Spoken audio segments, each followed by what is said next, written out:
these teams were built to qualify for that World Championship, and for Splyce to not be able to make it would be a huge disappointment for the organization and the players as well. So while today we don't necessarily need to see a lot of improvement, coming into that quarterfinal, showing something against teams that have consistently knocked them out of playoffs in the past, they want to demonstrate that they can make it to the top, make it to Madrid, and secure a top spot. I think momentum is still important though. If you've gone into playoffs losing to Giants, that could have it might not be easy to reset. It depends what they draft. Of course. If they don't take the game as seriously, then that's fine. Peter but Dunn you know does take things pretty Oh, he serious, often does, yeah. Right. But I mean, the players, they're probably like, okay, why would I have to try really hard if I can just play around? But if they do try and they still can't win, that's what I'm talking about, you know? That's very fair. And I agree with you. I think momentum is big. Giants sitting at the bottom of the standings, you don't want to lose towards them. But I'm excited to see what we bring out today. I think it's that big debate between, do you want more on-stage experience or do you want your team to be in a positive mindset ending the regular season, right? What do you find more important? And for me, it would be about ending on a high, having some fun, and even if you lose, you won't feel bad about it afterwards. Yeah, we will definitely see ending on a high for both teams. It is time to jump into the final day of the regular season. Let's head over to our casters. Thank you very much, Shucks. Good afternoon, all you esports fans. Stefan Pyre Tanks Young here, and alongside me is the Great Dane, the current king of predictions. It is Martin Official. There we go, Pyre. You remember. You're one game away, though, so watch your back, mister. Don't get complacent. Well, it's going to be pretty interesting today. The predictions were just tweeted by LCS Esports, so there's two different things between me and Veri. Misfits and Roccat. Fans are very lively today. Are they yelling my name? No, they're not yelling your name. I can hear it. Oh, it is? Okay, cool. I thought they were on. saying something else. Thank you very much. Thank you. Yeah, a big Hungarian fan. All right, no one cares about predictions. Just Pyre. No, hey, here's the thing. You can take your foldy sheet and fold it in half right about now. This one does not have standings implications, as they said on the desk. But we're getting into the game. We're getting into picks and bans, Giants versus Splyce, and already know Zoe. And the big question is always, what do you pick in this game? Is it, okay, let's get the practice here. It's going to be, a serious game. Or is it, come on, let's have a bit of fun. Last game of the regular season for Giants and Splyce? I think it could go even farther than that, right? If you take a look at the tendency these two teams have really preferred over the split. They like those late games. Maybe they go for the full-on scaling. I mean, 80 minutes to dream, Deficio. The funny thing here is that one team, I'm not going to say who, has tried to brand themselves as late game kings. Are you sure it's the team or is it the okay, coach? It might have been the coach. And that team has actually lost most of the late games. Where the other team has never tried to brand themselves as late game kings, and they only win in the late game. Now guess who? Sounds like fake news. I don't know, Pyre. All right. Well, let's take a look at what we've got so far. There's an Aatrox blue side ban here. Tom Kench as well. Now that's pretty serious so far. That's a serious one. That's a Kassim ban, and no Nocturne either. Oh, he actually. Now you got to wonder, are these hovers actually legit here? You better lock that in right now. I'm looking at him. That's not reworked. We don't need that yet. Yeah, no, we're still on patch 8.50. So the Diana here is actually, it's a mind game thing. It's a counter hover, because Xerxes will always hover it. That's right. So I think they're trying to get in his head by kind of showing they can also do it. But it's an Akali. So we saw a lot of Akali after the rework came through last week, and now it'll be Betsy's time to shine on it once more. Back over to Splyce. Quick prediction, Maokai Rammus hover coming in from Modamna. Interesting. Splyce is actually the team, and this is a very serious point, they're the team that hovers the most in pick and ban phase. And it's always very specific what they hover. The Diana is from Xerxes. Typically it's Rammus Maokai from Modoamne, just because it's an old joke that he's like, he can only play those champions. And Kobe is the Ari, so there's a lot of hovers on this side. And I think that is crucial. This is Splyce as a team. They're a very jovial bunch of dudes for sure. Now, we'll see if they take that onto the Rift as well and have a little bit more fun with it today. Now, we already have an early mid lane lock-in, so that means that Niski will answer with the LeBlanc very quickly. So what I find pretty cool here is Splyce have made it very clear lately that they want to play Varus when it's available. They want to give that to Kobe. It's a great champ for him. We talked about it yesterday, good laning phase, multiple builds you can go for depending on what comps you're playing against. Typically it is just the more like auto attack focused build we see now from him and not the pure lethality that we've seen before. Also Niski on LeBlanc, like anytime I feel like Niski is on an assassin, I'm ready. I want to see how he performs. The only problem is Splyce don't tend to do a lot around him in the early game, so he doesn't normally like start the game off 5-0 and just carries from there. He actually has to wait for team fights. This is the difference we want to see. Xerxes needs to be on a champion that can set him up early and visit that lane to help shut down Betsy's Akali. but there's still some time to see if Splyce decide to lock in a jungler here, or if they're going to wait for a bit later. There have been a number of jungles already banned by themselves, with the Olaf, the Talia, and the Nocturne off the board. And there's the Trundle. Wow. That can do a lot of damage early game. Yeah.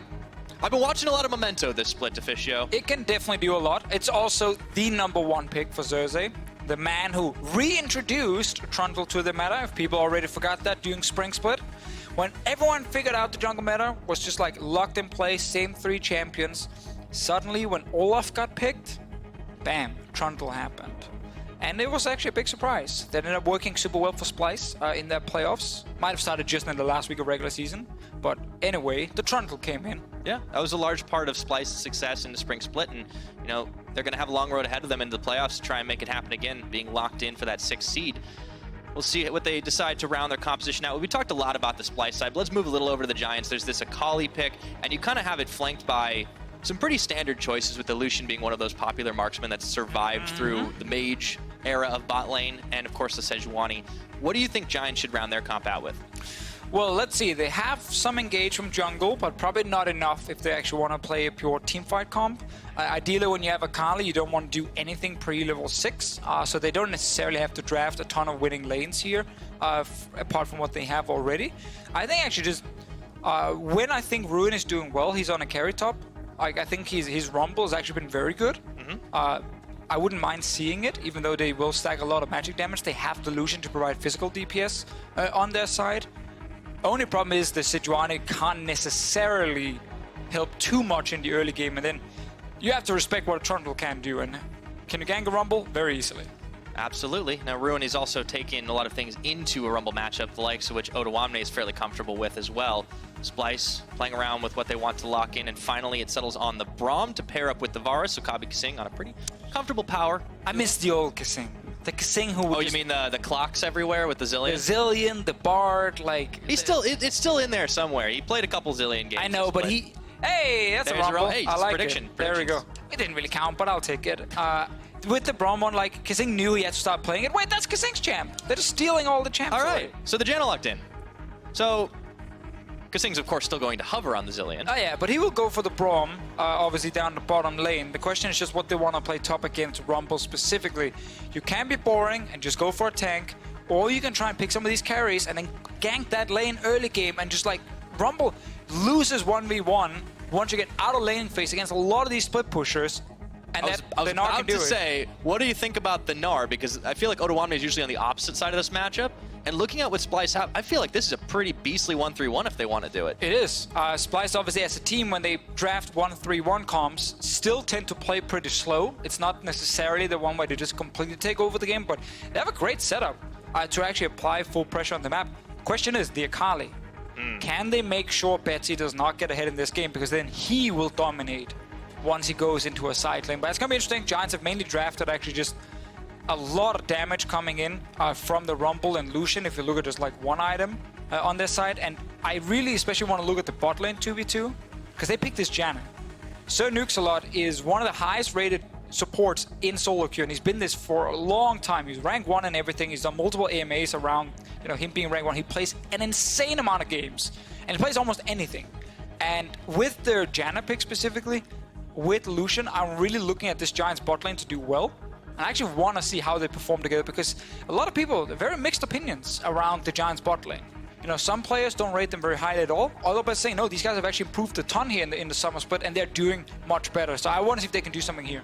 Yeah, it's really easy to kind of look at the loss streaks and realize, okay, you know, Giants, maybe they don't look so hot across the board, but that bottom lane has been one of the standing out performances, especially in the AD carry position. I think Steelback deserves a lot of credit, and honestly, for what he's been able to accomplish, looking into some of his stats the last couple weeks, and you know, he's not playing that KDA cleanup style anymore. The Giants, it's all for pride here. And of course, on the opposite side, Splyce, they just want to get a clean win moving ahead into the playoffs, but it looks like we're in for some serious practice mode as we load up onto the Rift. Still get some fun matchups. Oh yeah, we do. Versus the Akali, like, I got my eye on that one, man. 2 Assassins is always exciting to see, and Betsy is another player that honestly deserves the attention of the fans. He's actually hard carried some games for Giants. He backdoored their first win. It's, I mean, yeah, very true. And it's important that we appreciate when we get Assassins in the mid lane against each other, because for a long time in competitive League of Legends, we had Orianna versus Azir happening almost every meta, and people were asking for more assassins. And lately, we've gotten a lot more. Like, we've had a Zed early, only one, of course, but we still had it. I'll take it. Wukong from Caps. We've had the Talon with the Smite mid. We've like, had that. The camp level 1. Obviously, Akali right now is considered one of the strongest picks in the meta. So you have what can be a super snowbally 1v1 matchup mid lane if the teams are playing towards that lane. Obviously, with the side of Giants, we already mentioned the Rumble top. I think that's actually Ruin's best champion right now, which is obviously why he grabs it blind. And he's not going to struggle against Orianna specifically in the early game. It's only if Xerxes suddenly shows up. Let's see what happens level 1. Pyrex, I think they're going to sneak their way in. Ooh, Xerxes spotted Did though. not see the ward here. The ward was placed far enough away that when you use Sweeper to enter up the ramp, you didn't see it necessarily. So they don't fully know that they actually spotted. Giants have the information, and obviously that ward is placed in that specific position for a reason, just to make sure that it doesn't get spotted and disabled instantly. Of course, now Splyce know that Giants know because Joko is going over the wall. So Kinda gave both it away, junglers yeah. pretty much have perfect invasion, and this is why you ward. And All that Xerxes, information. by running straight through mid lane, will make sure that he can stop Joko from actually doing something. So good little move here. You get the enemy red buff. Can he even get the Rift Scuttler and force Joko away? It's a Trundle, very strong early fight, and red buff. Joko gambled, and it backfired. Because that ward placed in the river, and as you said, Pyre, smart level 1 warding is important. So Xerxes is going to come away with the lion's share of that experience and that CS early on. Betsy does force Niski and at least his clone out of the lane for the time being. Pretty quiet, settling things in for the time. We're 2 minutes in. Hey, I wanted all the action, man. No, Joko is going to try and sneak the blue buff back on the other side. All right, so instead of him staying in his own jungle, he actually did not sit around to farm any of his camps, and he, I think, now surprised Xerxes by taking this path in to then steal the blue buff. Xerxes could go in and just take away the Grump and the Wolf camp, and he will still get some camps in the enemy jungle. I think Joko has played a bit safer and just step out, but notice bot lane, as we highlighted with this Janna pick, expecting Giants to do extremely well down here, and they are pushing in early, allowing Joko to invade. Yeah, just giving the opportunities. Now, Giants, I mean, again, I want to harp a little bit. I'll go back to it in a second because Betsy is going to get caught up in those chains, and they may not be able to see him just yet, but they can tell that he was right around in the area as he dashes away to safety. Joko coming back to help out. But I want to talk about Giants overall. They have actually had a lot of close games. Yesterday especially, you got to look at the game against G2 Esports because they came damn close to getting 2-0 on the split against G2 until it all came crashing down around 30 minutes. And that kind of is the Giants story that is so interesting. This split is, they've actually been pretty fun to watch in a lot of their games because individually they've had a lot of players ready to try and make big plays.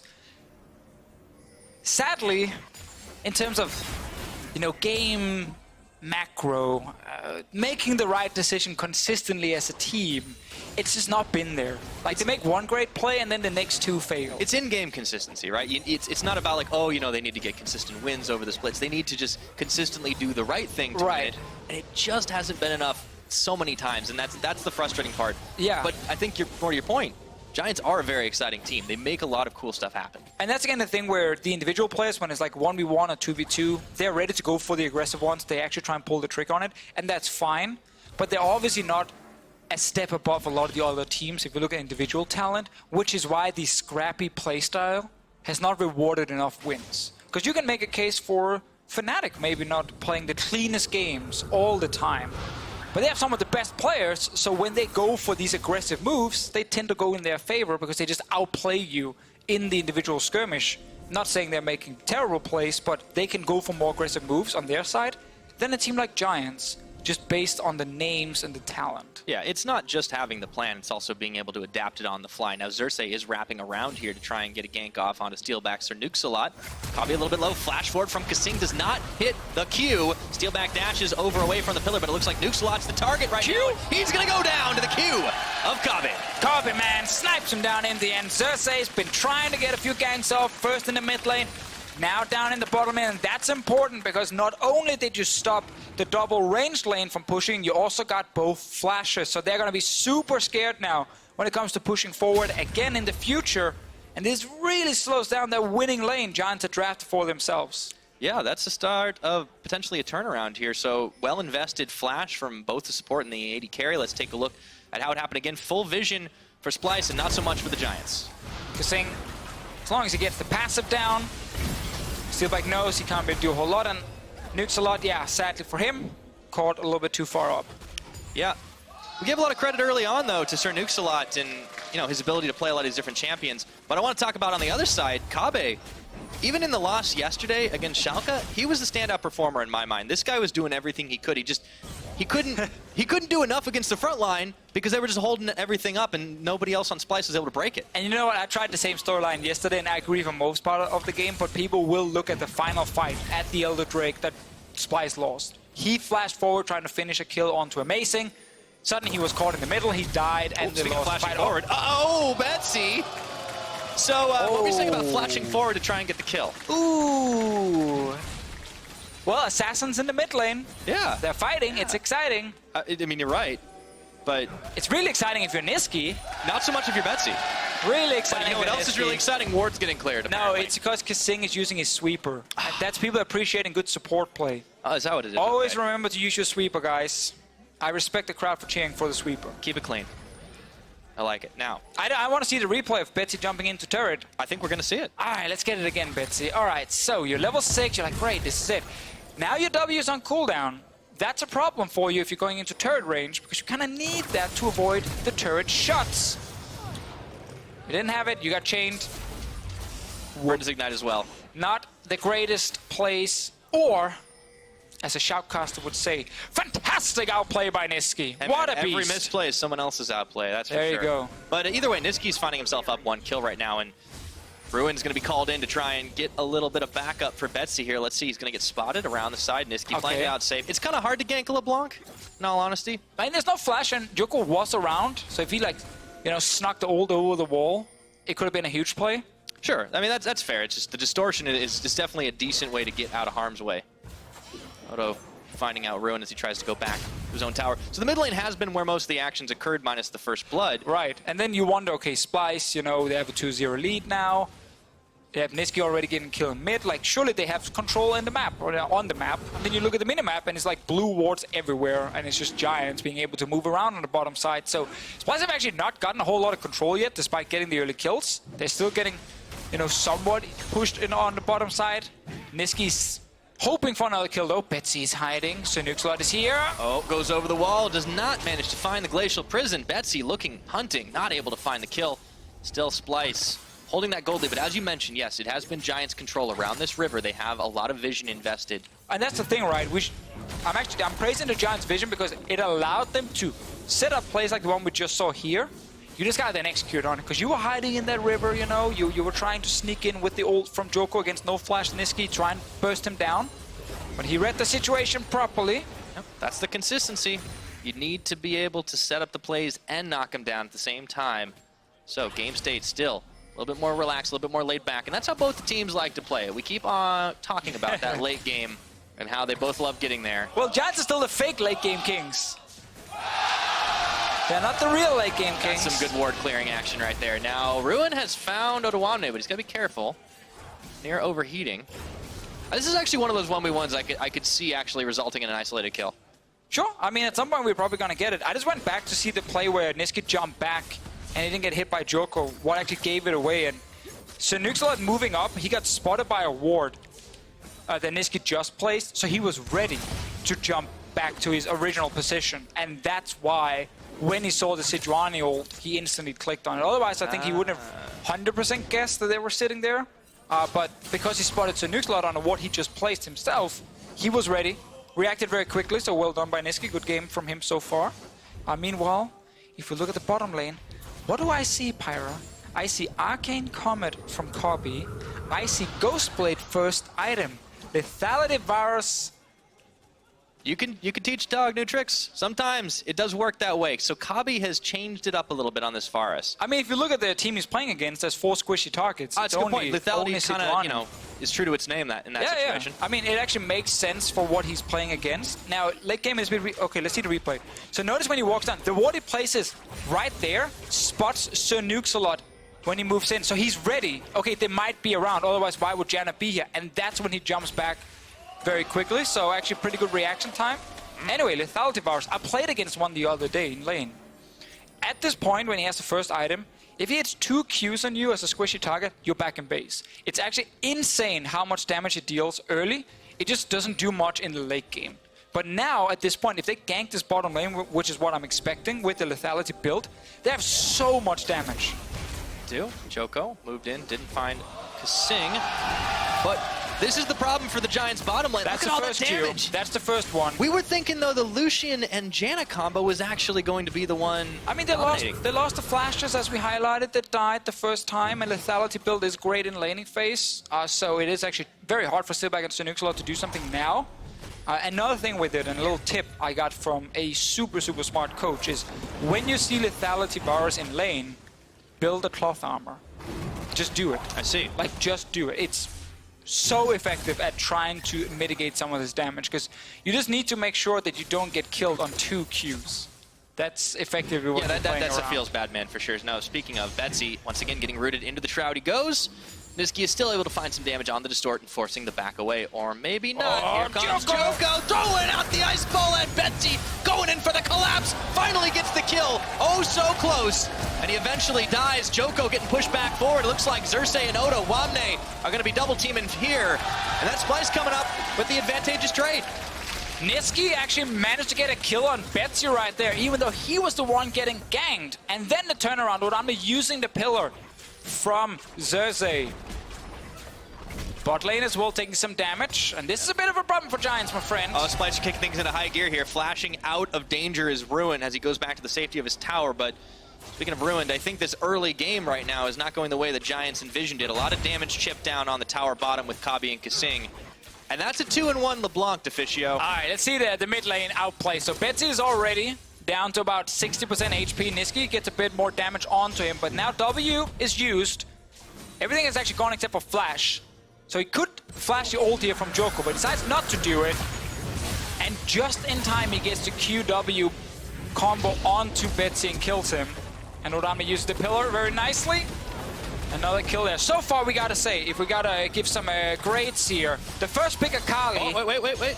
Bye. Niski. So, from 1 to 10, after this you're not gonna talk. Ruin's going down to. Here's where that solo kill finally You got it. You got it. Splyce are just steamrolling. So let's say, first of all, if you're losing early game to Splyce, damn, you're in trouble, boy. Anyway, grades, 1 to 10. Pyro, what are you giving the Akali so far? Ooh, I usually go in like A, B, C, but at 1 to 10, 6, 5 maybe. 6? That's very generous. That actually assumes he's doing like way decently. too nice. Nah, you're right. He's like a 4. Yeah, he's down below 5 at least. I wanted to go with league ranks. This guy's like, he's like a C- right now. At least he's keeping up in fun. Well, he's 20 down. Yeah, I don't think you can make a case for him at the moment. I'm trying to find something He positive. jumped into the turret early and died, if you don't remember that. That's true. Hey, but if you get the kill, you're a genius. If you did. I think it was a little optimistic, admittedly, but yeah, Splyce have really turned this thing up at this point. It's a 4,500 gold lead. They just got the Rift Herald. Kabi and Oda Wamne are going up towards the top to try and get more damage on this tower. They're taking over the map. It is pretty tragic right now. Giants losing everywhere, effectively. Bottom side, Joko is actually sitting in that brush still, bot lane, waiting for someone to show up against the Akali, but no one's showing up. Yes, they've just kind of resigned themselves to being forced to split around the map. Splyce just pick up tower number 3, and maybe, just maybe, Giants can be able to find something here as the Akali is uncontested, but that's a lot of damage to go. And Splyce are already able to back cleanly. They're just getting objectives for free. Looking good right now. A lot of credit to Niski, that's a weird name. Niski in the mid lane. So far he's outplayed whatever Giants sent towards him. A good friend, Odamne, said, oh, I'm against the Rumble, I need some magic resistance. Hexbringer, boring. New stuff, Wits End. On hit and R, that's the way to go. Yeah, trust Odo to find a different way to play the matchup. I mean, I've actually seen Wits End quite a few times. The thing about the current meta as well is that there's a lot of champions with a lot of different item builds. So at this point, it's hard to be super wrong. In the past, we've had moments where it was just locked in stone that these are the item builds you go for. If you don't go for this, you're dumb, you're a terrible player. And people on Twitter would start flaming you if you went for something different. Now, I feel like with Gnar and Varus, like just to name 2 examples, like you can kind of click on whatever item in there, and you can make a case for it. AP Varus, sure, it can work. Why not? Oh, we have seen. Pure tank Gnar, on-hit Gnar with Rage Blade, go for it. Black Cleaver, sure, why not? Like, you can go for so many different things, and you can always find a reason. It's important to have a little bit of choice here. Oh, let's see what happens top Okay, lane. so Oda Wamne. He's in there. There's Pushing. 5 Giants members towards the top side right now. I don't think he's in any danger. Somehow. That one missed. Yeah. And you get the word clear after all. I mean, Odamne managed to sidestep. One. No. No, Oh, no, go no. back, go back, go back. Can't encourage it, Pyra. You're playing a dangerous game right now. You're right, you're right. This is gonna punish me at some point. Okay, so Betsy's Might back up to already the top. have. Maybe. Doesn't matter. Ruin is Just keep still pushing here. on to Ruin has spent a lot of time in that brush and getting well acquainted with every blade of grass. Giants just To seem be at a fair, loss for what to do. You can't die if the enemy can't see you. I mean, that's So- not true if you have AoE damage. I mean, but they don't know you're there. Yeah, hold on, the oh, fail's he's still about to come. here. Here we go. It's a Narvacu. Oda Wamne, and there's the red carpet for the It kill. worked. Betsy getting it. Hide in the brush for 2 minutes, and suddenly the enemy top laner will overextend and you can kill him. They never expect it. They definitely did not expect Ruin to still sit there. I don't know if it's going to be phasing Splyce too much because Rift Herald's out in the mid right now, and there's Kasing and Kabi. There is going to be a tower trade. Ruin will be able to finally find that tower up top, but at the cost of a lot of damage on their inner mid. Well, they're gonna And lose the bot. mid lane turret. They're probably losing bot lane unless they can do something. Okay, Fight. Niski, he does get stunned up. Here we go. Let's see. That's one distort. That's the second. He's out. Tower stands. It was the Sejuani, he couldn't one-shot her, so he didn't want to try and go for the 1v3 outplay. I just want to see Kabi land some Qs, but we never look at him. We always look at, like, Odoamne or something. Well, there's just so much burst between the two assassins, and the fact that Oda Wamne and Ruin have kind of been butting heads a lot this game. I feel like the Kabi Qs are lower on the list of priorities here. It's true, but what about this one? Hold on, here comes Joko moves it forward. He hit didn't Joko have the ult first. this time. Niski moves out of the chains. Giants want to force the fight. 5 versus 4. I don't know why that was getting stuck on the middle one. I don't know. But there's also an Infernal Dragon coming up in about 10 seconds. Splyce is still on this map, so it's pretty easy for them to take this, and this is going to buff their team fight up. I feel like there's a lot of tenacity and MR on the side of Giants. Not respecting lethality virus right here. So far it's, you know, cost of a bot lane turret, but apart from that, it's obviously not been the Kabi Q's winning just yet. Ooh, Niski with the bait. This is one of those games where Senuxalot really is not going to have a lot of fun playing Janna unless he can properly disengage against Odoamne. That's kind of the key right now. And But it's always yeah. a risk playing these squishy support champions, but Nukes does Also, seem to prefer them. you don't have point-and-click CC against LeBlanc as a Janna, so hitting tornadoes is like almost impossible. I mean, you do. You have a W. I guess it It's is CC. a point-and-click. It's not very powerful. Is a slow considered crowd control? Kind of minor. I mean, you are Yeah, maybe. maybe. I mean, it's a slow, but it's not a stun or a snare. No, you can move. You can just move less well. I mean, it's a fair point. Yeah. It's not so much control. It's more impairment. Right. You Yeah. wouldn't say it makes someone immobile, right? No, no. Oh, just less Less mobility. mobile. Yeah, less Yeah. mobile. Cool, cool. Good. I'm glad we got that one Yeah. squared away. But Splyce, at the moment, do seem to be having this game very squared away. But I think they're still going to probably go a little bit longer.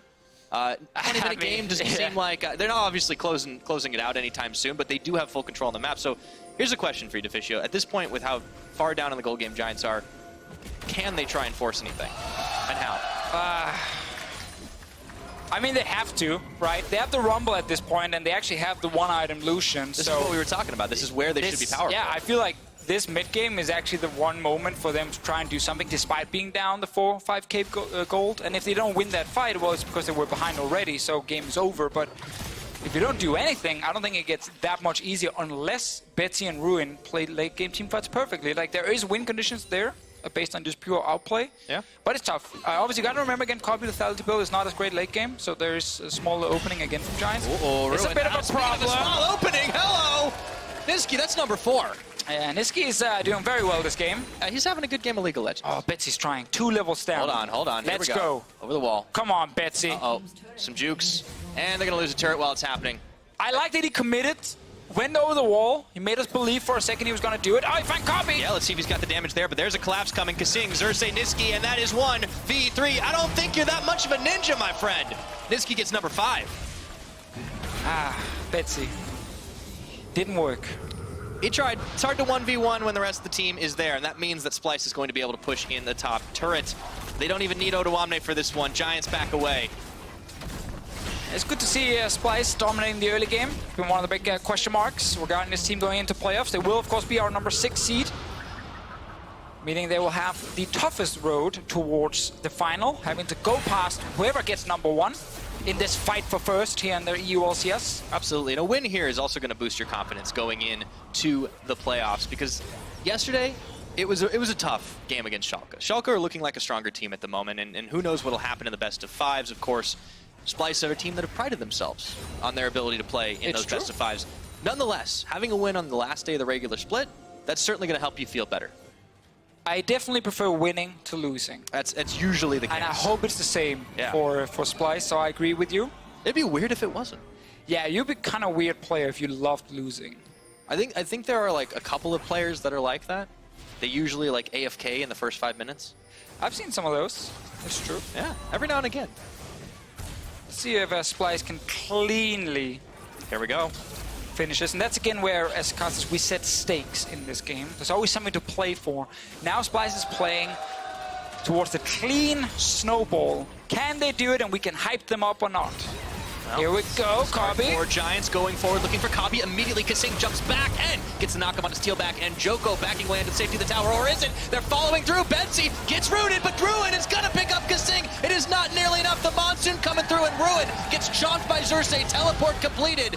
They'll get knocked back by Sir Nuxalot, but not for long as Odo. Xerxes flashing forward, looking for Steelback. Niski coming around the side. This is gonna be a bloodbath. Odoamne getting 1. Niski getting number 2.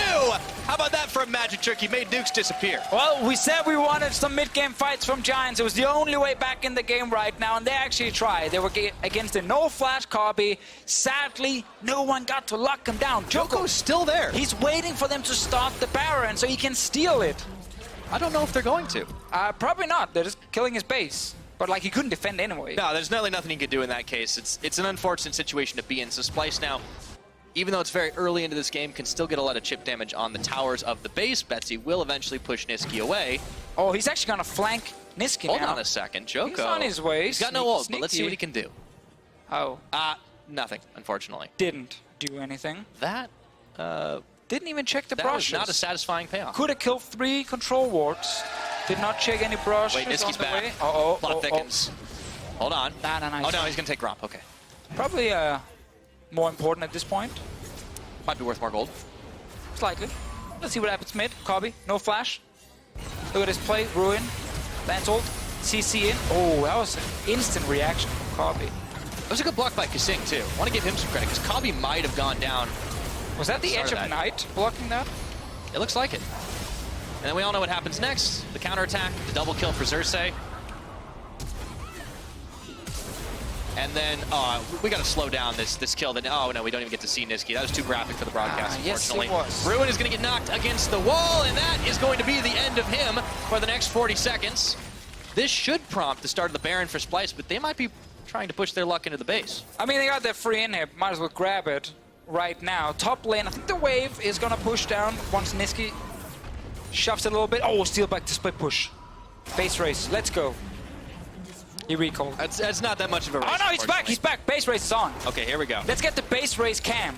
There we go. There, look at this guy. It's I don't know if it's fully a base race cam. I didn't but say you know it was what, a I'm gonna great base race. I'm going to call it. But he's running for the I think base. Splyce are winning. That's my bold statement for today right now. And it looks like Splyce are just going to keep charging this wave of minions in. Steelback will finally call chicken here, and it's going to be tower number 1 on the base, fired down. Splyce, so they want to stick around for this one. I'm not sure if they should. Here we go. There's going to be the red carpet from Ruin. Not enough to get the kill off, but Steelback does chunk a full channel culling into Odoamne's back, and Splyce are split up, but Niski decides he can get a kill, or just barely misses it thanks to the Monsoon from Nuxalot. No one's gone down just yet in this fight. Betsy's still on the chase for Xerxes, but he might have overextended himself as the pillar comes through.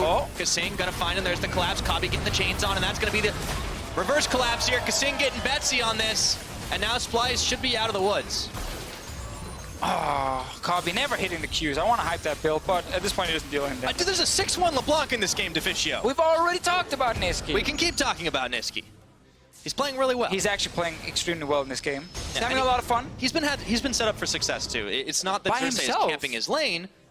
Yeah, he's been able to find the picks. Yeah, and then he's able to find more picks, and his team lets him have the picks. I think out of these 6 kills, at least 4 of them were solo kills. So, I mean, he's been feeding himself. Yeah. Joko wants to kill Odam in the bot lane.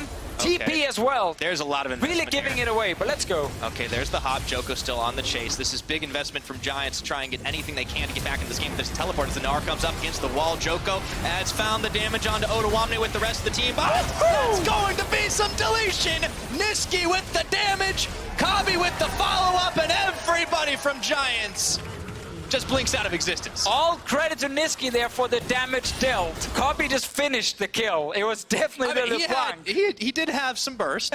It just was spaced in the right place. It was definitely Niski right there, making sure that no one could do anything. I think Giants are just having a bit of fun with this one, trying to chase a few kills. Hey, if they can get it, you know, you get to hashtag worth in all chat. But I think Splyce is knocking on the doors to victory here, and they'll just wait for the minion wave to charge through before they finish the job. Okay, last one going down for Splyce.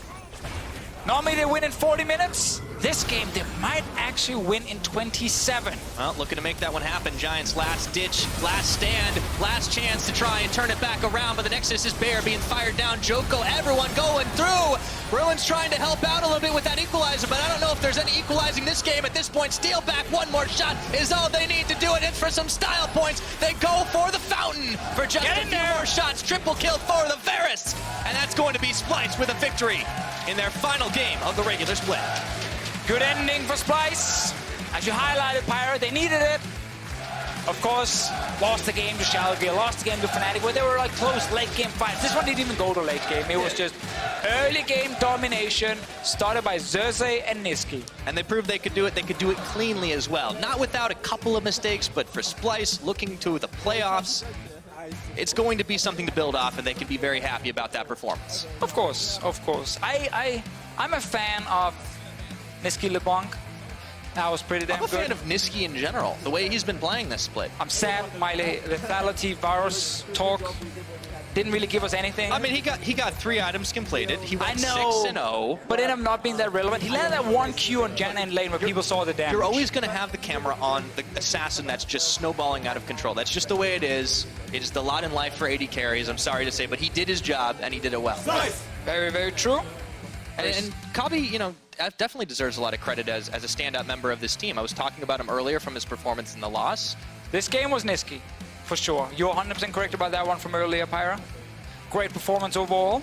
Oh, yeah. And Giants, obviously, as you guys could see in the game, on the player cams, a lot of smiles, a lot of laughs. Like, this was the last game for them in the regular season here in 2018, and the game didn't mean anything. Like, they were not playing for a playoff spot. No, the only thing they could have really done at this point was just kind of make it a louder bang to go out on. But all the same, I liked what they were doing, showing a lot of heart here by chasing people down, going for the crazy plays. At some point, you've just got to have some fun, and just remember that. Very true. First pick of Kali didn't really work. No, it didn't. Credit to Betsy for trying. I really think they kind of had a little bit of trouble there once that flash under tower happened. And yeah. Here was the trend in that game. It definitely was all Splyce for the most part. There's a decent goal graph if you're a Splyce fan.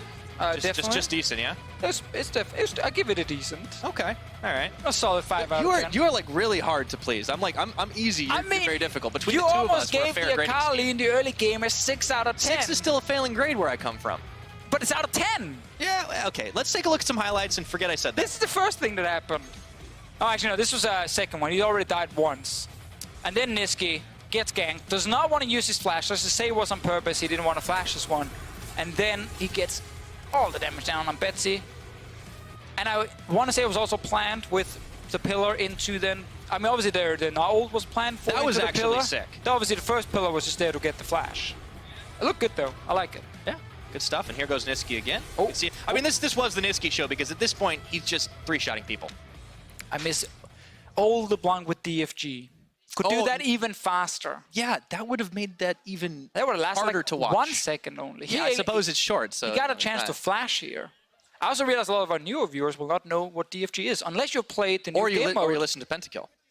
That's fair as well. But in Nexus splits, you can play with DFG. Oh yeah. So Okay, you actually now, they even do, as a they newer are aware. player, you have Another a chance. reason to go play. You can go back and play with some of the very old All right. items, which is All right, pretty I'm cool. going to pull you out of your item Okay, discussion okay. because we got to talk about the players as well. If you think one of those players stood out especially, I think I might know the name on your lips. Be sure to check out the player of the game vote at LL Esports on Twitter. You can choose between Xerxes, Odawamne, and Niski, of all people. Or lethality virus. Apparently that's not a choice, so Deficio, don't lie to the people. For more on Splyce's win, let's check in with Law and their mid laner. Thank you very much, Pyro, and thank you, Niski, for joining me now. Very controlled game for you guys, especially in the early game. And it's not been your forte, if I may say, during the split. So what made it difficult for you guys to take advantage in the early game? I mean, right now we're trying to improve on like our early game, at least playing like more aggro, I would say.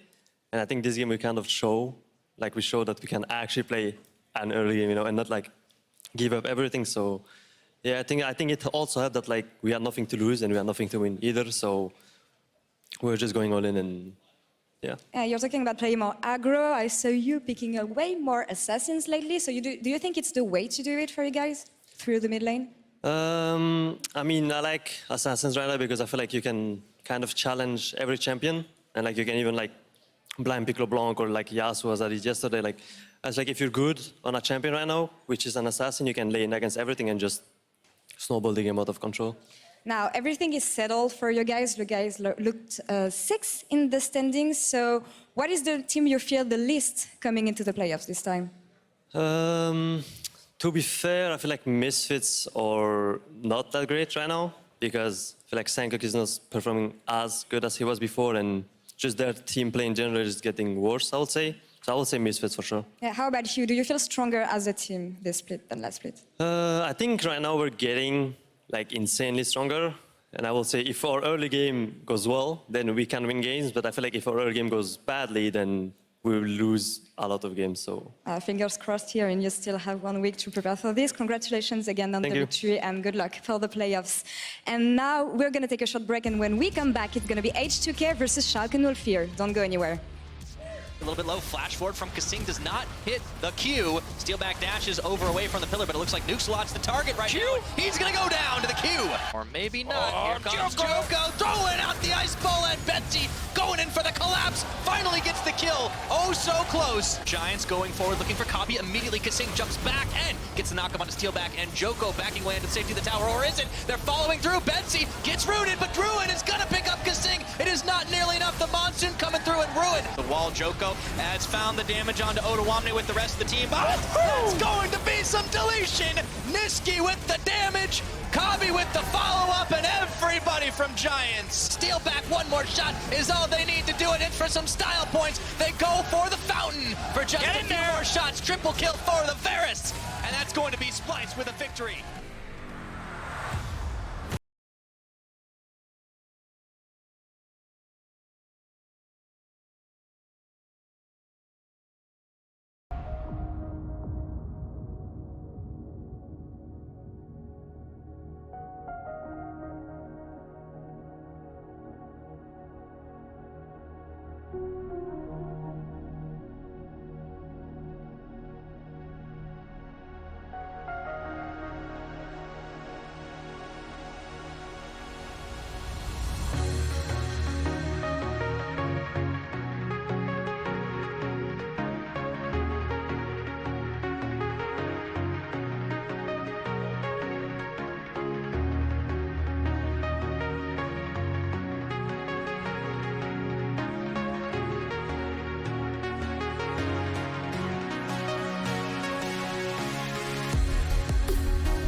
to Berlin and the Vizicsacsi show, the EULCS, the summer split. Schalke is about to play H2K. A big shout out to the Hungarian fan bus that arrived at the studio. They were all wearing the Vizicsacsi faces on the bus. We got a little pic from behind the scenes, and now they're all here cheering for, I believe, Vizicsacsi. That would be logical. Yes, and I'm sure they're very excited to see him play up next against H2K. Yes, Schalke is up on the stage versus H2K, and Schalke has had an absolute resurgence in the second half of the split. And right now, if they beat H2K, they can guarantee top 3 at least. Plus, they can lock Fnatic in the first place. Yes, and the reason for this is that Fnatic have a 2-0 record over Schalke so far in the summer split. Therefore, if Fnatic, Schalke, and G2 are tied, at the end of the day, they will be put into a table to decide their seeding based on the split's head-to-head record. And as we mentioned, due to Fnatic's 2-0 record against Schalke, they would be at the top of the table, G2 would sit in the middle, and Schalke would be at the bottom. Yes. TLDR, if you're Schalke, though, just try not to lose. Try to win. Yes. They should win, but as crazier things have happened on the last day of the split. However, for Schalke, we are looking specifically at their AD carry prodigy. Upset Foxy, this is a guy that came in to... Can I call you Foxy? So everyone You're calls him looking I've been Foxy. doing it for 2 weeks. Anyway, he came into the LCS with a lot of hype last split, and this is really when it's starting to pay off. Absolutely, and this play right here is just a microcosm of what's happened in the second half of the summer split for Upset. Look at what he does to Kobe here. He sees Kobe right on the side and flashes into him. That is the kind of confident play you're looking from your AD carry if you are trying to finish in that top 2 spot in the EU LCS. And just seeing a player play with that much confidence, for me, it's just so heartwarming to see, because then you really see what the players are capable of doing. This guy has so much talent behind him as well. It's absolutely beautiful stuff. And we've heard some people mention that he is in contention for being one of, if not the best performing AD carry in Europe right now. Best performing. Damn. He's currently first across all metrics in many AD carry stats, and it's just due to his fantastic consistency. This guy in the past was very unreliable. He made huge plays that could either win you the game or lose you the game, and he was not a carry you could look to just really be that solid playmaker that Nukeduck was in the past. But now he is a staple for this team, and he's someone that you can always turn to help you secure that big win. Plus, he plays everything, right? He was really good on the majors. He's really good on the AD carries now as well, so huge credit to him. Now, Schalke, when we talk about peak performance and being in form right before playoffs, they are 10-1 in their last 11 games. This is probably the team that is most on form going into playoffs. With that being said, what are we expecting from them? Is this a team you can see in the finals? I honestly believe that this is a team that can make their way to the finals if they can keep this consistency up. I've definitely been a doubter of this team. I doubted them not too long ago and ended up paying for it.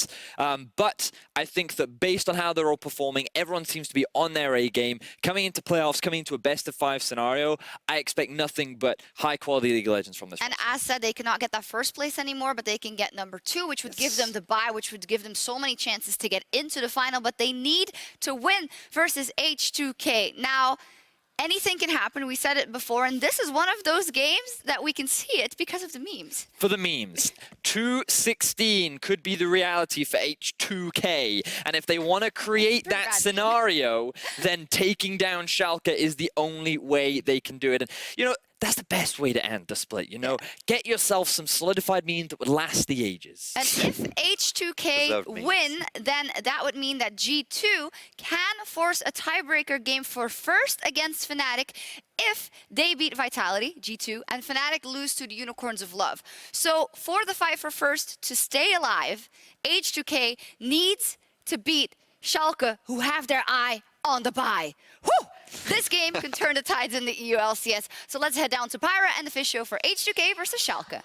Ooh, eye on the bye. I like that one. Thank you very much, Shocks. And okay, for Schalke, no fear. They're hot right now, but if you lose this, some of that momentum can start to crash down around you. So it's not just for memes, right, Deficio? No, but that's the thing, right? A lot of people look at this matchup and say, nah, you know, it's not important because it's just H2K. But man, it's actually so important. And from talking to some of the Schalke people before the game, like, there's some nerves because now it feels like expectations are there. Yeah, it feels like you have to win. You can't lose this game, but there's always a chance that something falls apart. And H2K play without any pressure whatsoever. They can do whatever they want in like game. lock in Vayne Lulu. I mean, they can surprise you in a lot of ways, and the H216 meme, like it's there waiting for us. They killed the 018 one. It must be for a reason. I think I definitely believe in some plans for H2K, but for Schalke, no fear, it is about putting this away cleanly, keeping that consistent record that they've been showing. And they're just so strong. Like, their players in almost every position have been performing incredibly. They highlighted upset, but I do want to give a lot of credit to the rest of the team and how well they've been performing, especially in the back half of the split. Amazing. The reason they brought this guy in is because he was to be this veteran voice that could set up these hard engages. He's been doing it. There's a reason this dude picked Sejuani like 7 times this split. He's been able to actually set up those crazy engages that have won Schalke so many games. And let's see if they can do it again as we get into picks and bans. It's a well-oiled machine right now. I used to criticize them for always drafting tanks for Chachi in the top lane, but now I have to praise it because he's actually playing really well on it. They banned Chachi's especially the Poppy. I'm sad, H2K, because that Poppy ult that won them the game at Elder was one of the sickest plays. I'm just sad for the viewers because watching Chachi play Poppy is actually insane. Oh, it is. You really want to see that. Sadly, not this game. Watching Vandal play Braum, not exactly the same effect. No, but he is definitely well schooled in that champion. He's also undefeated on it, 6-0. There you go. Fun, quick stat. Now, Schalke have focused on banning out junglers, the Talia, the Nocturne, no surprises there. Oh, it's all the comfort picks. Okay, so all the comfort picks, H2K clearly done their homework here. This is actually what I thought Splyce would do yesterday, but Splyce picked red side, so they couldn't. Like, where against Schalke, you get blue side, you ban away pure comfort, the Sejuani, the Poppy as 2 of the main ones, and then you pick between Braum and Alistar versus Vandal. You can even first pick the Alistar if you're crazy. And then Schalke have to ban... If you're crazy. And then Schalke just have to ban, like, normal... Oh, they banned the Draven. That's okay, we still have Vayne. That's what I call scouting right there. Aatrox is left open in this game. If you are going to lose... It could be against an Aatrox, but they go with Trundle. I don't think that's how you surprise them. Schalke have played Aatrox this split. Nuke Duck. Akali's also open. That's also a very fair point. So, I mean, do you just grab both? Do you put the Aatrox top lane? Yeah, I guess you could. Chachi could be on a carry too, so that's going to be Aatrox locked in. We have it, Vishio, and they might give the Akali over because Amazing locks in the Gragas. Okay, so let's see if H2K wants to play Akali or not. I actually really felt like, for me to, in the pick and ban phase, in the first pick, to really be like, wow, okay, H2K, if they actually play this well, we're looking at something. I think an Aatrox first pick would have made a lot more sense in terms of explosiveness, potential snowball. The Trundle pick is very standard here. Yeah, and the Aatrox really doesn't make it through the ban phase that much. There have been so many Aatrox bans, 67 in the split so far. We'll see if H2K knows what they're up against here. They do lock in the Tahm Kench for Promise Q. A bit more defensive again, so I'm not looking at the all-in comp. Ooh. The Akali pick. Hey, you can get a Tahm Kench to save you from yourself. I just want to see, because when Akali and Aatrox are left open, you expect the teams to try and trade them with each other, and that's what's happening. Selfie grabbing that Akali in the mid lane. Remember, the Aatrox is a flex pick, can go to multiple different lanes. One thing I saw, because I was watching Faker stream, and he actually played Akali versus an Aatrox, and it was really tough for him to do anything because Aatrox, with his chain, can actually, even if you're in your stealth, it actually still pulls you to the center, and most of his abilities are going to be AoE that he's just smacking down on you, so even if you're sitting in stealth, it doesn't actually matter that much because you're still taking damage from him. So I just want to see if it's going to be that specific matchup. All right, we'll see if that's the case. Now we enter ban phase 2. So far, it's just going to be a Gnar removed from Schalke, and it's matched by the LeBlanc. So clearly, H2K are unconvinced that this Aatrox could be mid lane. H2K are also simply saying in this last game here that I think they've made it very clear that there's no fun game mode. They're actually gonna try and draft what they consider the absolute strongest thing they can go for in this meta, which is what we're seeing with Trundle, Tahm Kench, these kind of things. And again, as I highlighted before, like normally between a bottom team versus a top team, if you want to go for the surprise, you're drafting like a little bit like Roccat yesterday. Leona support comes in, you know, a bunch of hard engage with some snowball champs, and you try and go all in the early game. But that's not what they're doing in this game. But they did this yesterday too. That's what's even more surprising. Well, they only did the Vayne Lulu. It was only Vayne. Everything else was so standard. That's true. They got given a Nocturne and they took it. But yeah, Sheriff, a little unfortunate. He kind of went Bane spotting on that one, but I don't know if I can totally blame him for it. It was tough. He obviously got shut down a little bit in the early game, so the Varus pick, super solid, can be paired up with almost any support right now in the game, and you actually can have a pretty strong lane phase. Some good engage, though, with the Rakan. And now let's see what H2K take for the bot lane. Spin that wheel. Is he going to Vayne again? He's going to take Ashe, isn't he? You can dodge out of the Rakan engage. Would be. He's got a Tahm Kench. He doesn't need to take a safe carry. Come on. Yeah, give me the Jinx. No, Sheriff. Stop playing with my heart. I mean, you're looking at a really strong lane to play against with Devourers and Roccat. So Ezreal, Okay. for added safety, makes sense. But you're not winning this lane if you're H2K. Like, this to me is just H2K really opting into a much slower early game than they could have drafted for, and saying, you know what, we need to make sure we don't fall behind very quickly, because it's an Aatrox and Varus on the other side. So if they're playing not fall behind early, what are they playing towards? Is this looking like a late game team, especially if we get that lock in up top for Smitty J? I mean, there's definitely a lot of late game in it. Say, let's see what he point picks. Some dueling. All right, now they have a lane they can try and play around Snowball. Not that it does super well early, but they have a lane at least they can focus on. Let's see what the top lane choice is for Schalke then, because they have the Gragas. It's going to be Aatrox. It's going to be Aatrox top or Ryze top lane. Yeah, I guess that's true. There's always the possibility. We gotta wait till it shuffles around, but Smitty J is longing for a worthy opponent. I also want to bring up another flex choice you can actually do. You can do Varus mid lane, Oh god. put the Ryze bot, and then play Aatrox top. You could. I don't think that's happening. I don't think so either. We've had a bunch of mid laners, you know, doing our broadcast talk about how, you know, things like Ryze work pretty decently against the Akali, because it's fairly easy for you to actually utilize your ulti and your TP to move around the map and just impact other lanes, but they just swapped. It's Aatrox mid lane right now. Okay. My Faker stream research might be paying off. Who'da thunk it, man, for sure. But you've now got the mismatch comparatively with the Ryze versus Fiora, so Smitty J could be in for an interesting lane. Yeah, that's why I instantly said with the Ryze that this could go top lane. Like, they're not drafting a melee champ against Fiora, where often in the late game Fiora just kind of takes over those lanes, and she's so hard to shut down. But they're trying with a ranged champion Ryze to see if they can bully out Fiora a little bit. And because Ryze spams spells so often, it's really tricky to know exactly when you want to actually repost. Yeah, you can't really, you can only repost the one. So what are you going to be able to do? So Chachi might have Smitty J's number in this one, but Schalke are showing here in the last game, because this game is so important for them. Like, they're showing a Ryze top lane from Vizichachi, a guy who's mainly been playing tanks and Rumble during the split. And again, it really highlights for Schalke, because they have to win this game to get themselves in a good position for that second place. And H2K have to win this game to get H216. Will they end their 2018 season on a high note? We are about to find out. A lot of Vizichachi fans in the audience, that's for darn sure. We'll see what he's able to do on this Ryze up top. And the rest of Schalke still looking for that fight up at the top. Yeah, it's really Schalke with the aggressive draft. It's Schalke with so much playmaking on their side, where H2K is a lot more scaling. You actually have scaling in every lane on the side of H2K. It's not always the standard tank top scaling, but like the Fiora first couple of levels, like, again, is not great, but her late game obviously is insane as a split pusher. But can you get there if you're H2K? You are the weakest early game team in the league. And they are playing very defensive here with the drafting, outside of maybe Smitty J. Let's see if they're able to make anything else happen. But yeah, it's Schalke definitely taking more of these risks. And I got a few stats in my ears while you were talking to Fishio about Vizichachi and his Ryze. He has played about half a dozen games on this champion before, and the last time he did it, you'd never guess. Last time Ryze top lane was a thing for Chachi? Ooh, back in the Unicorn stage. It was. Can you narrow it down? I'm going to say was it 2015 or 14? We had a lot of Ryze top. You're close. It was one of those years. Is it?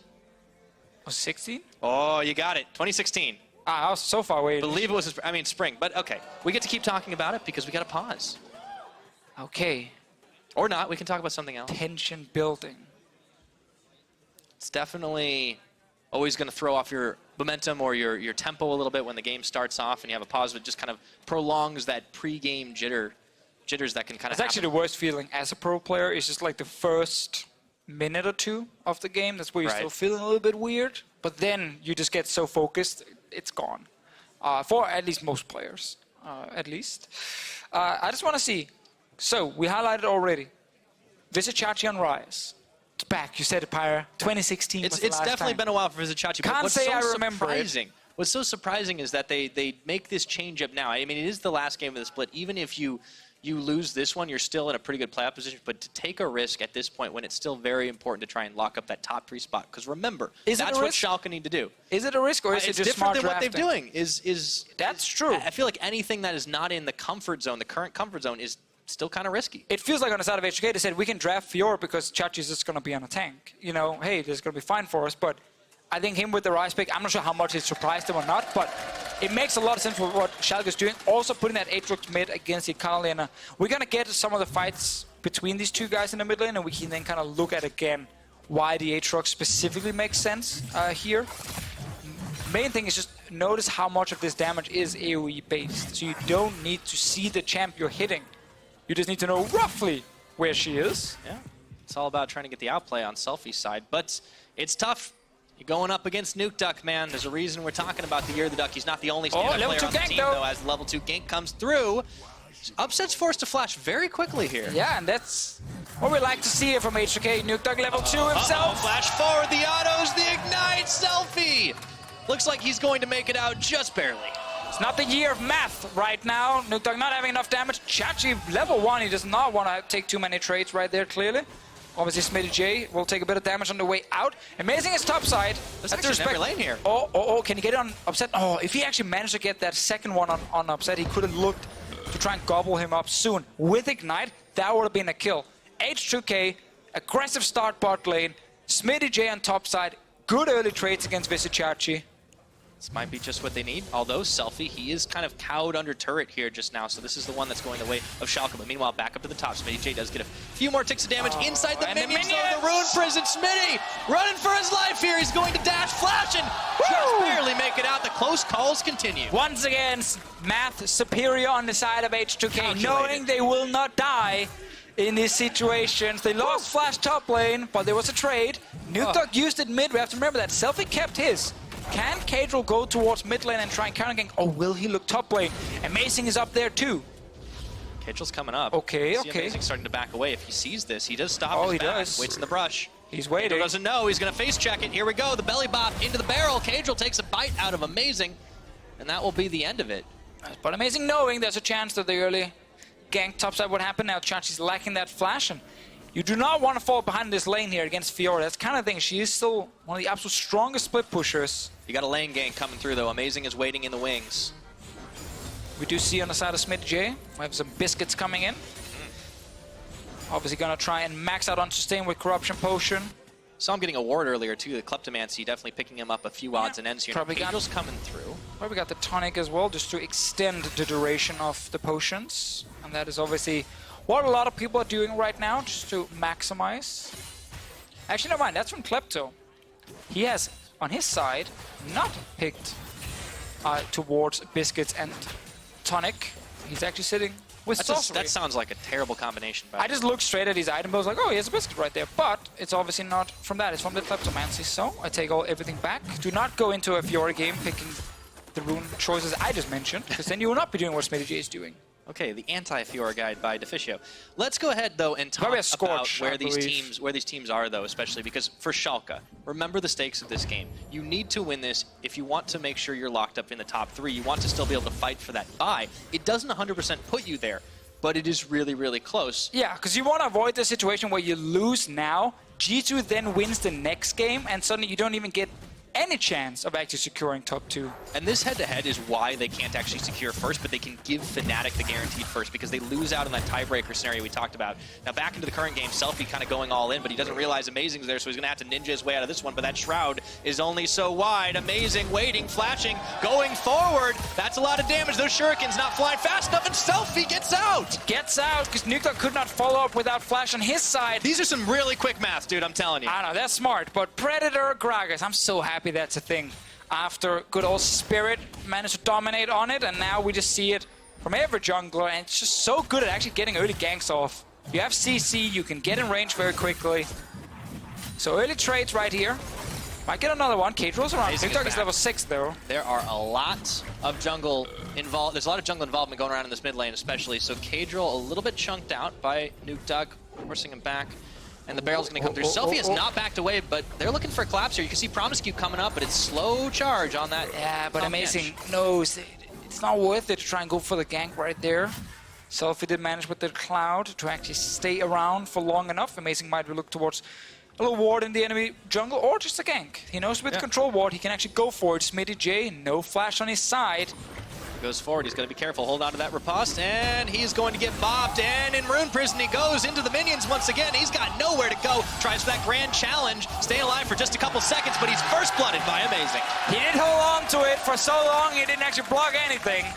And then he just died, no flash obviously. Amazing with the control ward, knew it was an easy gank, and now the Fury is getting shut down by Rise and Gragas. Forced to buy that Hex Drinker, so Kadra will come up and kind of wave clear duty, but Vizicachi still got some chip damage onto him, and Schalke no fear, finding a lot of success up in that top side.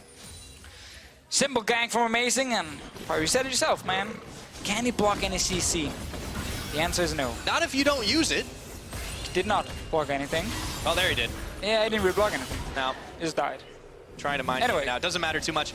So Schalke have a pretty significant lead, but there is one key place where that's not happening, and that is down on the bottom side, because look at that CS difference between Sheriff and Upset. Yeah, I mean, their level 2 gank that forced the flash from Upset earlier really made it hard for him to play this laning phase, and Sheriff and Promisecue have been doing a great job just hard winning this lane. They actually need that because they're really losing in solo lanes. They're Aatrox mid, it's working super well at the moment.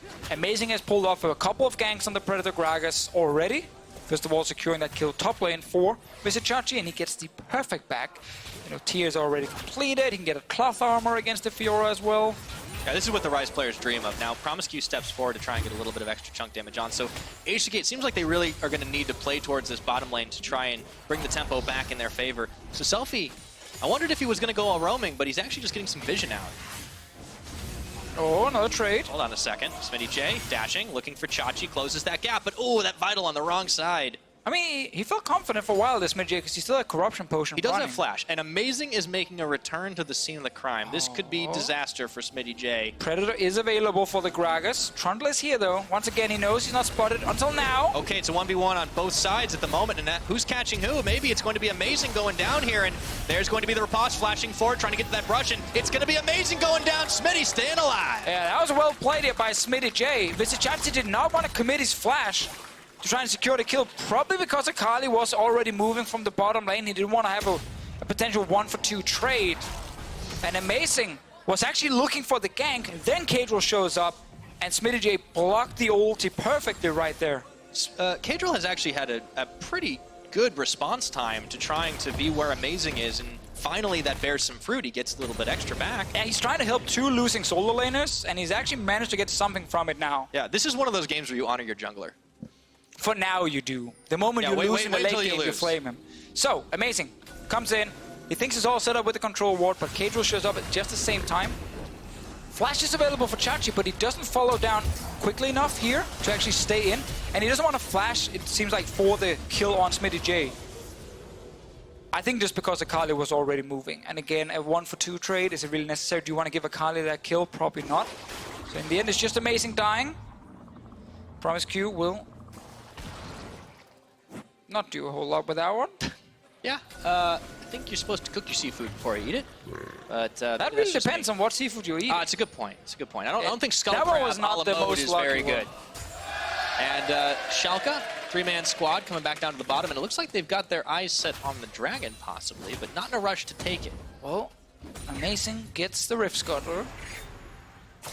I just want to see now if this bot lane from H2K can actually secure a kill and a bot lane turret. Ooh, Selfie, that was bold. So notice how Selfie does get out of the chain range almost instantly, but if he didn't, he would have been pulled back, even though he was invisible. So if he didn't execute well, he may have died. Maybe not fully died, but Nukta could have gotten a bit more damage potentially onto him. We might see it again later. So far, Nukta is not really scared of anything Selfie can do against him.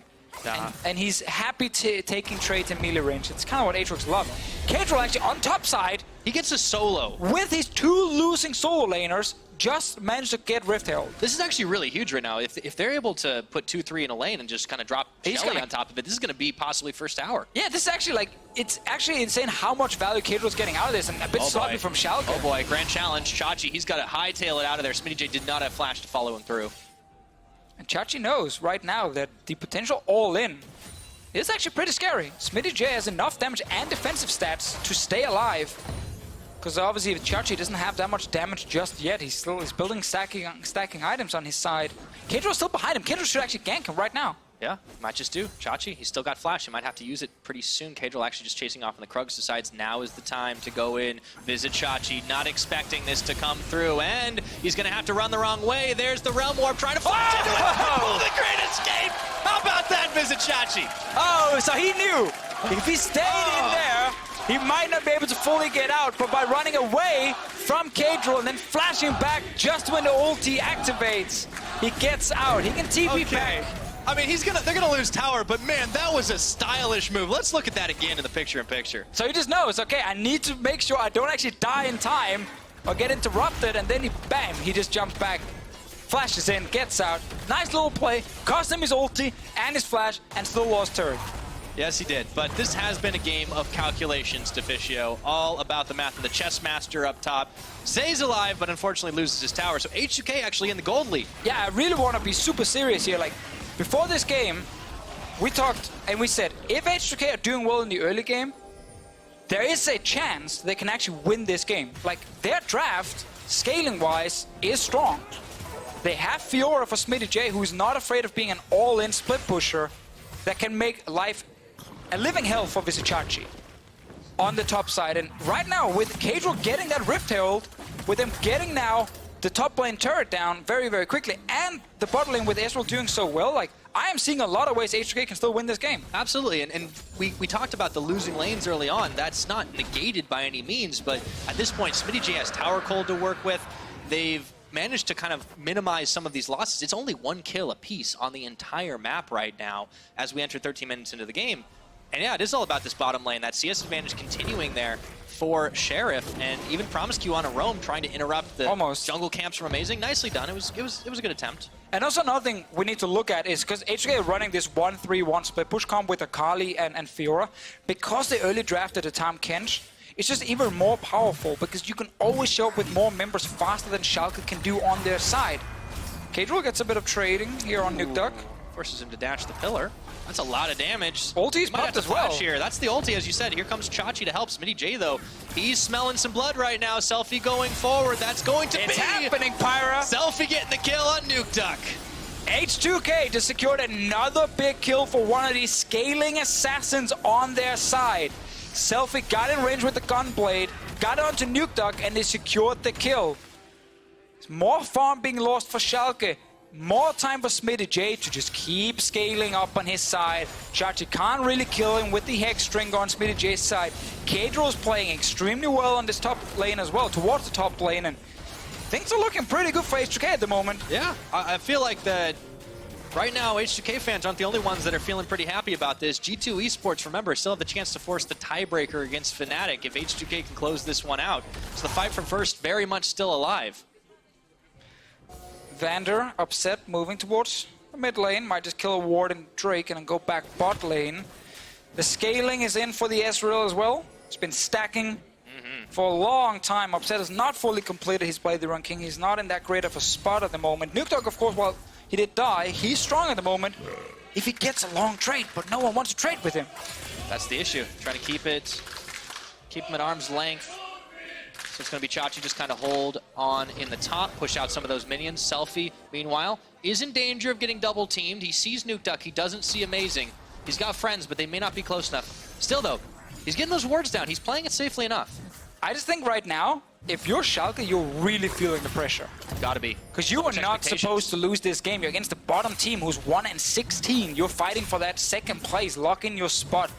Straight into a semi-final. They get a mid lane turret here, even out the goal a little bit, but as we highlighted before the game, H2K have nothing to lose. They can literally do whatever they want. If they were just running around dying left and right, we would just be laughing at it, being like, yeah, you know what, last game, who cares? But they're playing super serious. They're actually performing well, especially around the solo laners with the kills they've been able to pick up. And Schalke, they can't afford to lose this game. They certainly cannot. Makes the playoff picture for them a lot hairier, that's for certain.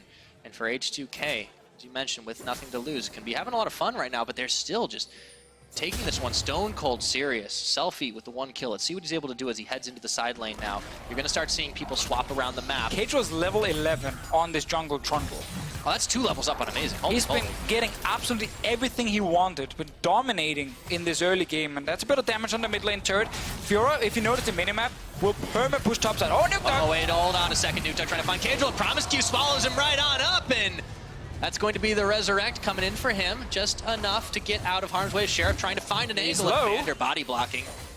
Oh, Amazing is around mid lane right now, but look at the bottom lane. He's got a Kali free pushing. Yeah, but this is the 1-3-1 from H2K that's so insane with the Tahm Kench in mid, because whenever you gank someone in a side lane, Tahm Kench shows up with another player. So it's really difficult for Schalke to stop this split push from happening unless they can win 1v1 themselves. But Ryze is not going to be able to do a whole lot against Smitty J right now. On the bottom side with Nuke Dog, Selfie just doesn't trade with him. He literally just kills the wave and walks away from the Aatrox. See what happens around mid lane. Again, I'm just constantly looking at if Sheriff can push the lane, it sets up Promiscue to leave. And if you look at the minimap, every time Smitty J is top lane, he's pushing past the dead tier 1 turret. He's all the way down to the tier 2. It's very hard for Chachi to actually leave without losing something. Yeah, it's going to set him back just a little bit. So Smitty J already starting to become a little bit of a terror in this side lane. Throws down the ward. Chachi going to match with the control. But the mid lane just kind of seems to ebb and flow right now. You have a little bit of relief for Schalke as the Blade of the Rune King has been finished by upset. I just want to see if the Ryze and the Aatrox can start doing something in the side lanes on the side of Schalke. They can't really go too aggressive, as I highlighted before, with the Tahm Kench, and that really annoys them. They actually want to just get to a point where they can get a big 5-on-5 team fight instead. But that might not happen for a couple of minutes. Kadril's on bottom side. Want to see if they can secure this bot lane turret. Nuke Dog has not used his flash yet. Okay, he's not going to need to just yet. He does get a little bit of damage and interrupts onto Kadril, and Selfie, who goes all in on this one, throwing those shurikens out. He smells that kill, and he is content to dive under tier 2 for as he dashes forward. And he got the flash right there. Nuke Dog tried to flash the ulti in the end, but the damage connected. That's another kill for H2K. They already secured one turret. They're going to get another one bot lane. Things are falling apart for Schalke. This is not looking good for Schalke 04, trying to find a little extra damage back, and it's only Vizicachi pushing on this one. Even the True Shot Barrage is coming through from Sheriff to help the effort pushing on the bottom. H2K have a significant goal lead here, and we're not even 20 minutes into this game, Deficio. Get everyone in here. It's actually happening right now. H2K have been playing this game very well. A lot of credit, as we highlighted earlier, to Kadril and his early game. And now Selfie's picking up kills. We've already seen Smitty J control his side. And Sheriff and Promiscue, as long as they keep mid lane control, they make it so hard for Schalke to do anything on the map. Oh man, we got to take a look at that This is snowballing out of control, dude. It's the snowball that isn't as many kills as you might think, but when they get them, holy moly, watch Selfie. After he connects the E, he can actually follow up, get in range, and Nuke Dog is waiting with the flash to see if he can avoid the last bit of damage coming in right here. Oh, damage still connects. Just a second too late. Quack, quack. Sad quack, quack. More like quack, quack. Yeah, I'm not very fluent in Duck, unfortunately. You gotta learn the language. It's a difficult one. I was trying Danish, but I just gave up on you. It's effectively the same. Oh, is that the difference? Okay. Quack, quack. We say that in Denmark too. Today I learned. Oh, then. It's okay, he's dashing the wall. For Schalke, they really do want to find these fights, but I'm impressed with how slippery H2K have actually been. Just pushing around this map, executing well on the 1-3-1. It's a very different team from who first started this split. It's just been such a strange split for H2K. Because a lot of the players are the same ones who made playoffs last split, who almost beat Vitality in that quarterfinal, but as they highlighted themselves, if we've all seen it, like the meta shift that happened around the bottom lane, like that really hurt them so much. And felt like after they lost so many games in the start, it felt like the team just kind of realized we can't, like this doesn't work. And they had a bunch of roster changes. Some of them sadly was not, you know, due to them actually wanting to make changes. There were some unfortunate situations as well, or you know, people getting sick or so on. But in the end, we sit here on the last day, and they actually have the chance to try and ruin Schalke's, you know, second place. They can mess with the playoff standings, absolutely. So H2K can certainly have the last laugh in 2018. Now, taking a look at this game, this is actually the biggest lead that H2K have managed to build up in 20 minutes in this entire split. And it's looking good right now. It's looking great, dude. They got Akali, they got Fiora, they're doing really well at the moment. The town begins to back them up. Man, this 1-3-1 setup is so strong. As long as they get down all these outer turrets and then can actually get a kill before Baron, it's great. Well, they almost got the kill. Nukeduck trying to get out of there. Oh, Silver going deep! They interrupt! That's the shutdown for Nukeduck, and the rest of HK scurry away. All right, he saw the kill, he went all in, but Schalke, they were around. Whew, a little bit too bold, perhaps. A little bit. Let's see if there's anything Schalke can get in return. I don't think so, because they pushed really far back on the map, but it does get them a little bit of time. They're defending. Will they look towards Baron? Like, that would be very bold. Smitty J will be able to run in and join, and yeah, it will be too risky, but they can at least get some vision back for themselves. This does not fully reset the game, not by a long shot, but it certainly interrupts the momentum. And here it was again, Nukeduck. Well, who's catching who? Well, the first play is great, but now doing the passive, you gotta just get out. Just get out. Like, the enemy team is here. And it's not like on the bottom side that you're actually getting something. You can see how the Fiora was not close to an inhib turret. No problem. Selfie. Saw the kill. Went for it. Backfired. Gave it a little bit of time, as you said, to Schalke. I just got the Zanyas now. Yeah. SJK still in the lead. Still in control. Schalke needs to just remain calm. Man, this is going to be like, guys. It's going to be a long ride out to get back into this one. Oh, man. Like, I can see it happening. Like, H2K either continue just winning in split push, or they get that one crucial fight that gives them a Baron, and that's when everything is on fire if you're a Schalke fan. Like, the moment you actually either lose an inhib or you lose the Baron. Because right now you're scared, but you're still kind of feeling, nah, don't worry, HK has been in this position before. They've lost a bunch of games from here on. They made some wrong calls around the late game situations, but you're still kind of panicking a little bit. Yeah, for Schalke, I feel like this is... It's a big test for these guys, because one of the big critiques from Schalke way back when we weren't seeing a lot of results out of this team and there were still these high expectations, big organization in the Bundesliga, having a lot of big names on the roster as well, was that they had good individual plays. They didn't necessarily know what to do when these bad situations would arise. So let's see if they've got it in them to affect the comeback here as Cadril runs smack dab into a maze. And the barrel flashed. Traded their ultimate for Summoner Spell. So can Schalke come back into this game? That's the question. And can H2K actually get that last little advantage that really opens up either the base or for the Baron itself? Like, it's all great that you set up the early plays and you secure the first outer turret and you get the goal lead, but you still need one of the big things, either the inhib. Fight. Here we go, and it's the knock-up onto the Trundle. Double charm onto Selfie and Sheriff. Blast Cone. He's still alive! It's still alive in this one. Upset's forced to flash away. Selfie trying for the executions onto Chachi. Nukeduck isolated from the team. They're trying to collapse as a back, but losing too much health here. Nukeduck, he's limping away. How does nobody die in that fight? Oh, they just survived fire.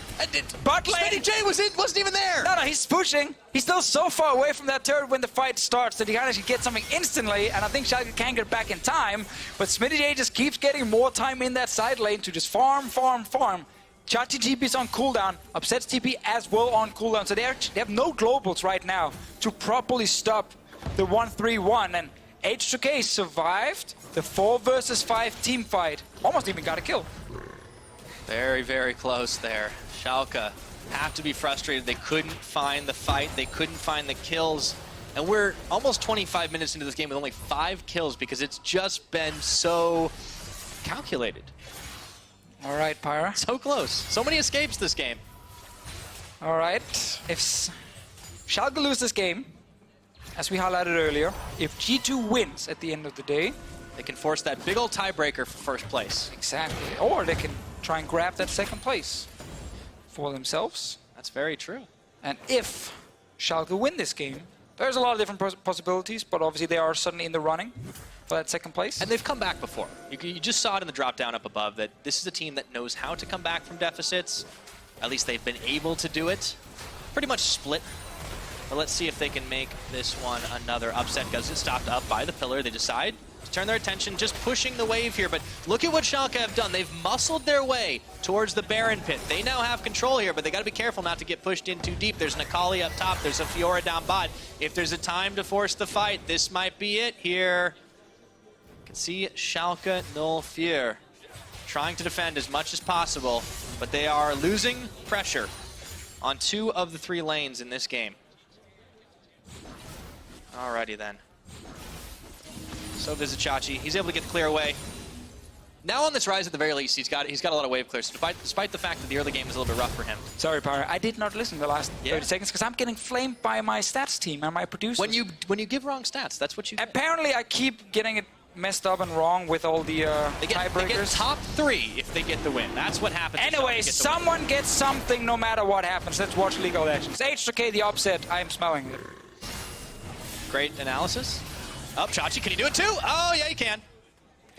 Because you know what, Pyra? Instead of me talking about tiebreakers, after this game, Drakers will actually give you the latest updates on the standings. And for G2 to stay in contention for their first place, Fnatic later have to lose against Unicorns, but they can still try and go for second. Yeah, it's definitely not as clear-cut and dry. There's a lot that has to actually happen. But nonetheless, this is a very important game for Schalke to actually get the victory in this one. And they are trying their hardest to force out anything from H2K to try and get them to move away from this 1-3-1, but to just keep getting squeezed. H2K just keep going back to these side lanes. Wait a minute. Schalke get to kill some Baron wards. If they do start the Baron, that's one way to stop a 1-3-1, because then they have to group and fight you. But there's global. Smitty J's got TP. Promise Q has Abyssal Voyage. And let's just highlight, it's not like Schalke's team fight necessarily is just going to run over H2K. Like, if it's a messy, scrappy fight with people kind of split up left and right, like we saw earlier. Yeah, Fiora and Akali can really, really shine on their sides. Like, if Schalke is fully grouped with a great Varus ult, yeah, they have the advantage. But the moment it becomes a little bit messed up and then one guy's to the right, one guy's to the left, that's when everything can suddenly get really bad for Schalke, where one guy gets picked off almost instantly by one of these assassins, and then you're in trouble. Not only that, one thing we haven't really talked about in the fights is that H2K have actually picked up a pretty unique advantage in that if they get into these extended engages and they are able to back off, get out of combat, they have 2 Ocean Drakes. They can get regen going. They can come back into it.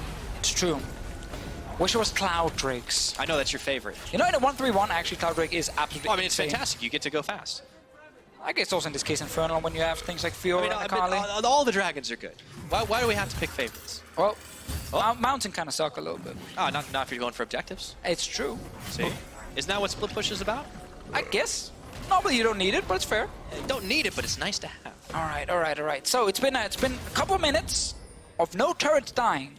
And Schalke managed to slow down the game a little bit. Angel's going really aggro here. Here comes Sheriff as well. Amazing. Oh, he gets stopped up by the pillar, has to dash the wall. Nuke Duck and Selfie fighting over Krug camps. Oh, he did manage to kill the last caster minion there, Sheriff, so well played, sniping the last one. Make it suddenly an uneven wave. That's called wave management, Pyra. Introduced by WE when they were called World Elite back in early days. You are pulling out some serious history. Wei Xiao, my good friend Clement Chu made an article on it back in the day. Yeah. You know what else Wei Xiao is famous for? Tell me. Eing backwards instead of forwards on Ezreal. Hey. He was the first one to do it. Everyone thought, this is an engage tool. It's a damage ability. Season 2 was a weird time. Like, the game was in a very different place back then. It is very true.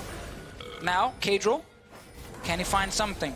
I really want HK just to focus on the turrets and not necessarily you chase look at the kills. top, you look at the bottom, they're doing it right now. I mean, all right. Sheriff's just dangling himself out as bait right now. Yeah, They can't catch him. Traded flashes. So he did have to flash. Upset they get the flash there. Look at bot lane. Smitty gets closer and closer to that turret. Vizicachi does not have an hourglass at the moment, so if an all-in happens outside in the lane, it's hard for him to actually stay alive unless he can ult out, which is obviously always the solution. Starting the Baron 2-man. Schalke right now are not in position to fight this. Looking for Amazing, forced to flash that wall as the Grand Challenge is out, and you can see Smitty J says, not today, Amazing! Selfie getting the kill credit for that one, and it's going to force out the passive from Nuke Duck. Meanwhile, Baron down to half the health, Blast going express, they're gonna over get the wall. it! And Here we this is go! the Realm Warp, it's just the distraction trying to push them off here. There is no smite for this fight, and it looks like it's going to go the way of H2K. The fight is back on, and now Schalke's running for their lives in this one. Nuke Duck, he's certainly going to fall, and the rest of Schalke trying desperately to fight this out as H2K sensing the win in their eyes, looking for that 2-16 finish. Upset, going low, going down. Kadril clubs him over the head, and it's only Vizicachi left to tell the tale, but not for long as the flash goes through. The Ignite gets the ace. And now if you are a Schalke fan, you have my permission to panic, because you just lost the Baron, you just lost every single player on your team, and H2K, they're only getting stronger in this game. That's now going to be a couple of turrets dropping. They're looking for some inhibs. Schalke are losing, and there's so little they can do against H2K right now. Feels bad going into the playoffs to have a loss like this one. Let's see if they can do anything to desperately stave off defeat. Smitty J with the re-ace as Amazing comes up and goes down, and H2K on every lane of the base. Let it be a lesson for everyone. Nobody denies the H216. It's happening right now, right in front of us. That's another inhib.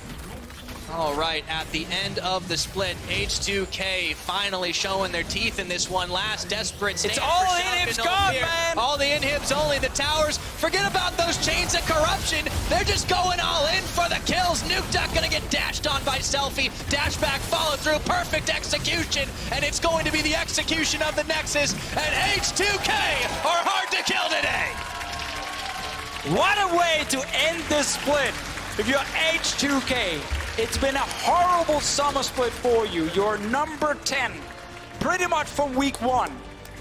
But you face a team who's been on a massive run.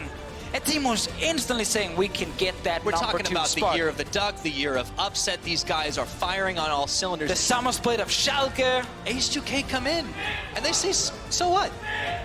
We can beat you. So much pressure on Schalke before this game. 0 on H2K. And look at the draft. Madmen. First picking, or sorry, blind picking Fiora. Selfie takes the Carl in the mid Giving lane. away the Aatrox. Gave the Aatrox to Nuke Duck. Said, you know what, we don't care about this early game. And Kadril, that insane player, managed between 2 solo laners that are getting pushed in to get a Rift Herald. Definitely honor your jungle this game. Definitely honor your jungle.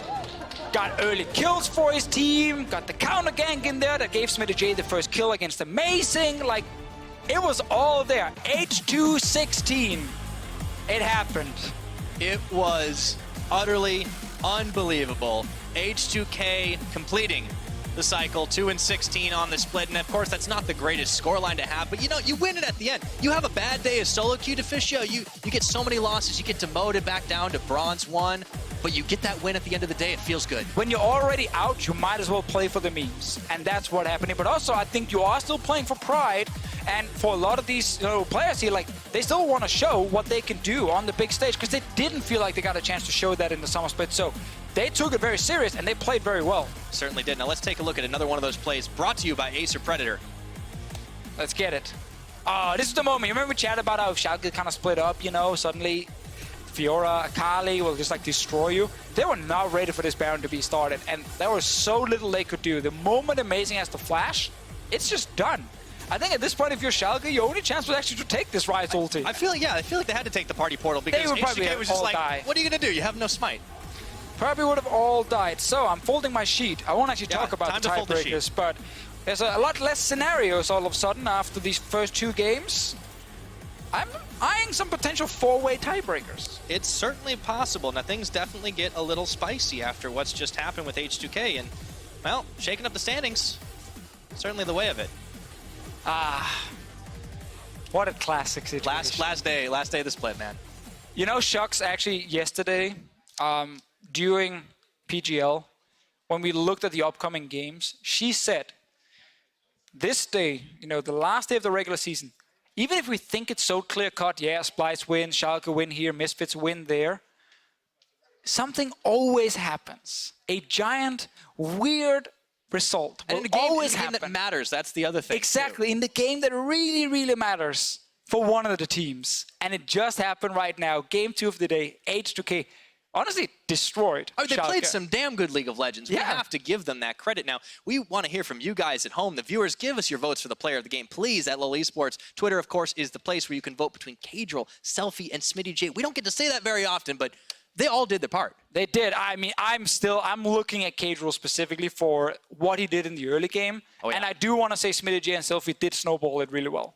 That's certainly the case. Now, Schalke, they're still fighting to secure a spot in the EULCS finals, and you guys can watch the action live in Madrid on the 8th and 9th of September. So what are you waiting for? Get your tickets over at eu.lolesports.com/Madrid. And if you can't make it there, you can also find a viewing party near you. And for more information on that, visit us at leagueoflegendsincinemas.com. So there's always some options, whether you want to watch it live, whether you want to watch it on TV or on the big silver screen. But, you know, that's still a ways away. So until then, to learn more about H2K's win, let's hear from Lo and their coach.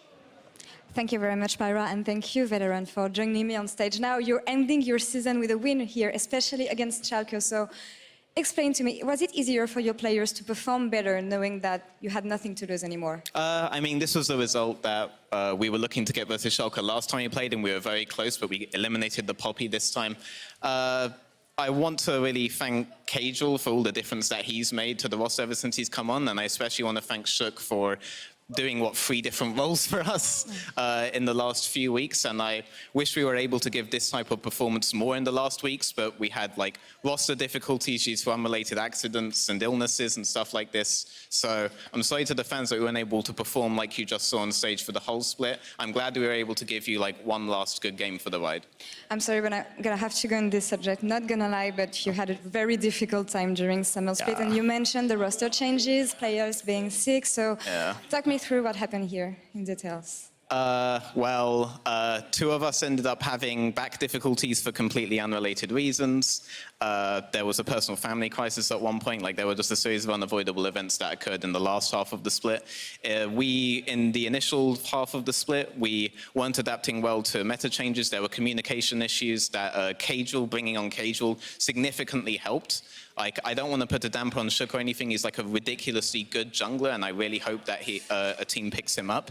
And he's evidently very talented at the game itself. We almost won versus Misfits with him on the AD carry role playing Rise. So, well, as a coach, what do you tell your players in times like this to cheer them up and keep their head straight?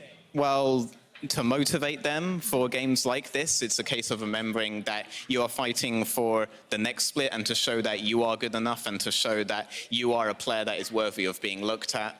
So I hope that every player came into this for that, and I hope every team looks at this performance and sees that we have really good players on the roster, and all of them are deserving of a chance. Well, thank you very much for joining me today, and thank you for sharing your thoughts on the team. Congrats again for your last victory of the split. Thank you very much. And we're going to take a short break, but before that, we're going to send it to the other side of the stage for Draco's playoffs check-in.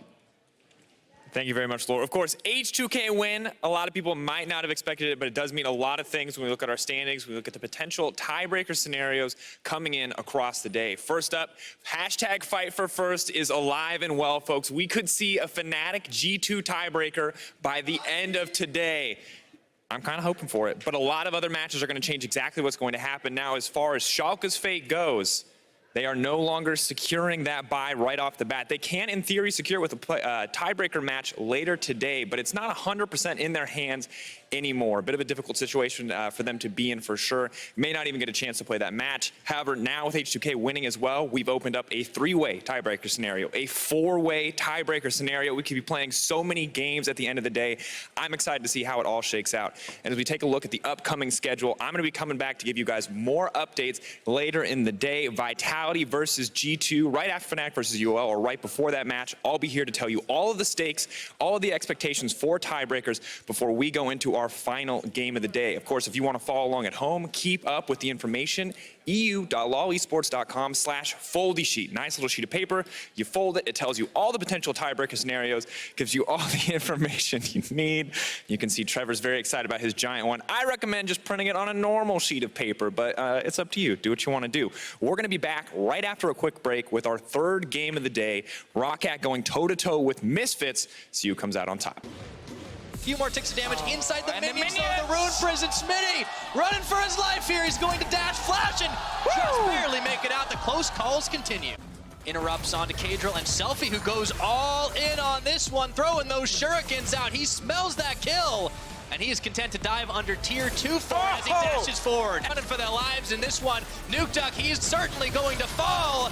And the rest of Schalke trying desperately to fight this out as H2K sensing the win in their eyes, looking for that 2 and 16 finish. Upset, going low, back, follow through, perfect execution, and it's going to be the execution of the Nexus, and H2K are hard to kill today.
Really? We can wish for anything we want?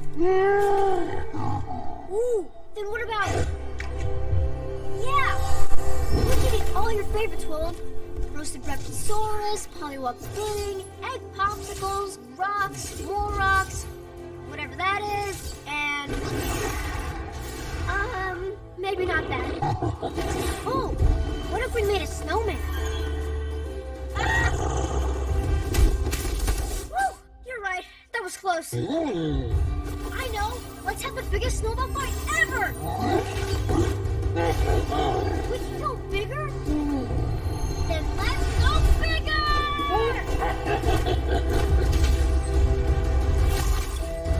What if we travel to dangerous lands?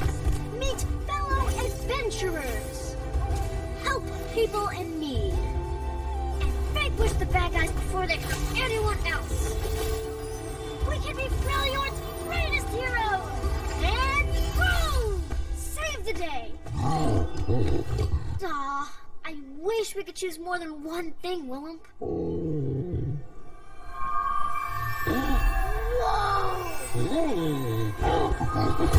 are we waiting for? Go, Willow, go!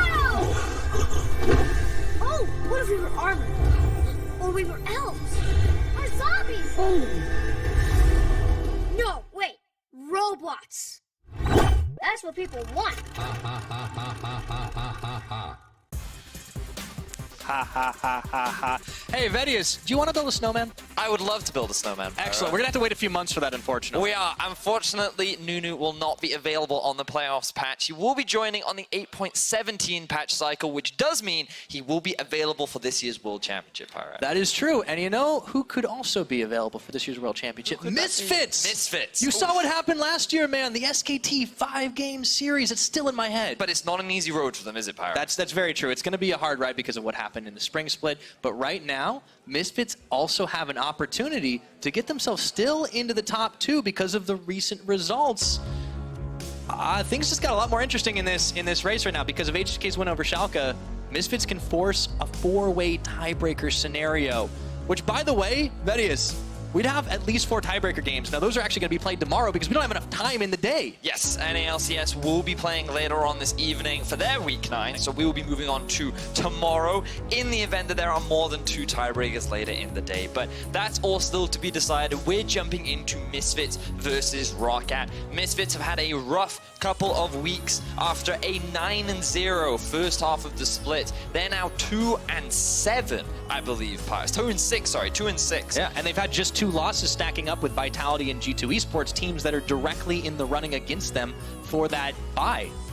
So it's definitely been a rough couple of weeks. Roccat, they're on quite the losing streak themselves. They'd love to bounce back in today's game. They had a pretty competitive game yesterday against Fnatic, and a lot of it was off of Prophet's Rumble, which is why you can see that ban immediately thrown towards him. The Trundle also going towards Memento, but it does leave things like the Camille open, given that he does like to play those early game skirmish ganking style junglers. That is certainly a possibility, and you can see Roccat banning all of those big, strong, overtly powerful champions that we consistently see in the ban column one way or the other, the Aatrox, the Akali. Of course, the Varus gets picked up very quickly for Hansama, who has really only felt at home on these marksmen this split. Yes, he certainly has. Rushing a very early AD carry pick. They did get crushed by Vitality yesterday with the Draven Braum. A lot of attention was thrown down towards that lane. Let's see if Roccat look to try and emulate that style of play. For now, they're going to immediately answer with an AD carry of their own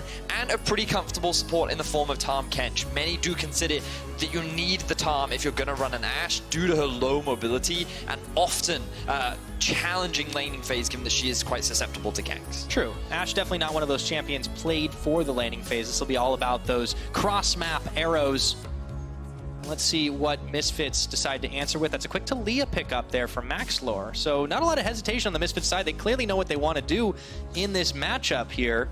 And Maxwell does have 3 games on the Talia so far this split. We remember when Misfits was going 9-0, this was the champion that he was having his best performance on, currently undefeated on it so far this split. So Misfits going to be more than happy to get their hands on that jungle champion. Nice little hover for Senkox, one of his favorite champions, the Aurelion Sol, but it ends up being for Mickey X, the lock-in of that Pyke. So, a little bit more aggressive in the bottom lane, possibly some roaming. There's a lot of champions with a lot of movement speed here on the Misfits side. I'm liking what I'm seeing. Yeah, a lot of roaming right now, a lot of potential to just invest a lot of resources in towards the middle lane.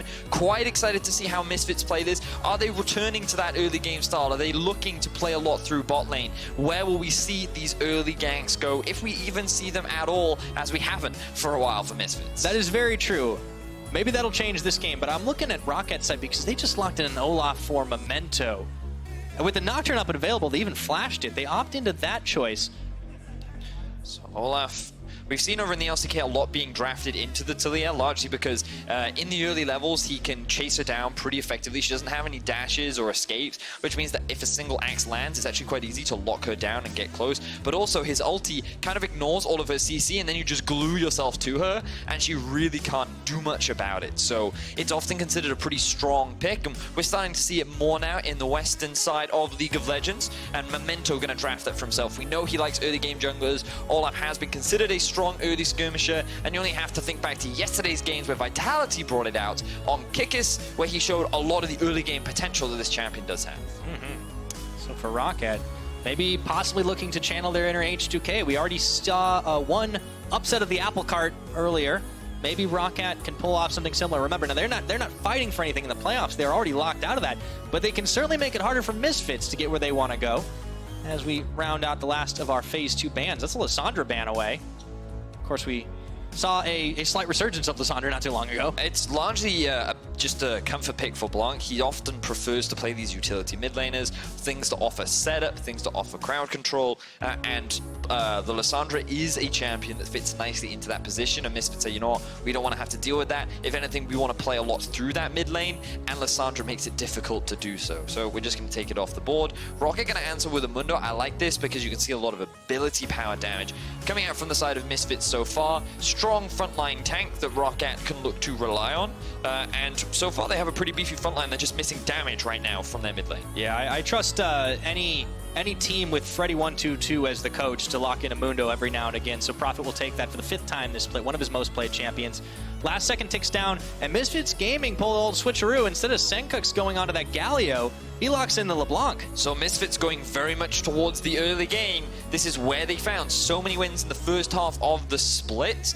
Things like the LeBlanc mean that you often have pressure in the mid lane. It gives you opportunities to roam, or because you have things like the Pike and the Talia, you can just invest all your gank towards the mid lane yourself. Misfits can also round out with another carry in the top lane, but instead they're going to go on for the tank. Cho'Gath round things out quite nicely because it offers another front line, gives them a little bit more Baron threat as well, and I think that they are just looking to play either around mid or through the bot side of the map. Okay, so Misfits giving themselves some options, but definitely staying true to that early game, aggressive, centric style that they want for this one. Last couple seconds, Roccat debating the last pick they'll have. Norscarin having a little bit of fun, and that's a Twisted Fate. Now we have seen I believe we've seen the TF once this split, and I think it came out from Nukeduck very early on into the split. But I'm surprised that they would voluntarily pick that into the LeBlanc. One of the big things about Twisted Fate is he doesn't have that many escapes. He's pretty short range, and a mage like LeBlanc can very quickly lock you down and kind of chunk you out of lane very effectively. It does give you a lot of roaming power. It means that you can look to set up a lot of pick plays with things like the Ashe Arrow and the Twisted Fate ulti, which is great. Be able to move towards the side lanes a lot, but the early game for Roccat concerns me a little bit. We'll see how they play out against this very strong early game of Talia and LeBlanc and Pike all coming out from the side of Misfits. Yeah, you got to get through that gauntlet before you are able to get on your feet. But if Roccat can do that, we know that this is a team that is not afraid to take the fight to anyone, and I mean anyone. And both of these teams have so much global potential down the line. You got Ashe Arrows, you've got Twisted Fate, of course you got teleports on just about everybody. I'm looking forward to seeing how this one goes. Misfits Gaming still fighting to try and get a second place and a bye into playoffs, direct route to Madrid. It's going to be a long road ahead, but it all starts if they can secure this victory. Will they be able to do it? Or will Roccat knock their blocks off and kind of go out 2018 in a bang? Yeah, it's definitely an important matchup for Misfits if they want to secure a top spot or a better seeding coming into playoffs. They're out of contention of challenging for first place, but as you said, due to recent results today, they can still get that second place spot. They can still get the bye and lock in a trip to Madrid. Roccat, they're playing for pride. They're on a 6-game losing streak right now, and they would love to end their split on a win. But also, Pyra, there is another battle for first going on in the EULCS right now, and that is between me and Deficio.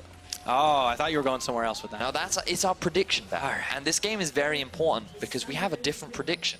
For this game? For this game specifically. So we're both going to be, well, I mean, I have to watch it intently because I'm casting it, but Deficio too will be watching very, very closely. So we'll see how things play out as the game progresses. So, I know you picked Roccat.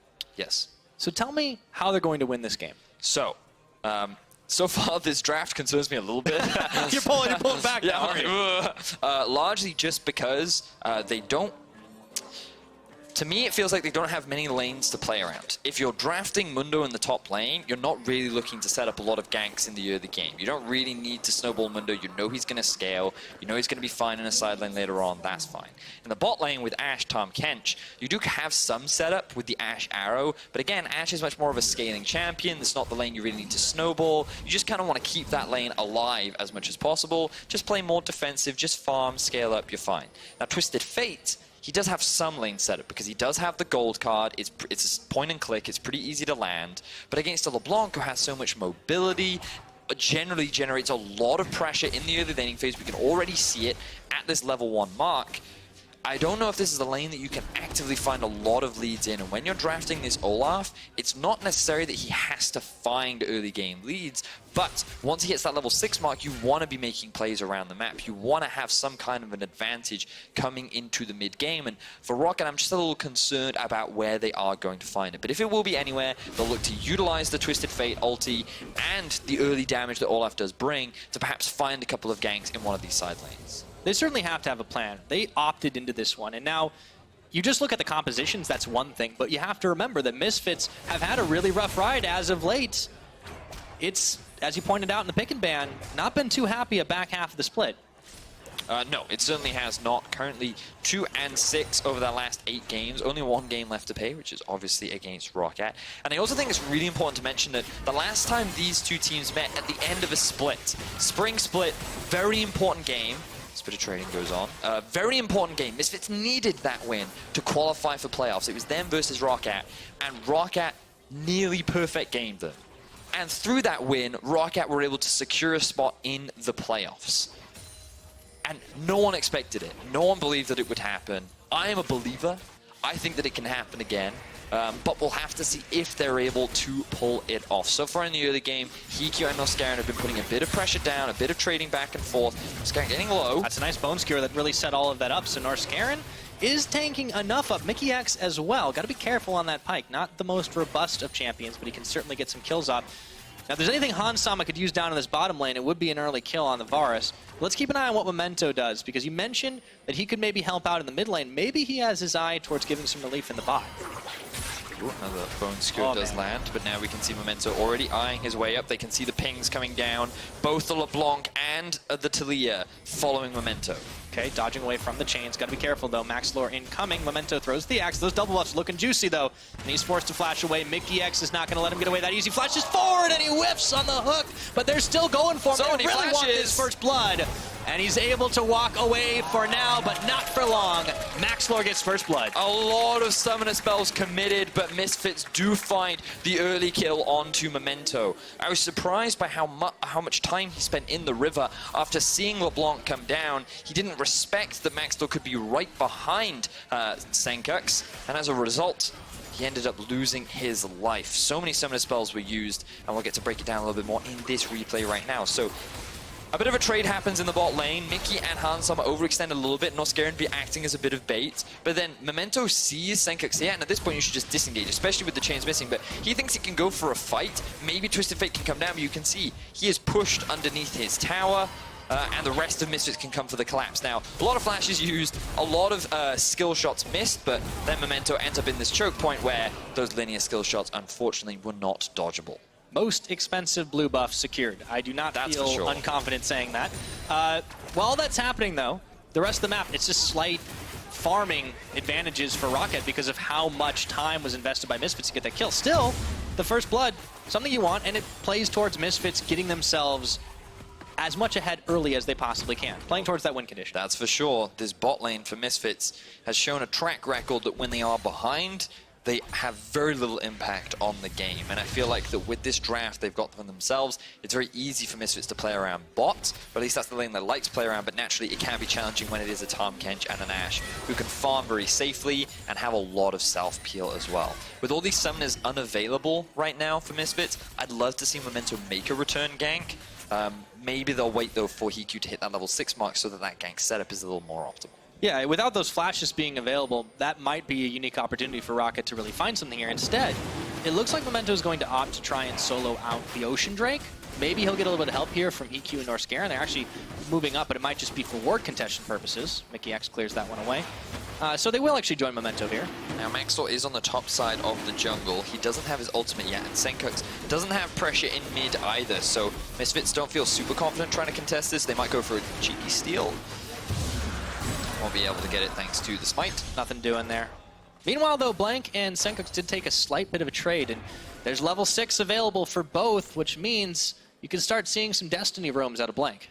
I'd love to see that. That's where you'll already see Misfits. Look at all the wards they have in the river. Double control wards set up where spots that Blanc would be noticeable on, largely because he will look for roams and he will do it towards the bot lane where there are no summoner spells available. EQ level 5 as well. I want to quickly look at his experience bar to see how far he's about halfway right now to level 6. Once he hits that mark, I really want to see Roccat make a play towards that bot lane. Yeah, you can only cleanse the one. Hansama holding on to that summoner spell. Remember, no flashes in the bottom lane from the first blood onto Memento. So we might be in for some more action. For now, though, Sencooks is keeping him locked up in lane. So the next Drake to spawn will be another Ocean, always valuable in the early laning phase, gives you that extra bit of sustain. Farm across the board, going in favor of Roccat. You talked a little bit about it earlier, Pyra. And remember, in terms of stakes, for Roccat, this game doesn't really mean anything. They've been on a pretty hefty losing streak. They've lost their last 6 games, and they'd love to end their split on a win. But for Misfits, this means a lot in terms of being able to qualify for that bye spot. And in order to do that, they're relying a lot on finding this early game lead with the LeBlanc, with the Pyke, and with Maxwell now hovering around the bot lane. They have a control ward in this back bush. That allows him to slide on in undetected. Okay, you can see Mickey X looking to come back in as well. EQ has the Enchanted Crystal Arrow. Should he choose to use it, Maxlor decides there isn't really a lot he can get done here. Wouldn't be a whole lot of answer available for Memento. He's occupied in the top half of the map. But it's good you bring up the playoff situation for Misfits, because it is about trying to get themselves not just into a better playoff position, but to kind of live up to the expectation that was set last year with this team going as far as they did at Worlds. You've got to kind of make up for lost time because the spring split just wasn't that good for them.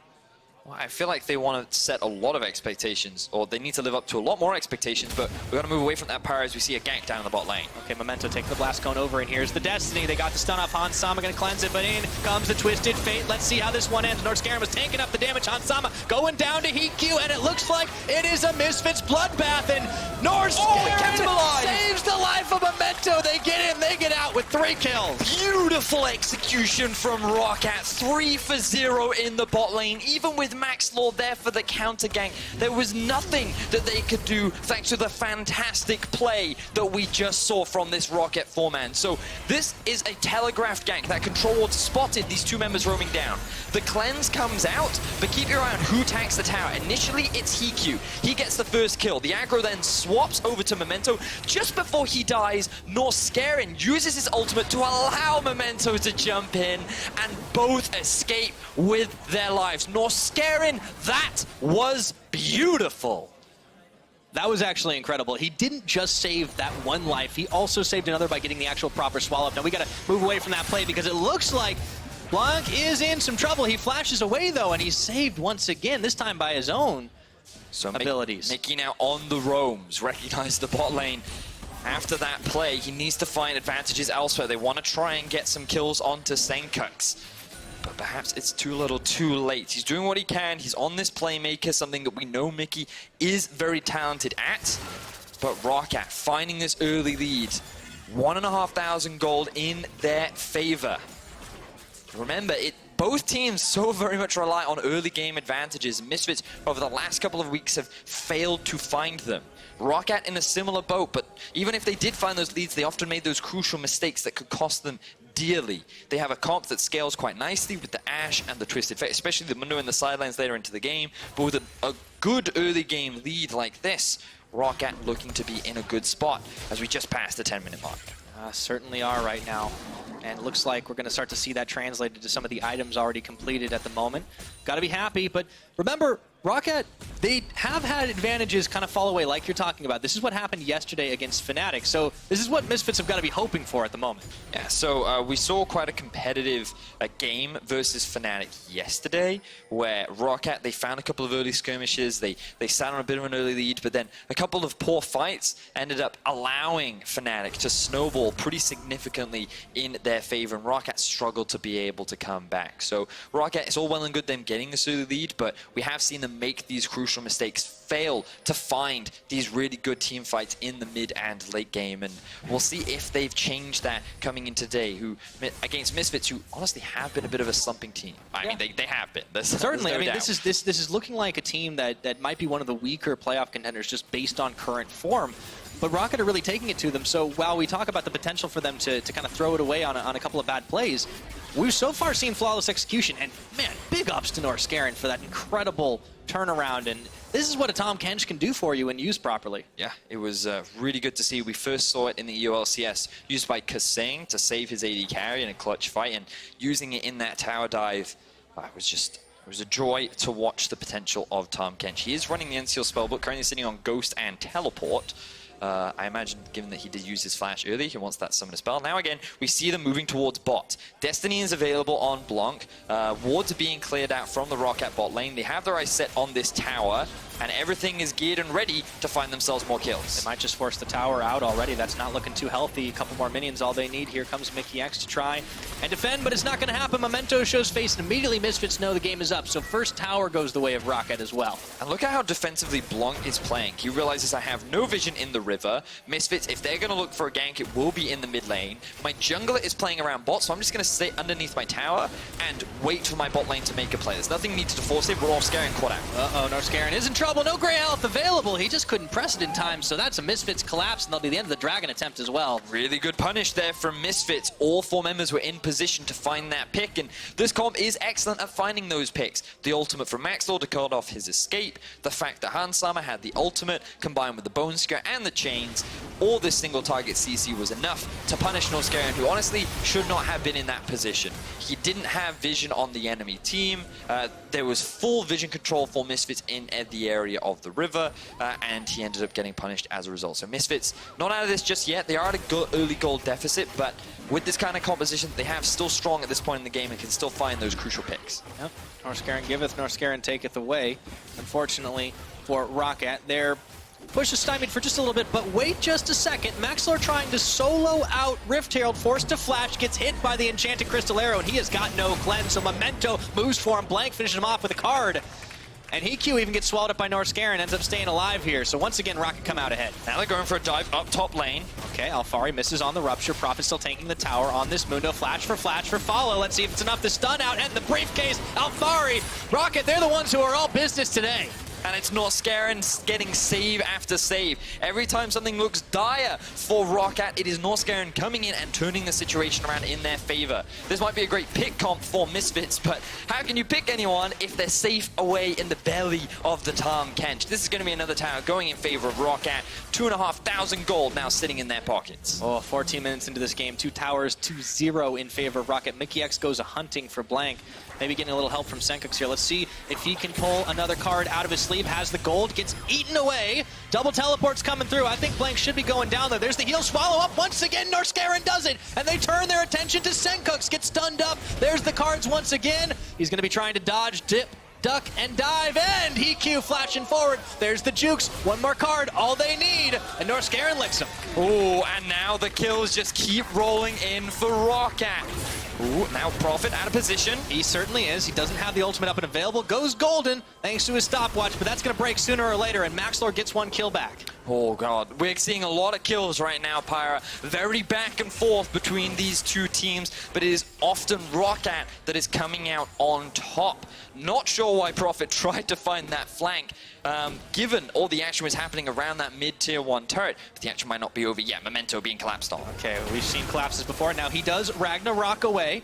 He'll be fine. So, in contrary to the big Roccat mistakes that can sometimes throw a game away, these are the little ones. This is just getting caught out of position. It's not the most crucial time. Let's take a look at this one again, though, because this really turned that pick on its head. Yeah, this was, again, really great play from Norscarin. The teleport coming into the mid lane, and the Zhonya is being used by Blanc to just buy time. He then gets gobbled up, thrown towards Senkux, who's been split away from his support, and Senkux does what he can to escape, but Hiku was going to secure that kill. Senkux thinks he can be a tricky illusionist here, but unfortunately it wasn't enough. And then Prophet, he just hard commits onto Maxlord, thinking he can get that solo kill, but not respecting the positioning of the rest of Misfits. He ends up giving away a kill that arguably he shouldn't have, ends up being a 1-for-1 overall. But the fact that Senkux is currently 0-1-2 on this LeBlanc, Pyke yet to have a substantial impact in this early game, and Roccat with a 3,000 gold lead on a composition that you would kind of expect to scale pretty nicely into the late game.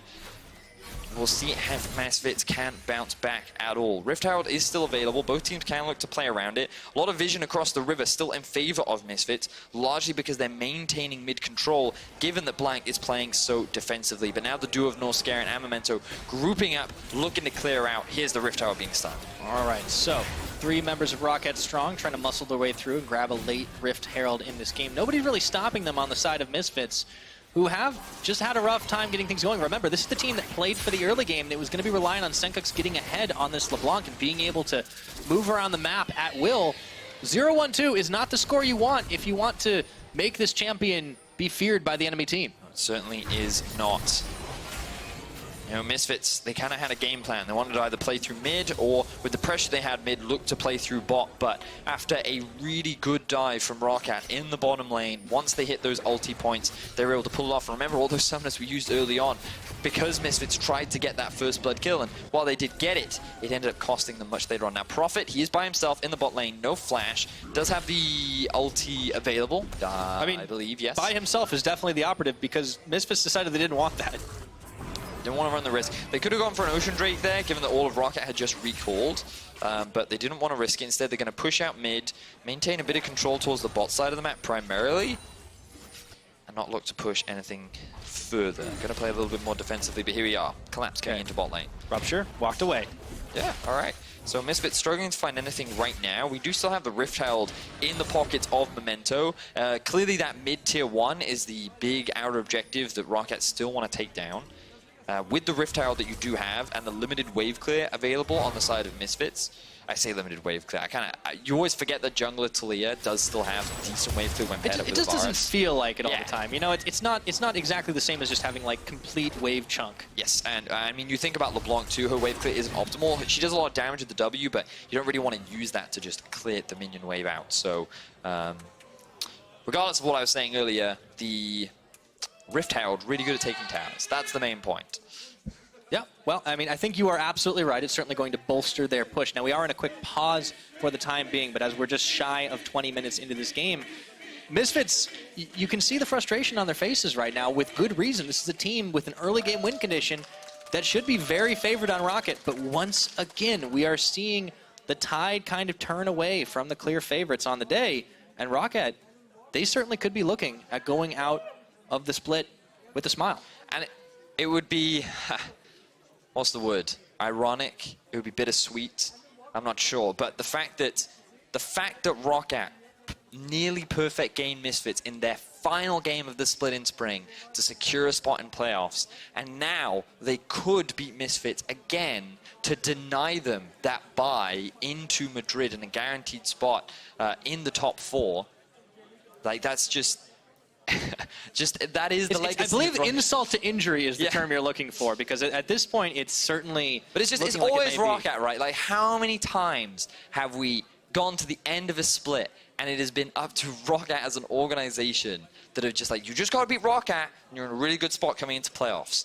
And then every time, like the time Roccat took down G2, they've always got this X factor. Like, it doesn't even matter the roster. I think that's the thing that a lot of people can forget about sometimes, is that they have always been able to become this talent factory. Yeah, I knew you'd say it, Pyra. It's true. I keep saying it for a reason. They take these players that people don't really think about all that much. Okay, they had, you know, former SKT Prophet, sure. But apart from that, they take these players that people haven't heard the names of, they come up through the ranks, and all of a sudden, they're making insane plays. Tell me this.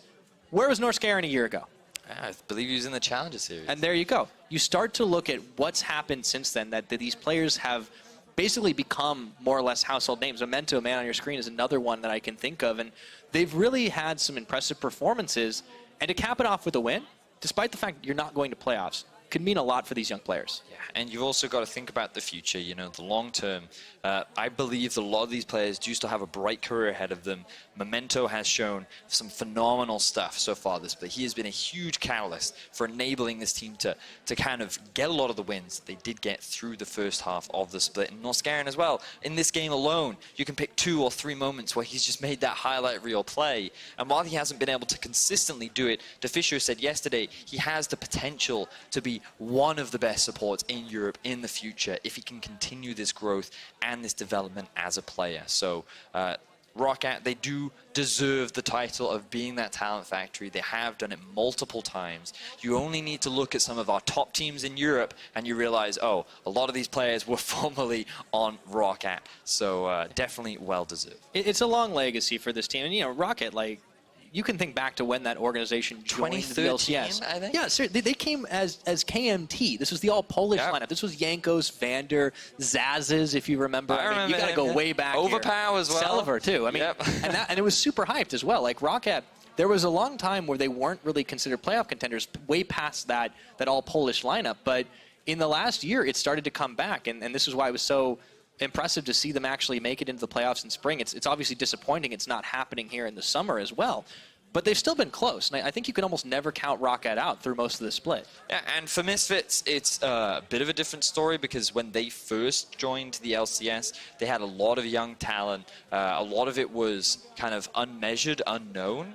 And they made a couple of roster changes coming into the actual split back last year, spring 2017, where there were a lot of question marks around how well would they perform, what would they be able to do, and then they finished top 4 in their very first split of the LCS, and then immediately after, they made it to that finals in Paris. And then everyone can still remember they went to Worlds, they had that great performance against SKT, and this organization in the last 2 years has achieved a huge amount. They've already started building towards one of the many great legacies that we do have here in Europe, and they want to continue that. And after a rough spring split, they wanted to bounce back, and they did. And while they are faltering at the end, still so many teams have high expectations of them coming into playoffs. So let's see if they can live up to those expectations. We are back into the game, ladies and gentlemen. Misfits versus Roccat. Roccat currently sitting with the gold lead.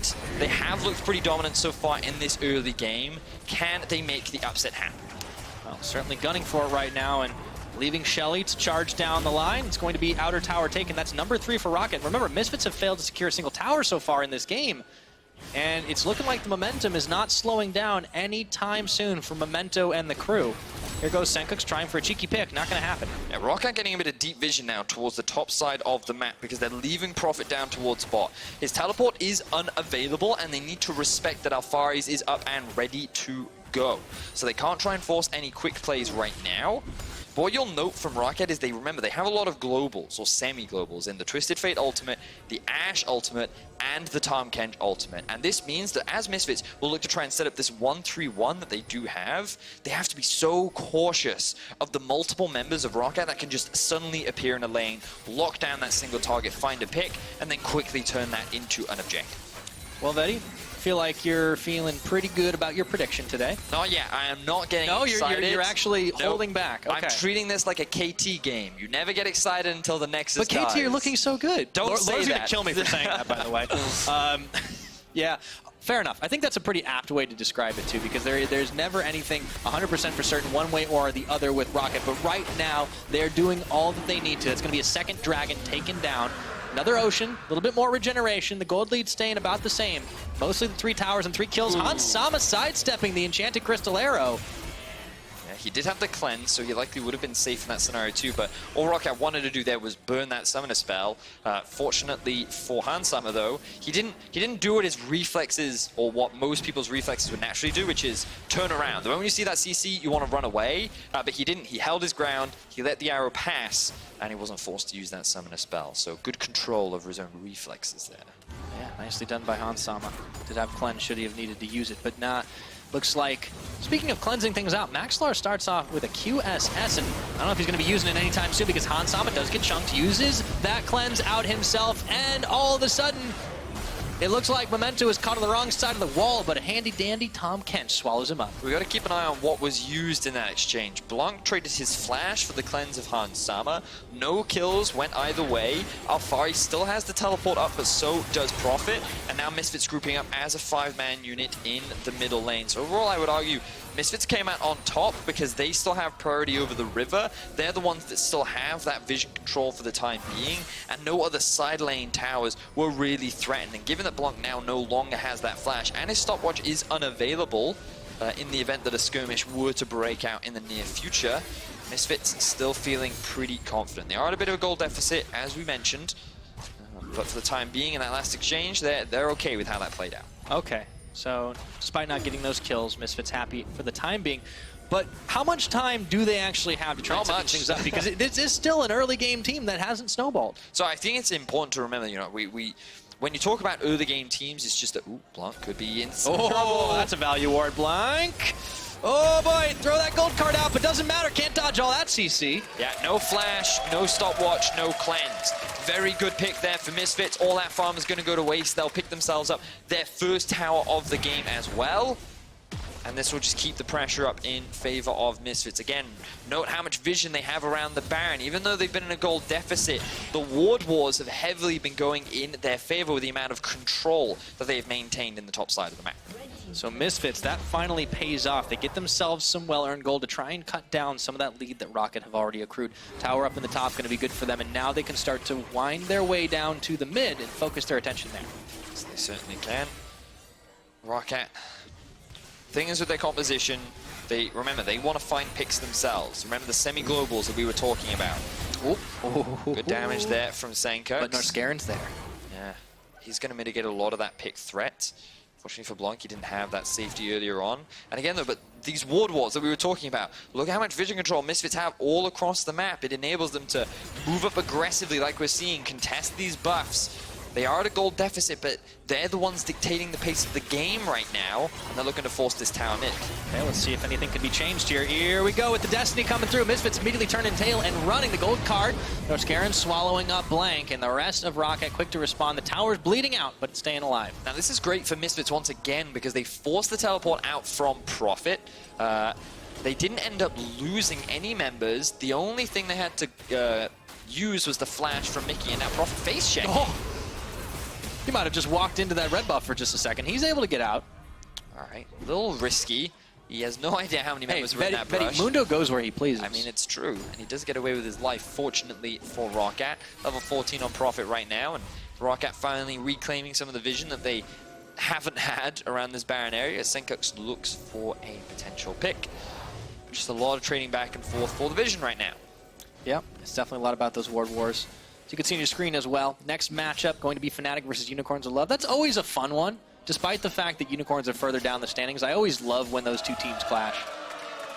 It's always unexpected. And I mean, we've had a lot of unexpected results today. Splyce were not playing towards the late game. They were snowballing against Giants. That was fun to watch. And then H2K, they made the meme a reality. H2 and 16 after taking down a 10-1 second half Schalke.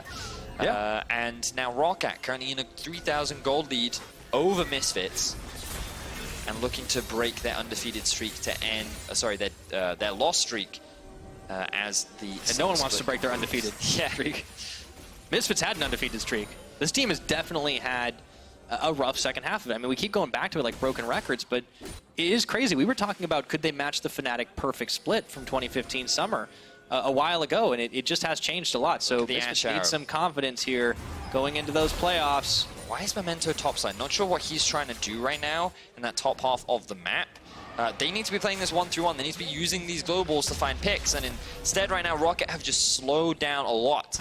Misfits using this window of opportunity to take down a couple of outer towers. They've taken top, they've taken mid. They're maintaining good vision control around this Baron. This is why things are still very close. Remember, what we mentioned earlier, Roccat have this tendency to, even with a gold lead in the mid to late game, make those poor decisions that end up losing them games that arguably they should have won. And a lot of it does come off the back of they make uninformed decisions. They try to go for plays without full information of where the enemy team is. They try to force objectives without respecting the potential turnaround. And it does mean that often teams have been able to come back against Roccat, and that's what Misfits are looking for right now. Talia will still do plenty of damage as the game progresses. Varus is always going to be a late game threat because he is that AD carry with the Rage Blades. And while LeBlanc falls off in terms of teamfight impact, she does still have huge pick potential as the game progresses. Trying to get the pick off onto Memento, not going to happen. He doesn't even actually need his Ragnarok, and there goes the wall. But it's only separated Misfits from the rest of Roccat. And now Roccat looking to march a couple more minions into this inner tower, not going to fall into the trap of going too deep in there with the collapse imminent. But it's good that you mentioned that Roccat may have had a history of making these uninformed decisions, because this is what the vision is all about, making sure that you actually get the information you need to make those good decisions. And lo and behold, Misfits are the ones that are actually getting the better vision in this game.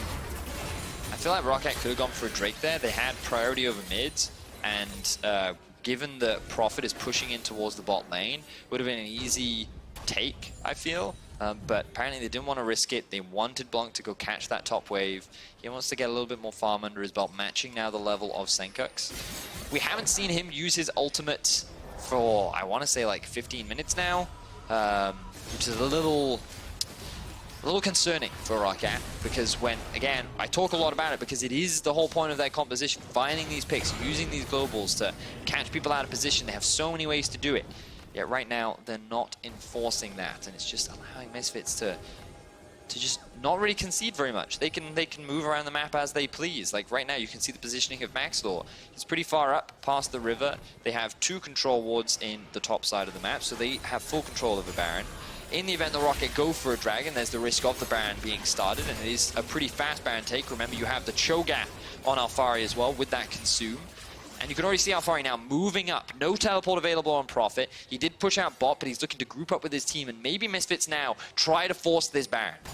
Oh, there's no teleport from Prophet, as you said. This is move. going to be, if they pull the trigger on it, it's going to see with the Ashe E. See, now this is huge. This is happening. Because the E has now just been used. It's going to be started, and look how fast this goes down. Yeah, Memento and Norskaren already here, though. So let's see if they can try and get Mickey X down. No, here comes the Destiny, the Twisted Fate coming in, and Mickey X pulls Norskaren back, and that Baron is very low. Let's see if they can get inside of the pit. That Ashe Arrow's coming down in. Goes the Olo! And Memento steals the Baron, and he flashes the pit. Now the fight is going to be on. Norskaren gets the swallow up, but he gets taken down. Blank pops out the Bellion.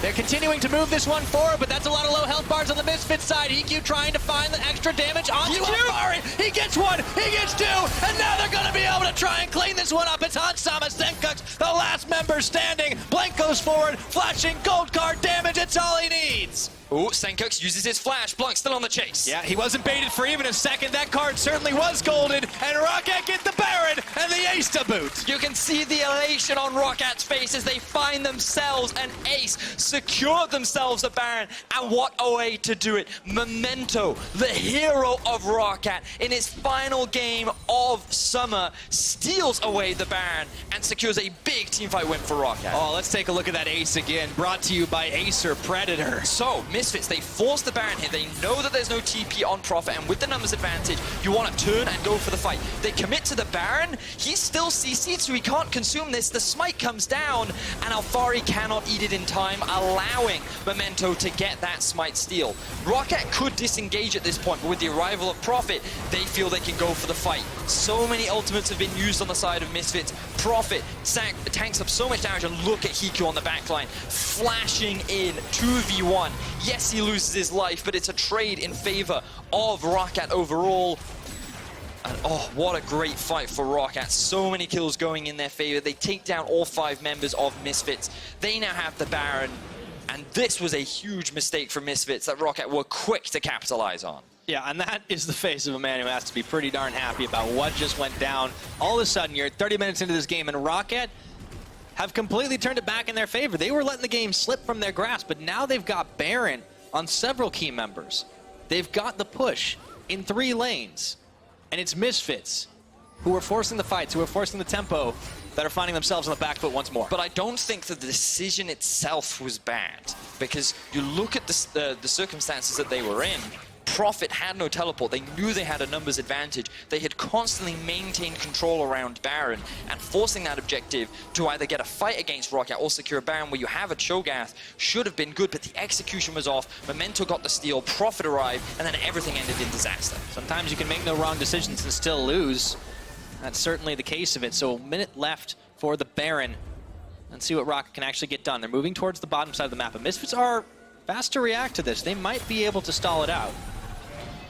Well, you can see right now, Prophet pushing in the middle lane. 4 members of Roccat. Roccat. Here comes a fight. All right, instantly Blank. He gets rooted, but he goes golden for just a second. And Norskaren gets to swallow up. The gray health is not nearly enough. Mickey X gets the kill on his opposite number, and Blank to boot. The rest of Roccat scattered to the winds, and that looked like Misfits having the number of Roccat. And this was a good punish on the side of Misfits. Remember, no flashes on Blank and nor Skaren.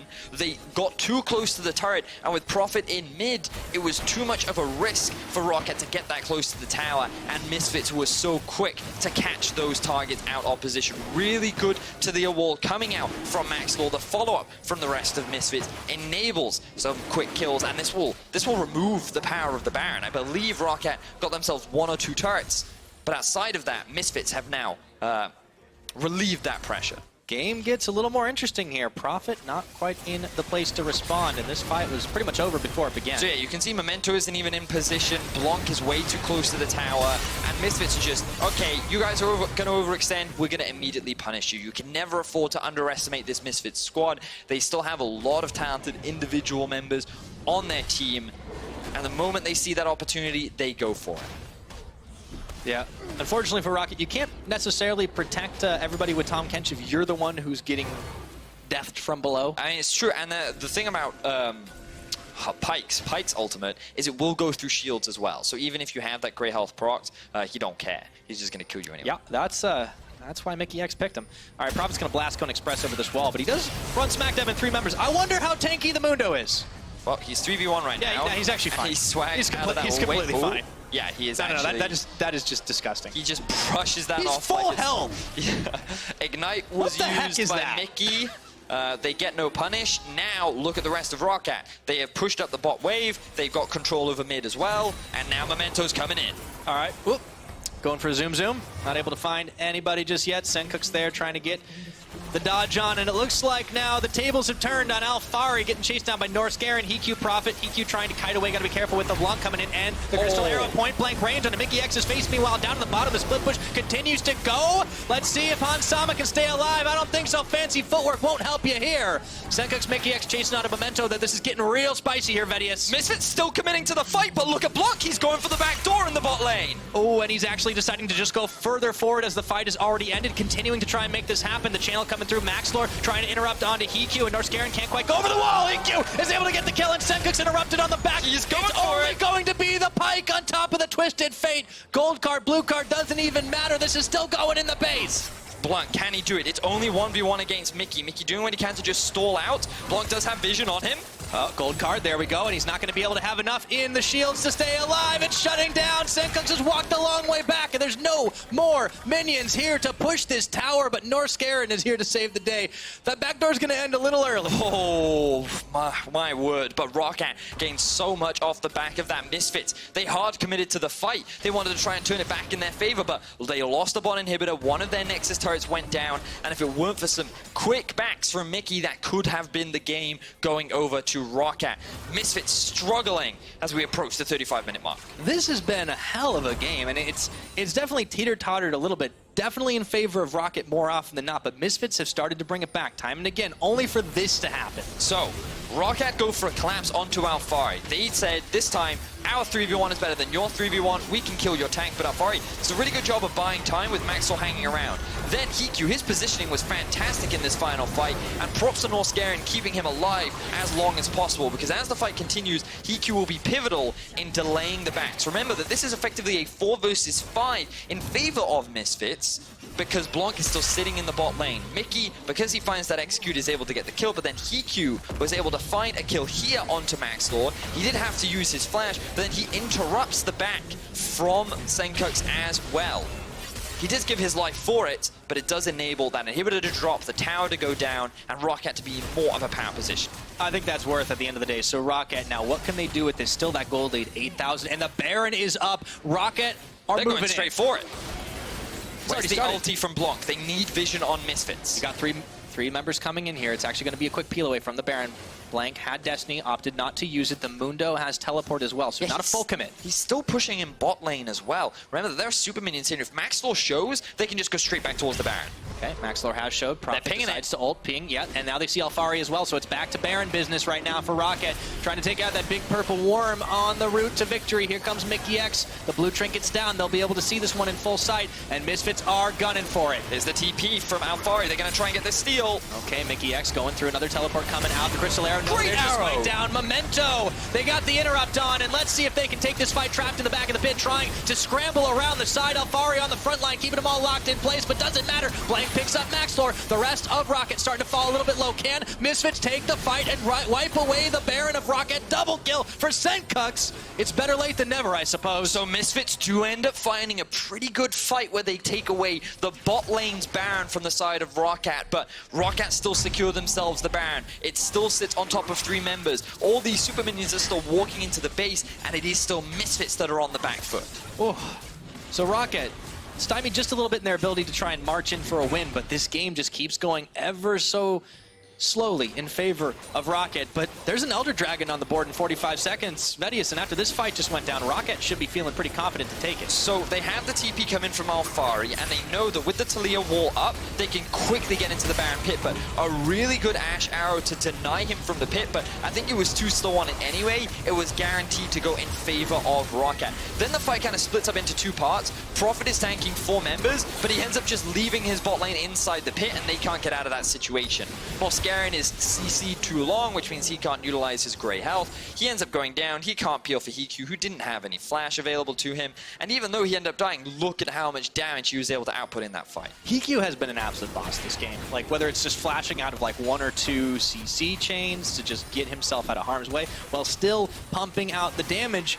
I mean, he's making this Ashe look like a hyper carry right now. Norskaren does get knocked back to great health. Critical timing there, but he gets melted through almost immediately. However, the rest of Roccat are here to respond to Hiku with a finishing blow on a Mickey X. Here comes Blank, extra damage, looking for Senkux, dodging away from the cards. But the Roccat wrecking crew is here to clean house, and Maxlor getting chunked out by Blank. Alfari's going to be left for dead. That is 1 nom too many, and I think he bit off more than he could chew. EQ with another kill. Roccat find another successful fight. They have the Baron buff enabled. 3 members are dead for Misfits and Pyra. I think we're going to see another upset. I think Roccat are going to shut down Misfits. I don't think this fight is even over yet. Hansama got licked up by Norskaren. Grey Health's on, and he's going to go a nom, or maybe not. Leave it for Prophet in the business. Senkux and Hansama, the last member standing as the inhibs, will not last very long in this, and there is only 1 Nexus turret remaining between Roccat and victory. Roccat have the Nexus on their eyes. They want to end this split on a win. Misfits looking to get shut down. Senkux dives in. Senkux goes down. The last-ditch defense is not going to be enough. Roccat clean up house. And on the last day of the split, their last game of 2018, Roccat blast off to victory. Fantastic game to watch for Roccat. They end their split on a high. They make the tiebreaker scenario so much simpler for so many teams. Tie's a bit less broken. Yeah, I mean, Misfits now out of contention of that bye due to the upset created by Roccat. They're on a 6-game losing streak until this game. And we said it, Pyra. Spring split. It was Roccat who perfect gamed Misfits, secured their spot in the playoffs, and knocked Misfits out of it. Now, once again, it is Roccat upsetting Misfits, denying them that bye, and ending their split on a high. It's poetic. Whatever else you want to call it, you have to give it to Roccat right now for delivering on the final day when it did not matter. Apart from for their pride, to maybe knock Misfits down a peg or 2, they managed it. And it wasn't without some stumbles. Like, there were a couple of those classic, wait, what are you doing in that position? But Roccat persevered. They came up with a victory that I don't think a lot of people saw coming, but I know one person who did. Maybe not exactly that way, but I'm going to give you some credit for getting the right results. Give me the high five. Oh, God, he's going for it. Yes! Congratulations, Excellent game to watch. It was fantastic from both sides. There were moments where we saw some great moments of brilliance from the side of Misfits, a couple of good fights that maybe they could have swung in their favor, but the early game was just all about Roccat. And it all started with that bot lane dive. We got to think back to that execution. Norskaren looking beautiful in the way he set that one up, utilizing the ultimate to keep Memento alive in what looked like a dire situation, ends up being a clean 3-for-0, and that's really where the snowball started. Yeah, it was pretty critical, not just for Norskeren to set those things up, but I think Memento for being in the right place, the right time. I was wondering what he'd be able to do on this Olaf pick. Of course, it has been picking up a lot of steam in the LCK, and it seemed like he just straight up took to it. Like, Maxlor, by comparison, hasn't been as Johnny on the spot quickly into the games because Misfits, up until about halfway through the split, they've been winning lanes pretty consistently, but Memento kind of had him run circles. And props to Blanc as well. Oh, we get to see these replays now. This was the first dive. This was the level 6 mark. They utilized everything together to find those early kills in the bot lane and just keep your eyes on Norskeren. The use of the ultimate just at the last second to take Memento to safety walks them out with a clean 3-0 in the start. And this Baron started by Misfits. The setup looked good. They had the numbers advantage. They had the Cho'Gath ulti, but he wasn't able to pull it off because of a great Ash arrow from Hiku, and Memento gets the steal. They then look for the fight where they find themselves a huge ace, and this is where things kind of solidified for Roccat. Certainly. Solidified is definitely one way to put it right now. It looked for just a second, maybe they lose some members, but they tap out, they reset on that aggro, and even with the pike coming up and the death from below, it was pretty epic. I got to give some serious props to not just the setup, but the way they executed those fights. Yeah, I loved watching Roccat play in this final game. It's nice to see that this was the kind of potential that we talked about a lot when they were going 1-1 for so long during the regular season, and their kind of 6-game loss streak that they've now been on. They were able to play towards a star, which was very much early game. They had a bit of scaling in there too, and everyone just kind of came together. Prophet was a great frontline tank. Yes, he got caught out of position a couple times. It was Mundo. To go back and review that. It was fine. Yeah, but also props to Blanc as well. Playing into the Blanc matchup can often be very difficult on a Twisted Fate, but he played very reserved. He very rarely overextended. He was only ever dying in team fights, which is kind of, you know, the best case scenario for him. He wasn't getting caught out of position. His use of the ultis, while I would have liked to see a couple more, was still very solid when they were used. And overall, it was great play from Roccat to secure a win. Yeah, good fundamentals and good finish. Now, who do you think deserves the player of the game? Your choices, of course, are Blanc, Norskeren, and Prophet. Well, head over to LL Esports on Twitter, and why don't you tell us who you think? Next week, we're going to start the road to Madrid in the EULCS Summer Playoffs, and if you want to watch the finals live the 8th and 9th of September, of course, you can still get your tickets at eu.lolesports.com/Madrid. Remember, you can't make it there. You can also check out our viewing parties all across Europe over at www.leagueoflegendsandcinemas.com. So you always got places to watch, whether it's going to be live or on the big screen. Yes, you do. Absolutely. Now, to get more insight on Rockat's victory, here's Laure and their support. Thank you very much, Pyra. Roccat ending their season with a win here. The nice plays with Top Kench, even so, a smile on your face at the end of the game. So regardless of the outcome today, what was your mindset coming on stage? From last week, we already knew that we couldn't make playoffs, but we still had 2 matches left to play. So we kind of just went into the mindset that we should at least try to have fun. That's what we did, I think both today and yesterday. We just had a lot of fun, and we managed to win too, so it felt really good, actually. Taking a step back now on your whole performance, because it was your first year in the LCS, as the caster stated before. So what do you think about the progression you made as a player through the year? I mean, I made some progression, but I wish I made some more, because, I mean, I want to be a good player, obviously, and it feels good, playing games, knowing that you played well, because knowing that you played bad, you have so many regrets, and I have a few regrets from some games that I played poorly, and I wish next year that I will play a lot better, and I just strive to that. What would you like to improve next year if you're in the LCS? What did you say? What would you like to improve next year if you're in the LCS? Being able to lead my team, because I think it's an important role for a support, but seeing as my career is kind of short, I don't think of myself as a leader quite yet, but maybe in the future. How was the communication in Roccat this year? Because you mentioned your role, shot calling. I mean, it was quite, in the start, it was quite 2v8 by our Koreans. They're really smart, and again, our ADC shot called a lot, same with Memento. We just have different roles, kind of. In the early game, me and Memento do our thing, and then later game, we tend to fall back to Prophet and Blanc. So this is what we have done this year. Got it. Now more about Misfits, because you beat them today. Yeah. I want to know a bit more about their situation, because they will be facing tougher teams as they come into playoffs. So what do you think about Misfits as a team recently? Yeah, they seem quite weak. I actually thought when I knew we were going to play them in the last match, I thought we were going to win, and we did. Because I think their meta is not too good for them right now. They're kind of falling back to how they played in spring, quite bad, because I mean this game they played really bad, and we played also really bad, but we managed to win. So. Well, thank you for your insights, and once again, congratulations. Now, we are going to take a short break, and when we come back, it's going to be Fnatic versus EULCS. Don't go anywhere. gonna cleanse it, but in comes the Twisted Fate. Let's see how this one ends. Norscarin was tanking up the damage. Hansama going down to Hikyu, and it looks like it is a Misfits bloodbath, and Norscarin saves the life of Memento. And that Baron is very low. Let's see if they can get inside of the pit. That Ash Arrow's coming down. In goes the Memento steals the Baron, and he flashes the pit. Now the fight to move this one forward, but that's a lot of low health bars on the Misfits side. EQ trying to find the extra damage onto Alfari. He gets one, he gets two, and now they're gonna be able to try and clean this one up. And Mickey X, here comes Blank, extra damage, looking for Senkux, dodging away from the cards, but the Roccat wrecking crew is here to clean house, and Maxlor getting chunked out by Blank. Alfari's gonna be left for dead. That is one nom nom too many, and I think he bit off more than he can chew. Roccat clean up house, and on the last day of the split, their last game of 2018, Roccat blast off to victory.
Welcome back to the EULCS Summer Split, where Fnatic face off against the Unicorns of Love.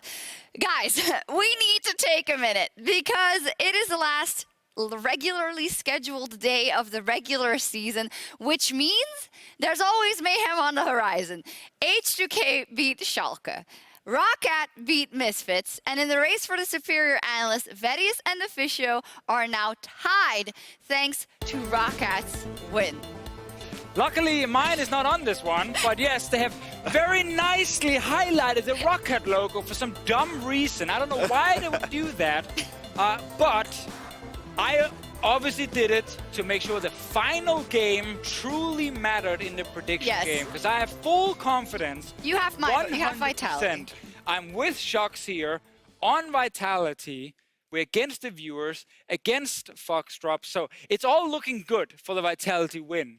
And me still winning the prediction game. I'm trying to be a little careful about like overblowing the whole superior analyst thing whilst we're still in very serious, ramifications for seeding and playoffs. But it seems that it is also very important. Now, though, back to the game at hand and to the implications for the standings. So, if Fnatic were to win this game versus the Unicorns of Love, they would secure first place. But should the Unicorns of Love win, G2 can still force a tiebreaker game for first if they beat Vitality.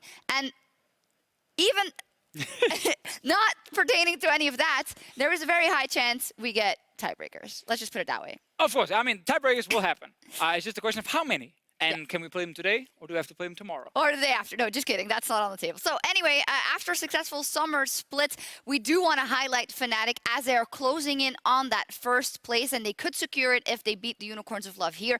And we do want to put the spotlight on the man in the mid lane. Caps, he came into the EULCS in 2017 with a bang. He was already turning hits in the TCL. And the minute he stepped on stage, he said, "Look at me. I'm your mid lane king now." I think it was really his international performances that solidified that. But and then, yeah, oh, absolutely. But I mean, this is the thing is where for Pax, he's been on Caps has been on this upwards trajectory, I would say, throughout his whole career, really culminating what we're seeing in the summer. Well, my point was more that he came to the league and he immediately beat up Perks at his own game. Yeah, so the first play we showed was the big Perks highlight where he did that and we were screaming baby faker and people hated us instantly. Because what actually happened right after we started to get that thing rolling where he was the new faker basically, the clips we just showed was him dying to 10 million ganks. Because the strategy against Fnatic became go mid lane.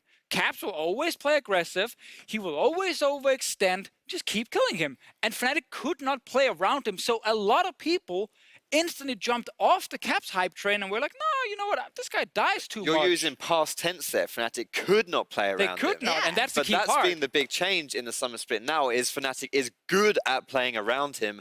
And who knows? Who would have known that when you've got a sickhead in the mid lane like this guy here, you play around him, you enable him, and boom, he pops off and now he's the best mid laner in EU. I would say like the combination of factors of, and naysayers might say, well, you used to have to fend for Reckless and Caps. Now you only have to look at Caps. And on the other side, there is also that arc of development of mid laners. We've seen that on many mid laners when they come into the LCS, Perks as an example. They start off being very all out, very aggressive, getting those big plays, and then focus on different things. They focus on team play, they focus on communication. I'm loving the fact that Caps said, actually, I'm just going to keep focusing on being that aggressive mid laner, even when picking up all these other skills. But he's not losing any of his aggressiveness so far, which I like. I think that's actually what I love the most about Caps. The fact that the guy we've seen can pull out so many different champions, and he always plays to the limit. And that's actually something other players are trying to do as well, and then they get criticized for it. Take Exile as the example. Also super aggressive player,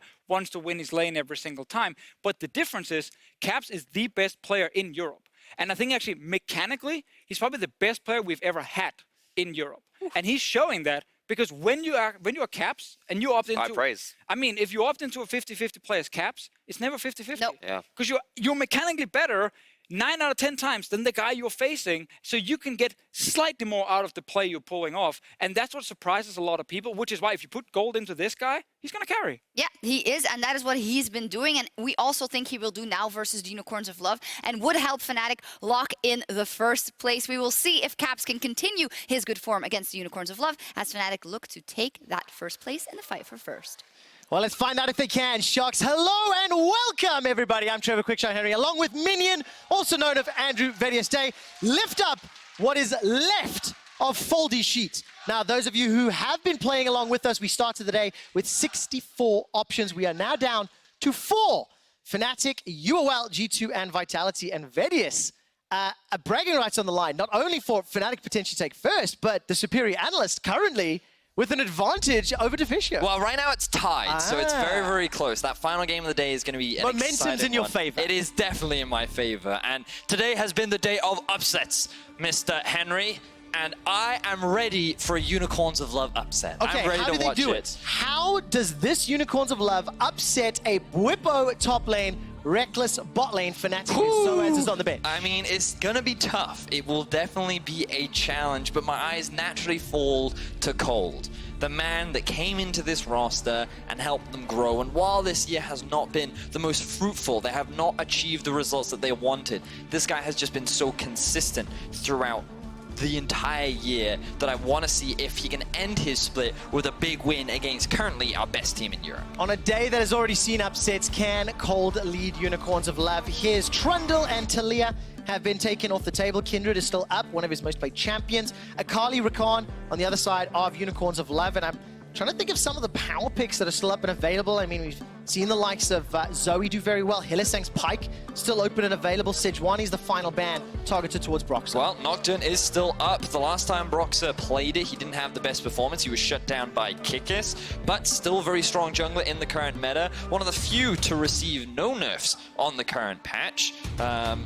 And we'll see, because with Trundle banned away, you would consider that to be one of the answers, but instead, they're going to go for the undefeated champion from Hylissang, and one of his big playmakers of the split. 7 wins, 0 losses, 27 kills, 17 deaths, and 56 assists. Vedius, I'm going to make a bold statement. It's going to sound a little bit like Medic's casting. Is Hylissang the best Pike in the world? So, I think he is. Fantastic. I think that there is no other Pike as good as Hylissang. He is a terror. He is great at roaming. He is great at getting kills in lane. And it kind of implies that he's going to leave Reckless on an island. I think we're going to see another Reckless Ezreal game. I was thinking exactly the same thing. Let's see how the rest of the draft plays out. Totoro will be locking in the Braum. Only for the second time this split. Played it once before, it was a loss.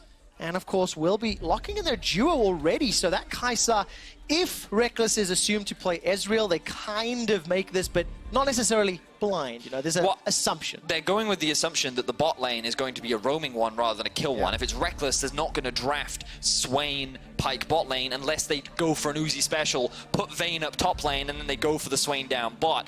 So they're assuming that they will have a pretty easy lane to just scale in, and then they can look to try and outplay in team fights. And when we think back to Samix in the last few weeks, he's had some mixed performances, but he has had opportunities to shine, especially on this Kai'Sa. So I think that it's a good pick for them. They picked a pretty safe bot lane, especially with the Braum in there as well. Also undefeated, 3 games played, 3 wins to Samix and UOL. Half of their team's total wins this split with Samix on that champion. Okay, solo laners and junglers still need to be locked in.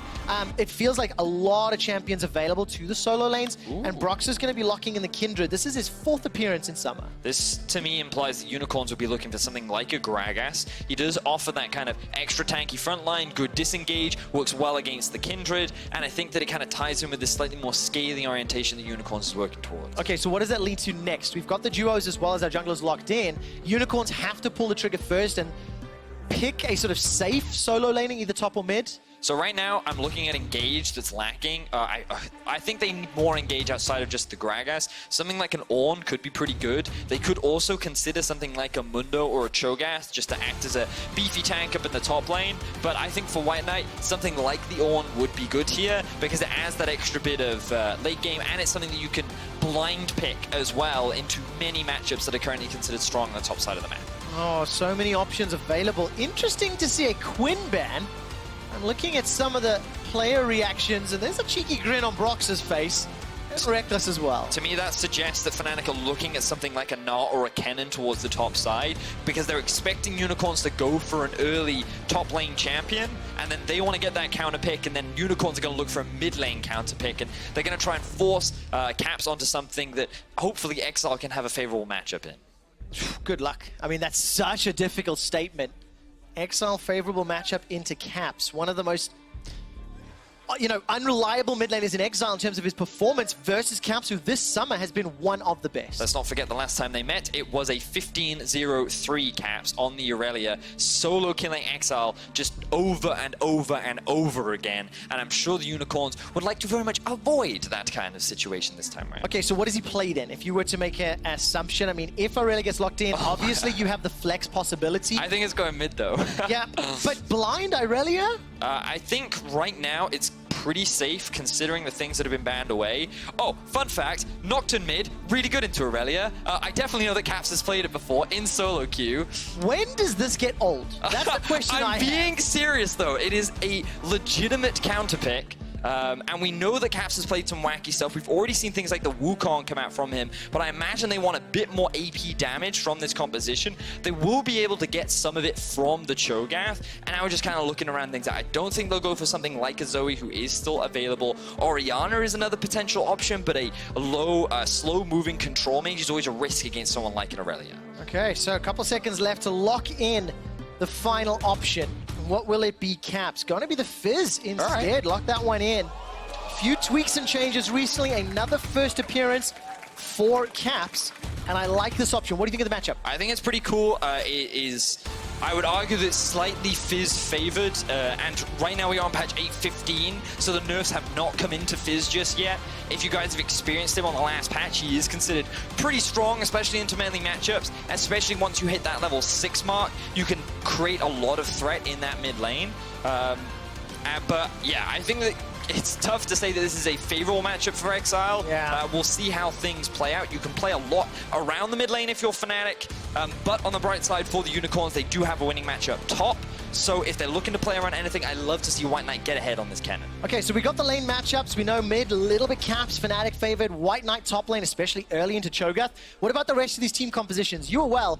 They just scream somewhat death ball. They have the option to split push, of course, in the 1-4. But I think that cannon's going to be AP. If they're going to draft towards the Irelia, their two options are make the Kai'Sa an AP build. We already saw it in the LCK earlier today, and it has been a thing for a while. Alternatively, you keep Samux on like the AD carry style, and you move White Knight into full AP burst cannon. So these team fights will be monumental, and they group up 5 when you pair up an Irelia and a cannon, and you have the mobility of the Kai'Sa.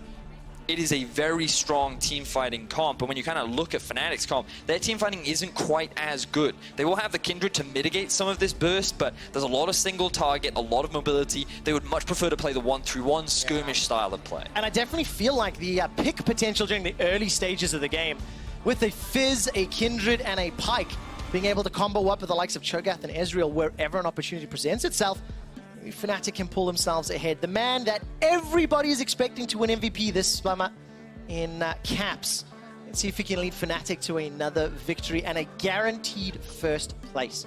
Of course, that's what's at stake here. If Fnatic lose this game and G2 win against Vitality, we will have a tiebreaker today for first and second seed. And that fight for first, that's the only way it stays alive. If that happens. It's going to be a fun game to watch. Remember, guys, it has been the day of upsets. And this would probably be... Would this be the biggest upset of the day if Unicorns were to win?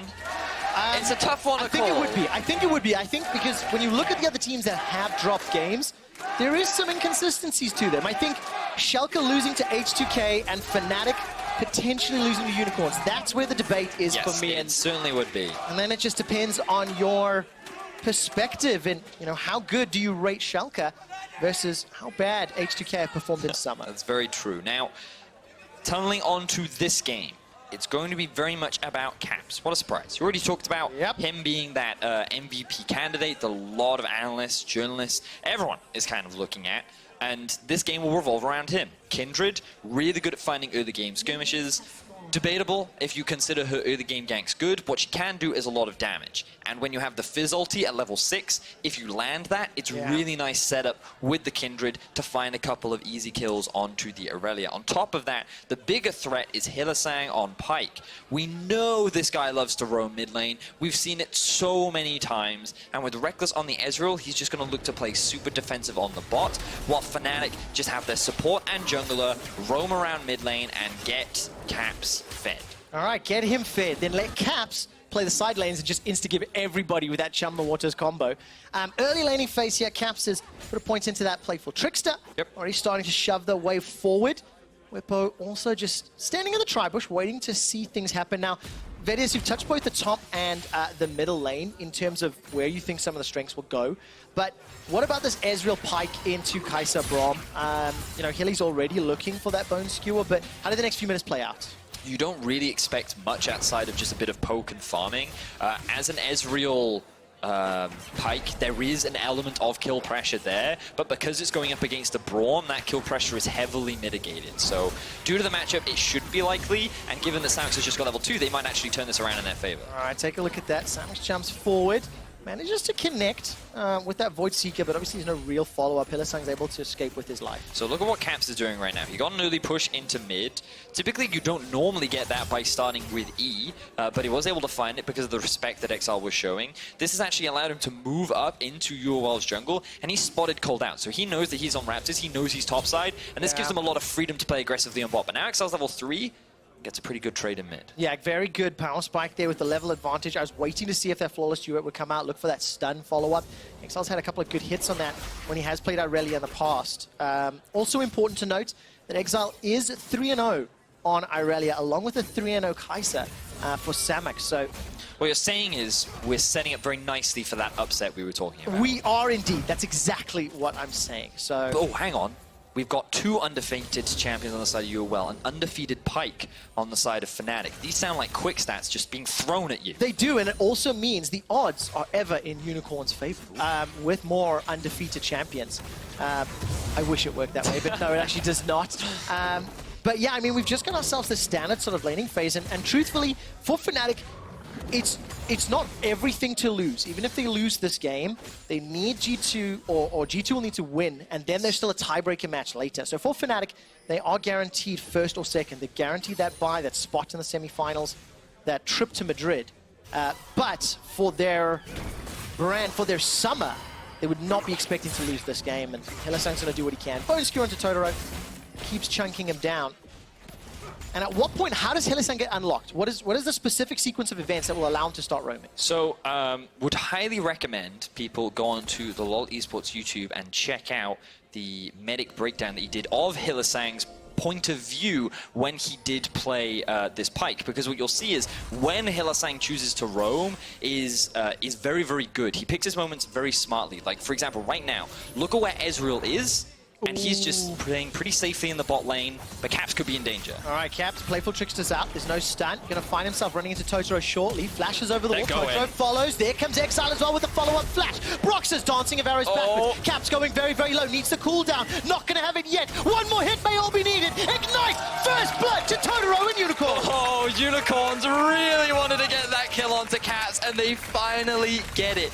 3 flashes were used, and Ignite was down, but the fight's not over. All right, 2 versus 3. Totoro has been set alight by the Ignite. Phantom Undertow backwards, and Broxa, Dance of Arrows over the wall, goes back in.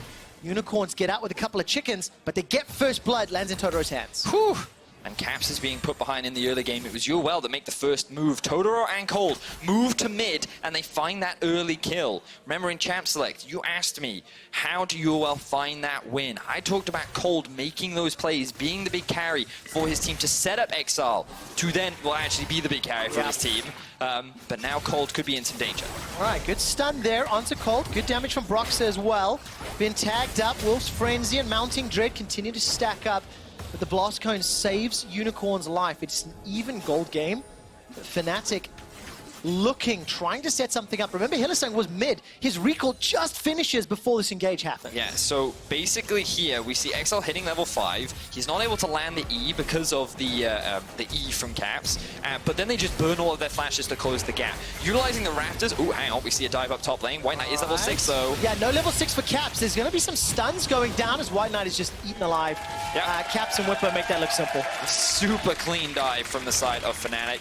Remember that you have a really easy way to relocate the tower aggro thanks to the Fizz E. So that dive was very easy to set up, and Exile not really able to punish much off the back of it. Does have a bit of pressure mid, now actually looking for an invade.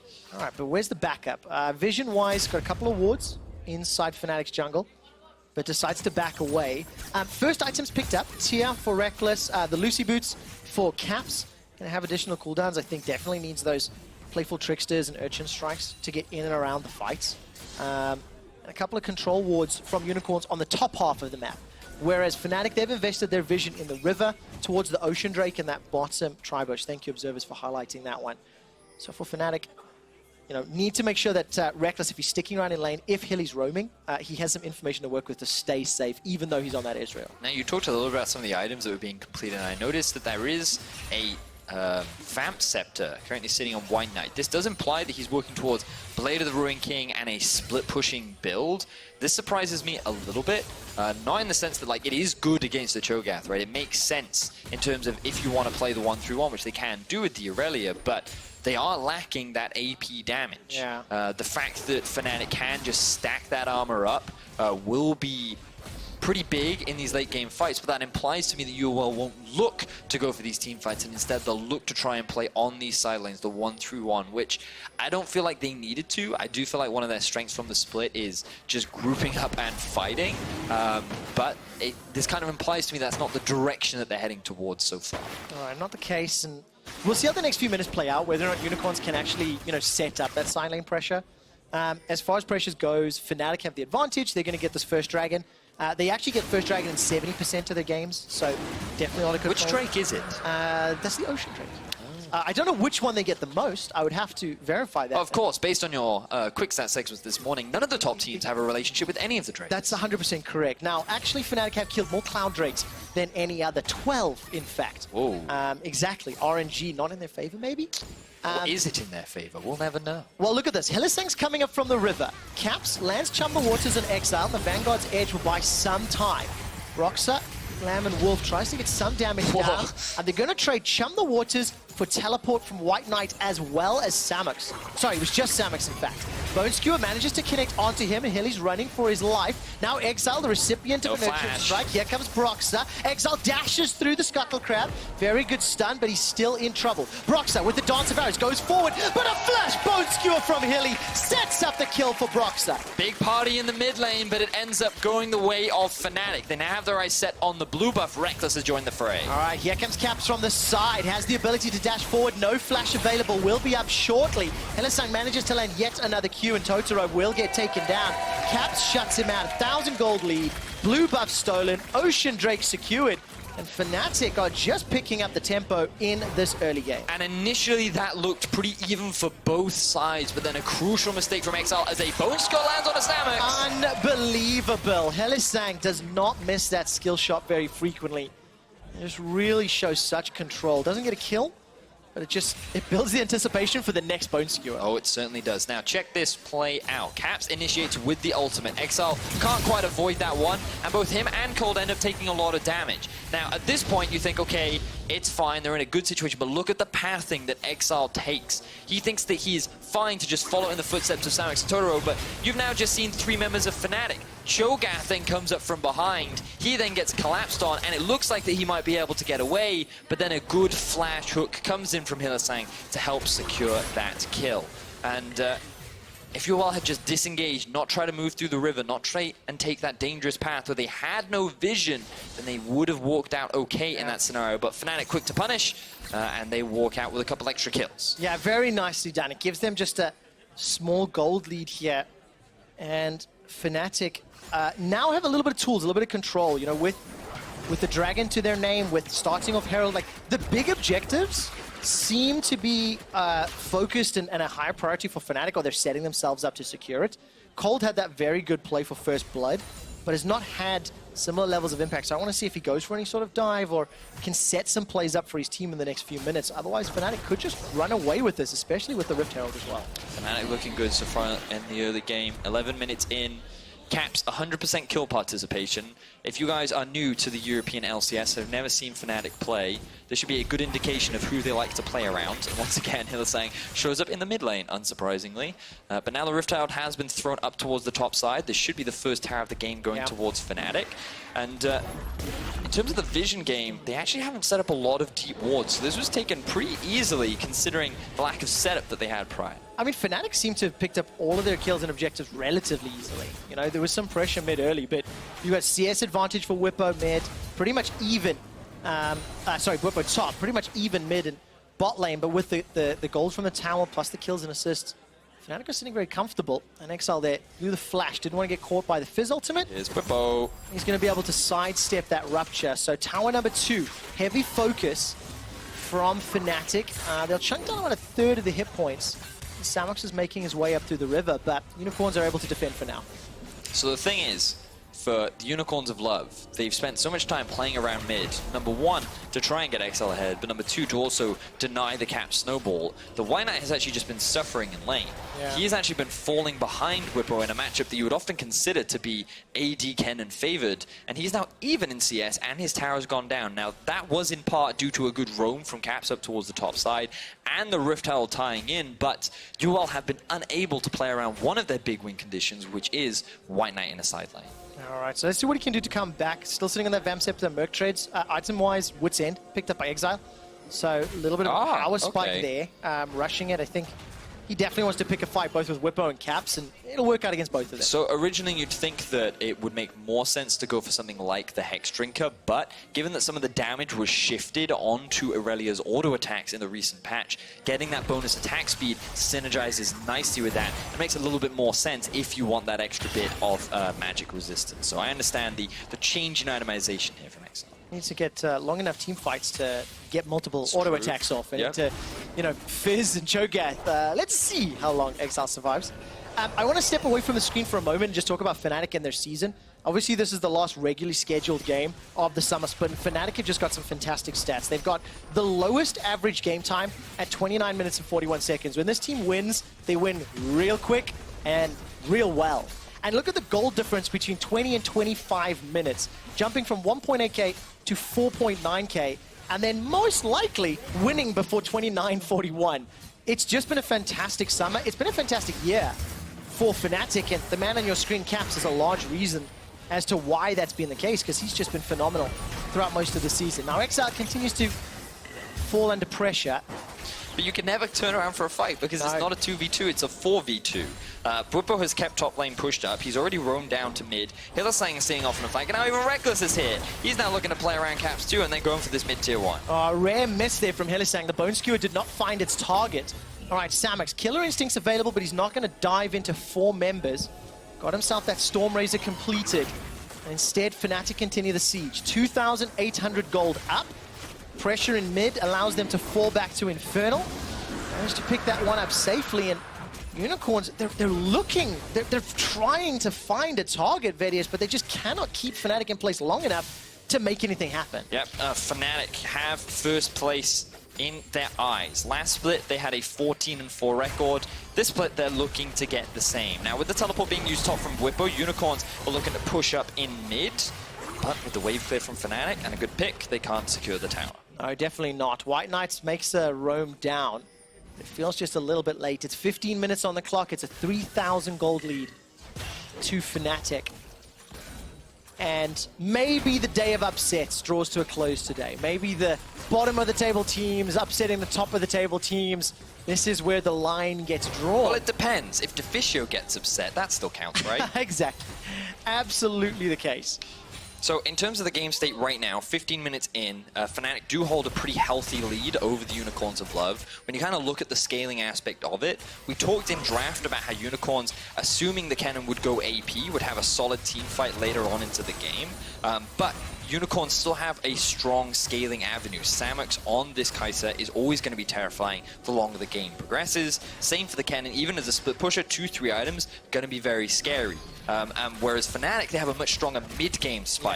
2 items for the Fizz, 2, arguably 3 items for the Ezreal as well, but mainly it's that Baron with the Cho'Gath. They can take it relatively quickly, they can force this objective, and they have easy ways to force mid-game fights where they can look to snowball away. And we have to see how Fnatic pull off those fights. You know, yesterday, Caps on that LeBlanc play, a little over-eager at times. At times. You know, they had a very large lead, they could play that way. But cast your mind back to last week when Fnatic played Splyce, and it was a 54, 55-minute game where Fnatic almost lost because they weren't able to convert that mid-game into a game win on stage here. And let's see whether or not Fnatic have fixed some of those missteps from last week.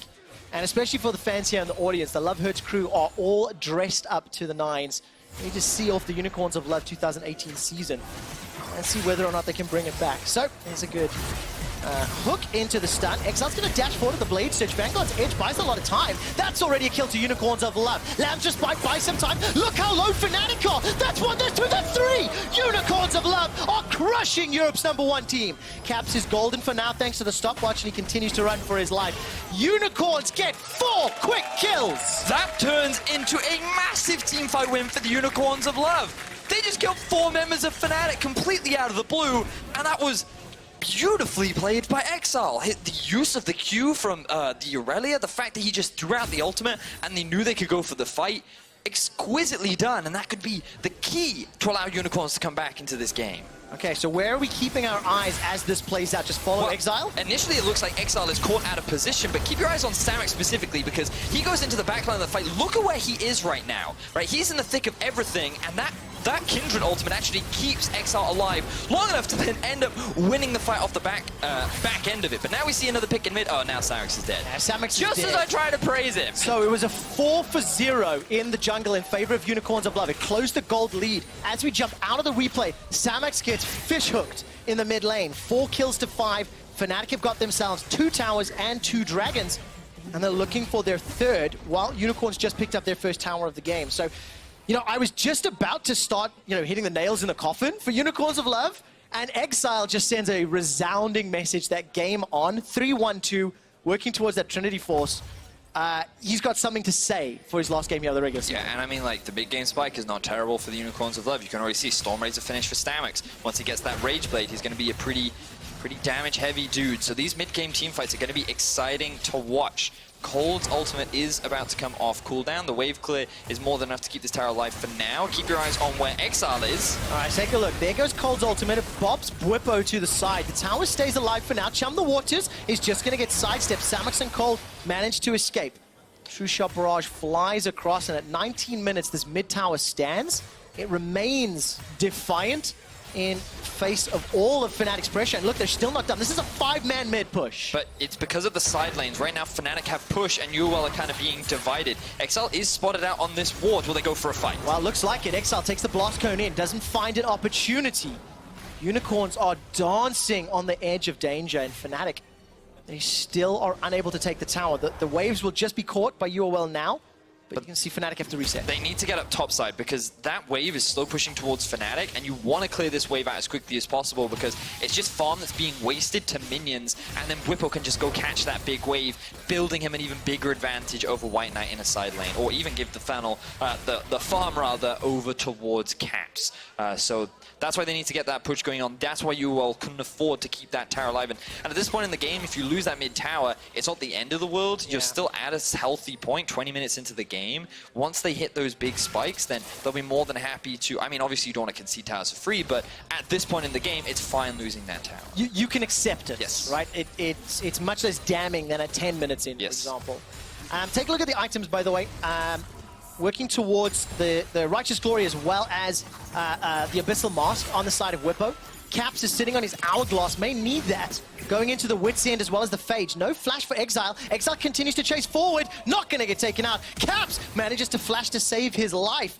And I really thought Exile was going to take him out. Unable to stick right now. So, fun fact, the Q range on Aurelia was nerfed this patch, and I think that nerf is what kept Caps alive, because he used it to dash to a minion as he was trying to escape after Caps burned the flash, which meant that he was just out of range of finding that final kill. But Exile getting a really good outplay in the end to force Caps back is the kind of performance we want to be seeing from the mid laner of the Unicorns of Love. Absolutely the case, and for Exile and his undefeated mid lane pick of Aurelia, 3-0, needs to show up. Now, Broxley used that Dance of Arrows just to escape Cold there, as well as White Knight.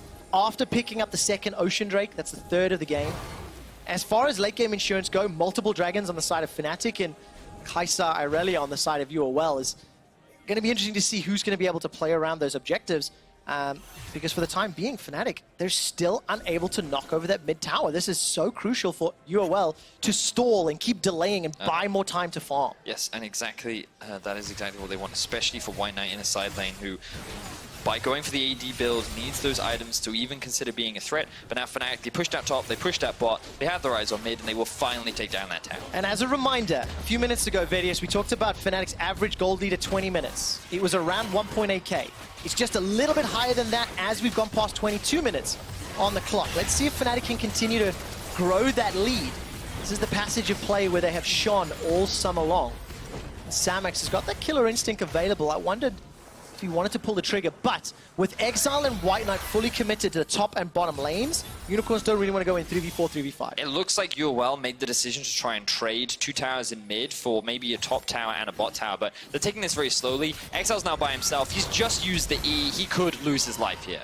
Well, one flash available to him, and he just to sidestep the bone skill. Just get out, Exile. Look how much respect there is. With no Chum the Waters from Caps, decides not to go in for that all-in, doesn't want to get into a, you know, bash battle with this Wits End and near Trinity Force. I think it's just been picked up now.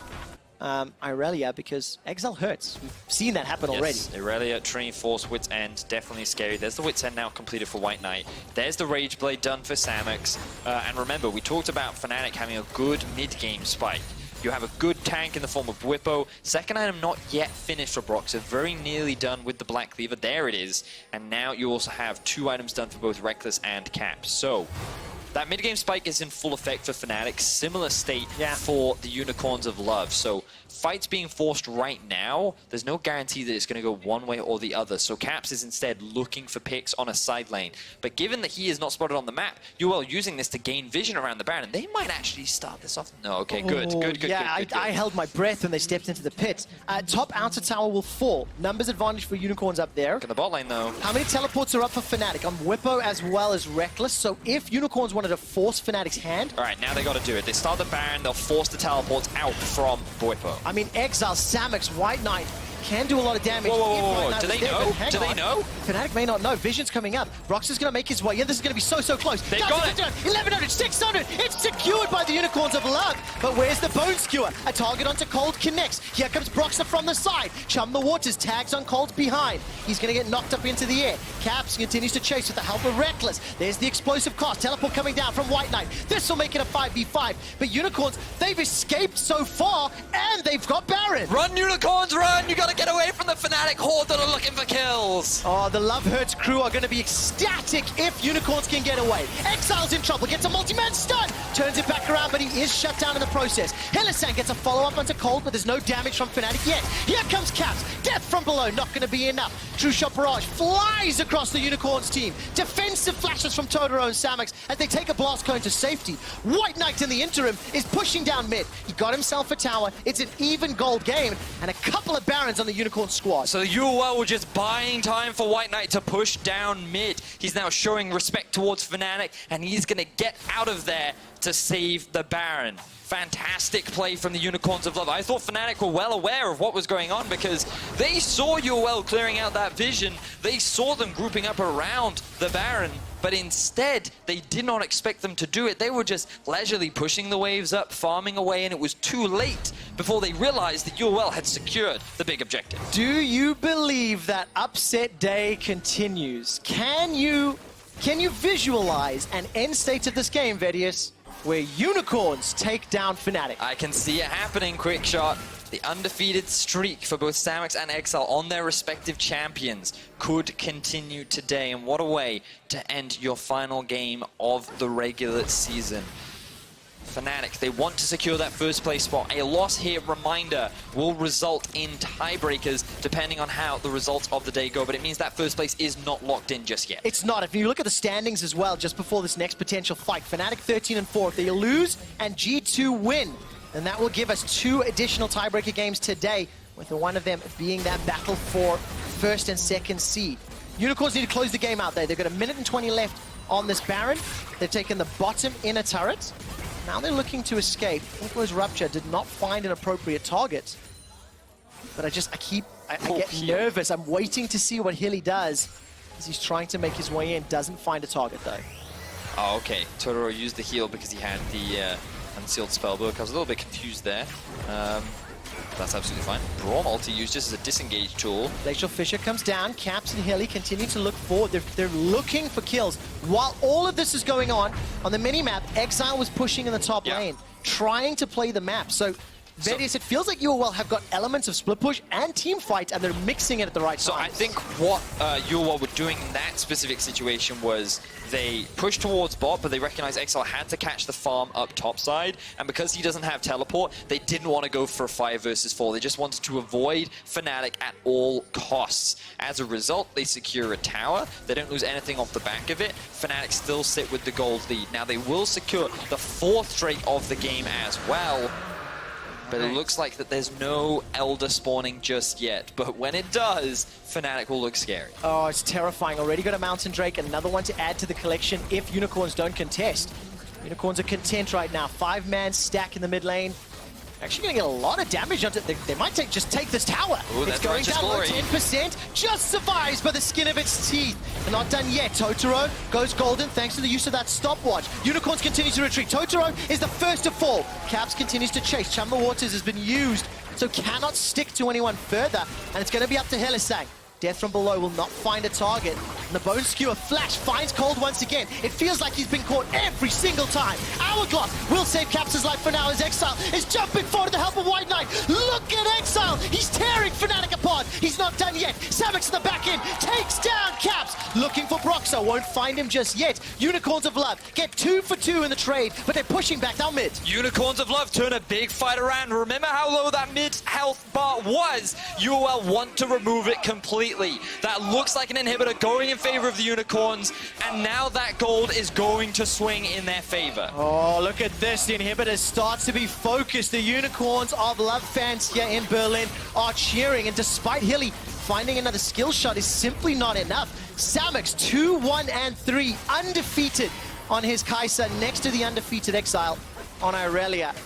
Are giving Fnatic a hell of a fight. They have a gold lead, they have a map lead, they have Baron buff, and now they have super minions in the mid lane. Oh, what an exciting day of games today, Quick Shot. We've had so much fun stuff. So many things happen that we weren't expecting to see. Splyce playing super early game focused and getting a convincing win at the start of the day. H2K finding their 2nd win of the split. Roccat getting the upset, and now Unicorns of Love finding a huge gold lead over Fnatic off the back of this big fight. Totoro takes up a lot of the initial burst damage from Caps, which means that as he's chasing, remember, he doesn't have that ultimate available. Now, they believe that with the numbers advantage, Fnatic should still be able to win out on the fight. Flash comes in from Helisang, they chunk out Cold, but then look here. Exile gets a beautiful ulti off combined with the White Knight ulti, and the combined CC with the damage from Exile is enough to turn the fight around, and then Samus comes in to try and clean up the back end of the fight. Oh, and he does indeed. Really gets a couple extra kills for Unicorns. Sets them up well at the 30-minute mark. Totoro's going to run into Fnatic. It's a 2-man rupture. Totoro's already down. The feast was what closed it out. Now 5 versus 4. It is a 40-second death timer, a 60-second Baron timer. Fnatic should get uncontested vision superiority inside the Unicorns jungle.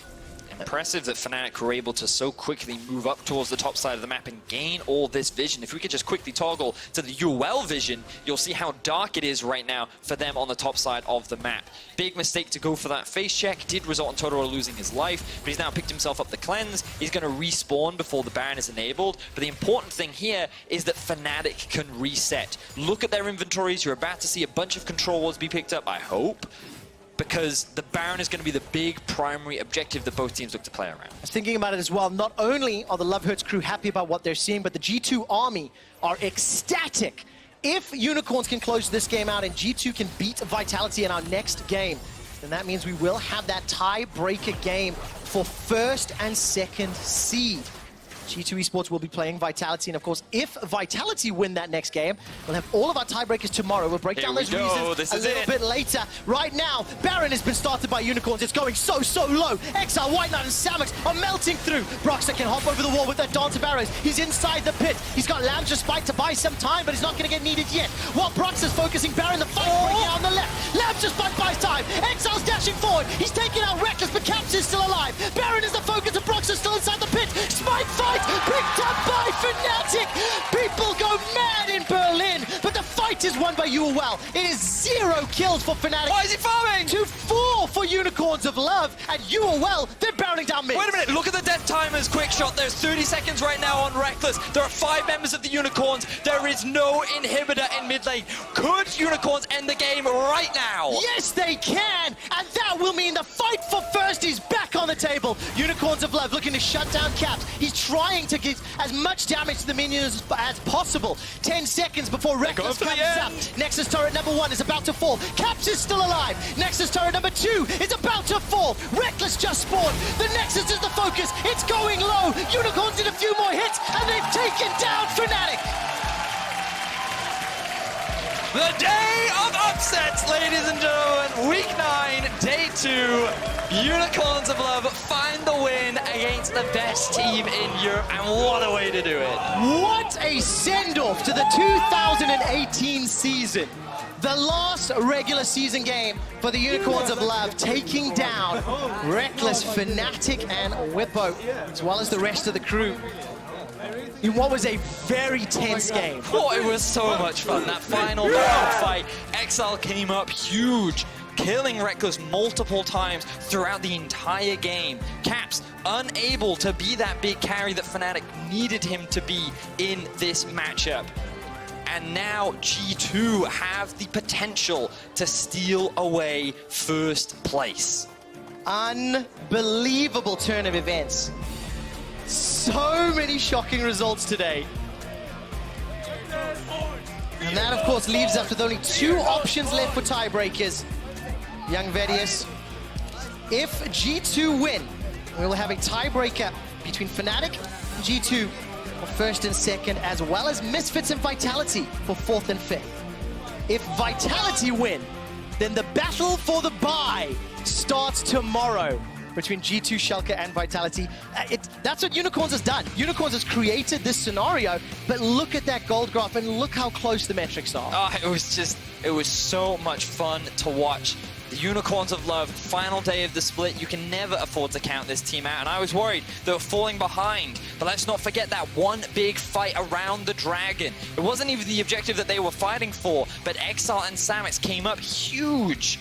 They were able to find a very quick 4-0, and that is what started the comeback. That's that big dip that you're able to see. I mean, there were lots of big dips. It was one of those big dips that you were able to pull off. All right, let's take a look back at how Unicorns of Love did pull off this amazing upset. Starting with a couple of plays much earlier on. That I was talking about. And, you know, we also have to note that Broxah flashes in. Ultis keeps Exile alive while trying to keep himself alive. And this just allows the rest of the Unicorns to reposition, buy time, wait for the cooldowns to come back up. And then Caps finds himself in a 1 versus 4 that he just can't get out of. Unbelievable. Exile and Samix, they are now 4-0 respectively on their champions. And for the first time, Hylissang has a loss attributed to his Pyke. And this was the final Baron fight. Broxah doing a good job of trying to keep the Baron alive, but look at Exile, 2 versus 1 against both Caps and Broxah. Caps and Reckless ends up finding himself a kill. He even gets a second one. He gets a kill onto Pyke as well. Beautiful play from him on the backline while the rest of the Unicorns try and secure the Baron. And while Broxah does get it, it costs him his life.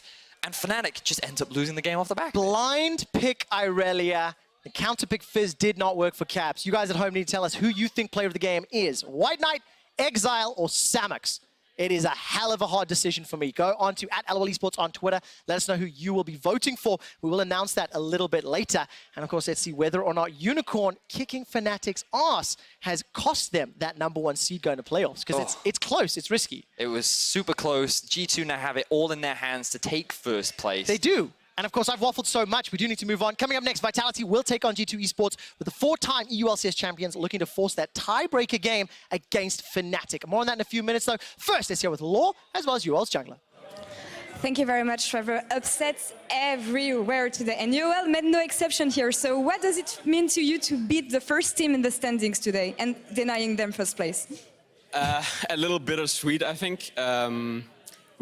This kind of led up to this the whole season. In practice, actually, we often play against Fnatic, and we have pretty good results, honestly, against Fnatic. But usually on stage, we just falter a bit. And I felt like this week, we just played very calm and collected, and you could really feel in the guys that there wasn't really that much to play for, you know? Oh, you can hug Thank you him, so guys. much. Come Thank on. you so much. But to be honest, I mean, today we just wanted to win for... Honestly, I asked Wonder yesterday, I was like, do you want to get the first place? And he was like, yeah, why not, you know? And then, so I had to win for him, so yeah. So a nice hug from them here. They can thank you, really, for this one. I wanted to know, yesterday the casters referred to you as the standout player in EUL. How does it make you feel? I mean, League of Legends is a team game, you know? You're not better than your team, you're not better than the worst player. The best player can't shine if the weaker players don't do their job. I think it's very apparent that the game is a league game, and I would not be a standout player if my teammates didn't do their part as well. So honestly, I think this week, especially, a lot of shout out to Samox and Exile for really putting on the carry pants. They were the guys that carried these games, in my opinion. So I didn't really do that much, honestly. I just did my job, and then they were shining, and that is what makes a good team. So I'm happy for them, and I think it meant a lot for us that we can still show that we are capable of doing things in the league and in the game. Even though you're a bottom team, we still have the ability to upset the first team. So I'm really happy with how we ended the season. Now let's project ourselves a bit here up to next year. Where would you like to improve coming into the LCS in 2019? What would I like to improve? Winning more. In what way? You as a player. Winning more League of Legends games is always a great thing. I always had this dream that I wanted to lift a trophy, and it's kind of far away, but that is my goal, that I wanna achieve that. I'm probably never gonna stop reaching for this. Maybe when I'm 40 and I didn't lift it yet, maybe that's why I quit it, you know, but that's still my dream, and I still want to do that, even though it seems really far away. But I think it's important as a player that you set yourself goals that you can reach, even when it looks a little bit tough. And I wish you good luck on achieving this goal. You have the best attitude to do it, obviously. So thank you for joining me on stage today. And we're going to turn on the other side of the stage for Draco's playoffs checkup.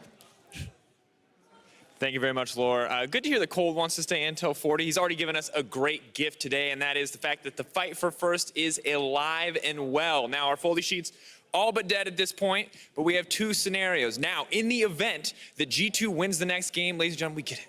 It is the tiebreaker for first. Fnatic versus G2 for first seed. Our second tiebreaker will be Misfits versus Vitality. That is the battle for fourth place overall. It's a battle for seeding in their coming quarterfinals matchup. Important to note that if either of these, or if this situation happens, we will be playing both of those games this evening. So everyone in the crowd is going to get an extra 2 games of League of Legends. It's going to be a good look overall. Now, the other situation is going to put us into a 3-way tiebreaker for second. That is Vitality, that is Schalke, that is G2, all battling it out tomorrow to see who's going to come out on top there overall. So those are the scenarios. Only 2 left. If you got your Foldy sheets, it's pretty easy at this point. I'm looking forward to it. Everything on the line for these teams. G2 need a win here if they want to take first place in the EULCS. That's all from me. When we get back, our final match of the day, potentially, we're going to have to find out.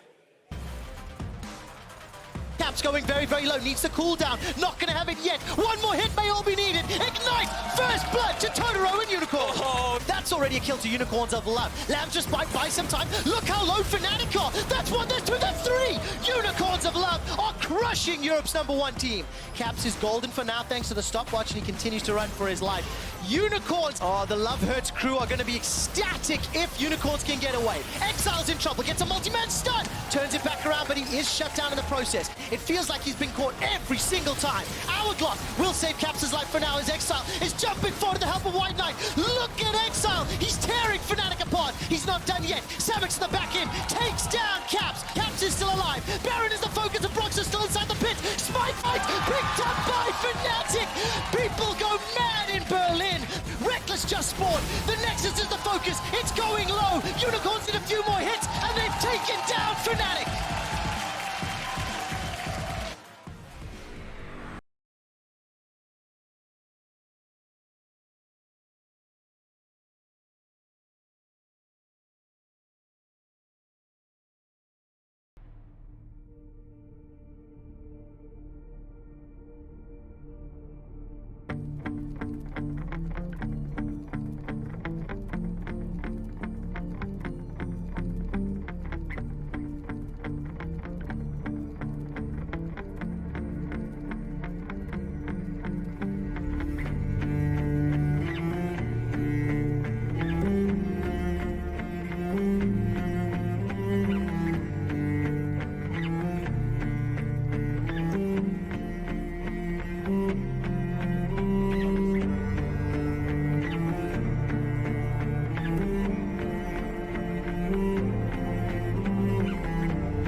Welcome back to Berlin as we count down towards the epic conclusion of the EULCS summer split. It's taken us 9 weeks to get to this point. We've had some epic battles, upsets, funnel strats, freaking mages in the bottom lane, and now, after a crazy regular season, everything depends on our last scheduled game, Vitality versus G2. These teams hold our playoff matchups, the road to Madrid, everything in their hands. Now, going into today, everyone thought the hashtag fight for first was decided, that the reigning EULCS champions Fnatic would take the top spot either through a Schalke win or by beating the Unicorns of Love. Turns out, on the last scheduled day of the regular season, anything can happen. And after two massive upsets from H2K and the Unicorns of Love, G2 still have a chance to force a tiebreaker game against their rivals Fnatic. All they need to do is beat Vitality. After looking unstoppable in the early parts of the split, G2 have lost some steam after Rift Rivals. But if they secure first place, it would be a great ending to a tumultuous regular season and reignite their dreams of lifting the EULCS trophy. For Team Vitality, their dream of second place, which would lock them in the semifinals, is still alive. It is a long road, however, as they need to beat G2 to force a three-way tiebreaker between themselves, G2 Esports, and Schalke 04. If Vitality lose this game, their playoffs run will look much, much harder. They will then play a tiebreaker game versus Misfits for the 4th seed, which is a big contrast from the battle for the bye. It's been a lot of back and forth for Vitality this split, but after the arrival of veteran jungler Kikis, this team has developed to a strong contender for a spot in Madrid. Ladies and gentlemen, it is all on the line. Vitality versus G2. It all comes down to this. Quick shot, take it away. I am so freaking hyped. Thank you very much, Sharks. Welcome, Martin Fischerlinger, to the desk, joining Vedius and myself. And I think Sharks has set the scene for Vitality, for G2, for Fnatic, for Schalke flawlessly. There is one last battle that does need to be decided by this game, and it is for the Superior Analyst donut. This is one single donut that I have saved, that I have protected, because Deficio and Vedius are battling for the title of Superior Analyst. We will decide who that is today. Thank you for the close-up on said donut. There's more than just the donut at stake, because if we have tiebreaker games today, whichever one of you ends up being right, which will only be Vedius because it'll be played today, if G2 wins, we'll get to cast those games with me. So let's see what's at stake, gentlemen. Let's turn our attention to pick some bans. Deficio first. What are you expecting for these teams and this draft? Champions will be picked and banned. Vitality will look towards some of the key picks I feel like on G2 they've actually succeeded with. Tahm Kench, Varus, Ashe have been main picks for this bot lane. The Varus, Ashe, whichever one G2 likes to play on the day has been superior or has been great, and the Tahm Kench pick from Wadid has been insane. Interestingly enough, they ban away the Akali as well. Looks like that's not going to be the early priority for them. Things like the Trundle is kind of what you'd expect from the side of Vitality, given that Kikis so far is undefeated on the champion. And we've seen Jankos over the last few weeks play a lot of tanks like the Sejuani and the Gragas. Some of the standard first picks are being banned on blue side. Both of them in Akali and Aatrox. Vitality making very clear they do not want to be forced into having to pick one of these, maybe even traded with G2. Gragas is a huge pick for them because they flex it around. Kikis can play it, Caboshot loves to play it. Now, interestingly enough, the Trundle comes out very early from G2, and no surprise, the Braum is going to be an answer as well. You already talked about the flexibility. This could mean that Kikis could still go for something like the Graves, could also go for a Kindred, who are both considered pretty strong matchups into the Trundle, and would give him that counter jungle presence that he loves to play towards. Yeah, the Trundle pick is so important take away from Kikis. Also makes it really difficult to play Kikis invade style because Trond is one of the strongest early dueling picks. This is specifically locked in early for G2 to say we know how Vitality likes to play the game, and this one champion can be part of actually countering their entire play style. Well, let's see whether or not they can execute that off in-game as well. No real surprises yet as far as the draft is concerned. And with both assumed junglers and supports being locked in, let's see where Jizuke locks in for Vitality. That'll give us an indication. Cabo, Gragas, and of course Kik is taking that Kindred. So this is what we were talking about. Kikis still loves to play that counter jungle style. The fact that G2 went for such an early trundle means that Kikis now feels like he's got a pretty positive matchup. And even after the nerfs, we saw a lot of Kindred over in North America. She's kind of been coming back here in Europe and played a couple of times. And G2 going to round things out with what looks like a bit of a defensive bot lane. Versus Attila and Jack. Yeah, they don't want to play Ashe because they don't have Tahm Kench. And they don't have Tahm Kench because they want Braum against Gragas. So it's a little bit of a play right there with the Gragas early pick into what they consider the best answer in Braum, but it does mean Yanan does not get to play his favorite AD carry that he actually has been showing some really good games on lately. It is Ezreal instead, which is a lot harder to play around for G2. And considering the strength of Attila and Jacktroll in recent weeks, and even just yesterday, maybe a smart call, maybe being a little safer in that bottom lane. Remember Attila playing that Draven game yesterday and really popping off. I definitely agree in this pick and ban phase. It is better. If I just had to blind draft for G2, I would take Ashe Tahm Kench for them almost any day in terms of how well they play that combo. Now, I love the respect being shown from G2 towards Jizuke. What we've seen is a return of Ryze into the meta. Mid lane roaming champions that play well on the side lane. And this is what Jizuke found a lot of success on last split, where he found a lot of those highlight reels and great outplays. That's now been banned away. Wouldn't be surprised if we saw something like a LeBlanc also banned away to kind of limit his pool and force him into something where Perkz can have a favorable matchup. I mean, does Perkz consider going Zoe at any point? He had a great game on it recently. You always consider it. Yeah, gotta wonder. There's the LeBlanc banned away. So Vitality, one last ban before G2 have to reveal their top or mid lane. That's going to be something blind pickable. And Cabashot and Jizuke will have, Jizuke and Attila will have some options to lock in their last picks. Yeah, and again, ideally, you save that for Wonder, because you always have the option of 10 million insane counter picks that could be used and can be huge to win the draft. Vitality specifically want to win the early game as a team. If you suddenly get counterpicked in multiple lanes around top side as one of them, and you start losing that lane really hard, it becomes difficult to play the game. Ooh, interesting. And they've drafted themselves the Jarvan. Now, something wanted to bring up was their lack of engage right now. Braum not considered the best way to start fights, but Jarvan is very good at that. What G2 really need is now some great follow-up from that. We have seen Perkz play things like the Orianna, not to great success, but other things like the Zoe are still available. With that being the potential lock-in here for Vitality, another comfort pick for Jizuke. I'm looking at things like the Irelia as a possible answer for the side of Perkz. And obviously because Vitality couldn't flex the Gragas with the Kindred already, the Jarvan came in as that counter pick. For Wonder, he's actually tried to play this matchup quite a few times.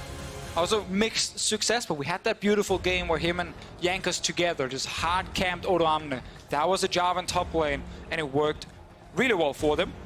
Kai'Sa coming in from Attila. This man plays like every AD carry. Yep, every AD carry, every mage, several bruises as well. This is his first time Kai'Sa, second time we've seen that Jarvan, and Perkz is going to lock in the safe Orianna. So pretty well-rounded comp on the side of G2, and a couple more forward-facing tools to Vitality. Interestingly enough, after the third place match in Copenhagen, on the flight back, I had an opportunity to talk to Attila, who said he was hard spamming this champion. He loved her to bits. He found so many different builds, and this is his first time that he's actually bringing out onto a pro stage. So I'm really looking forward to seeing what he's going to play, or how he's going to play the champion, because he's apparently been a big favorite for a long time. And there's a high chance he will have more impact than the Ezreal in this game from Yanan. But that's where G2 are looking towards, especially top lane with Wonder on Jarvan here. You make the trade.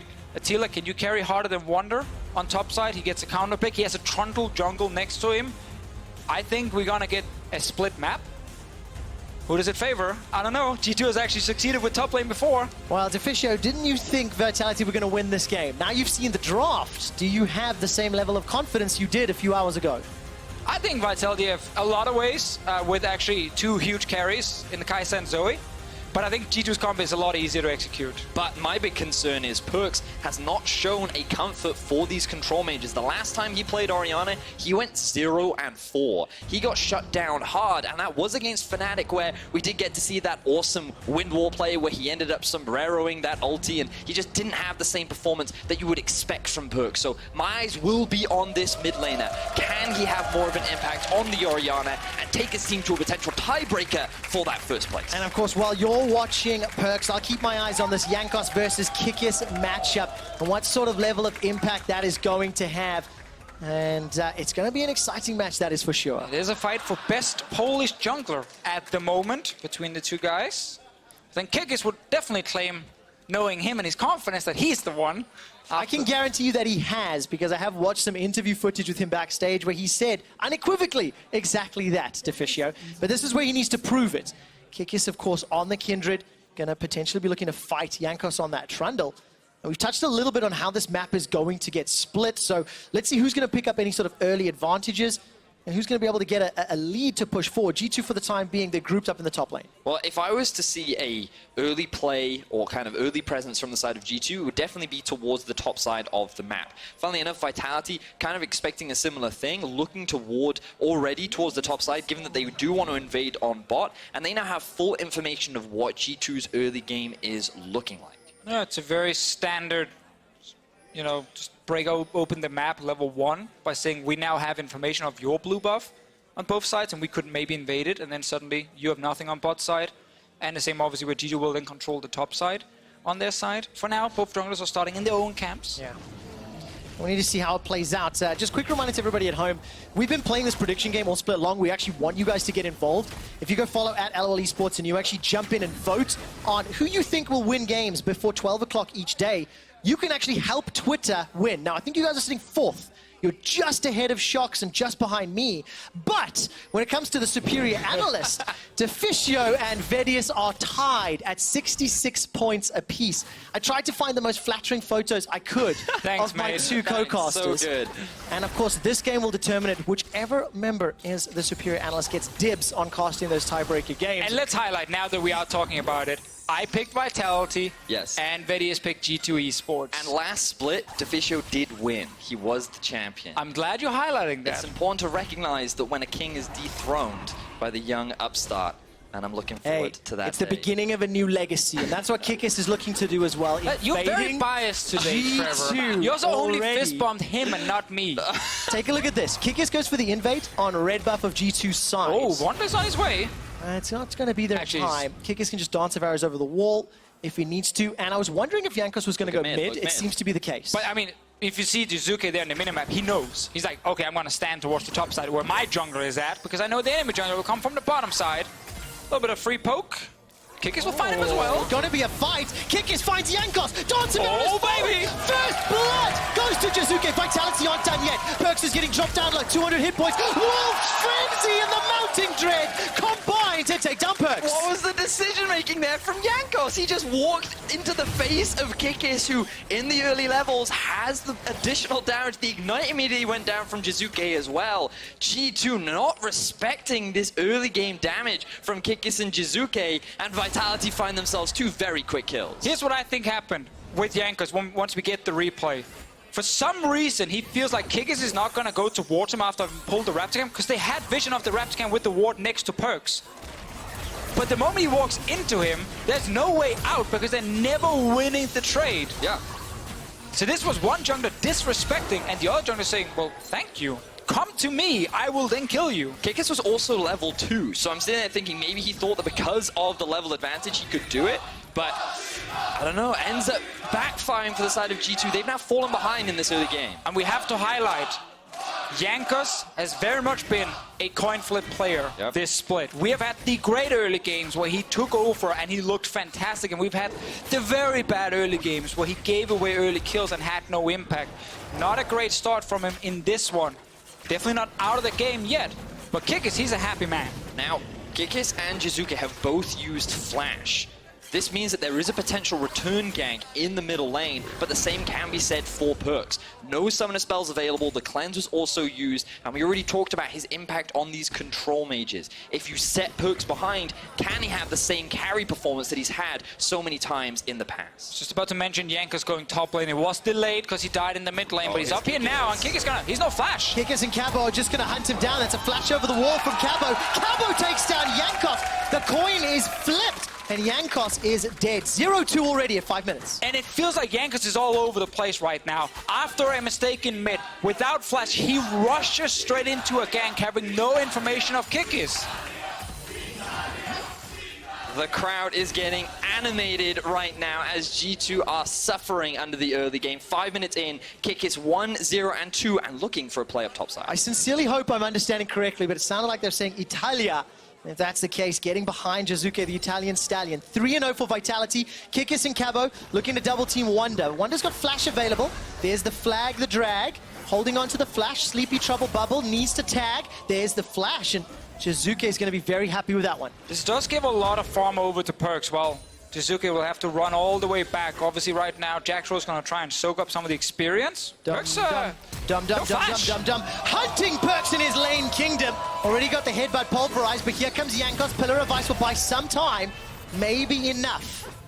That bubble missing from Jizuke just saved Perkz' life. Ended up getting the flash from Jackro, but he should have died right there. But let's just look at how the whole map is playing out right now, because you talked in the draft, Fisher, about how we expect these teams to split the map. G2 playing towards top side, Vitality playing towards mid and bot side, and right now, Cabo is level 6 to the level 4 of Wonder. He has a huge CS advantage over towards the top side, and it's all because of Jankos falling behind in these early levels. This is the early one here, Verius, where he really just walks in without flash for a potential gank. I think he's waiting for Wonder to TP back in, but he just doesn't respect it. There could be a ward in that tri-brush, and he ends up getting immediately punished. The TP ends up dropping as well, which means the Wonder gets back even later to lane.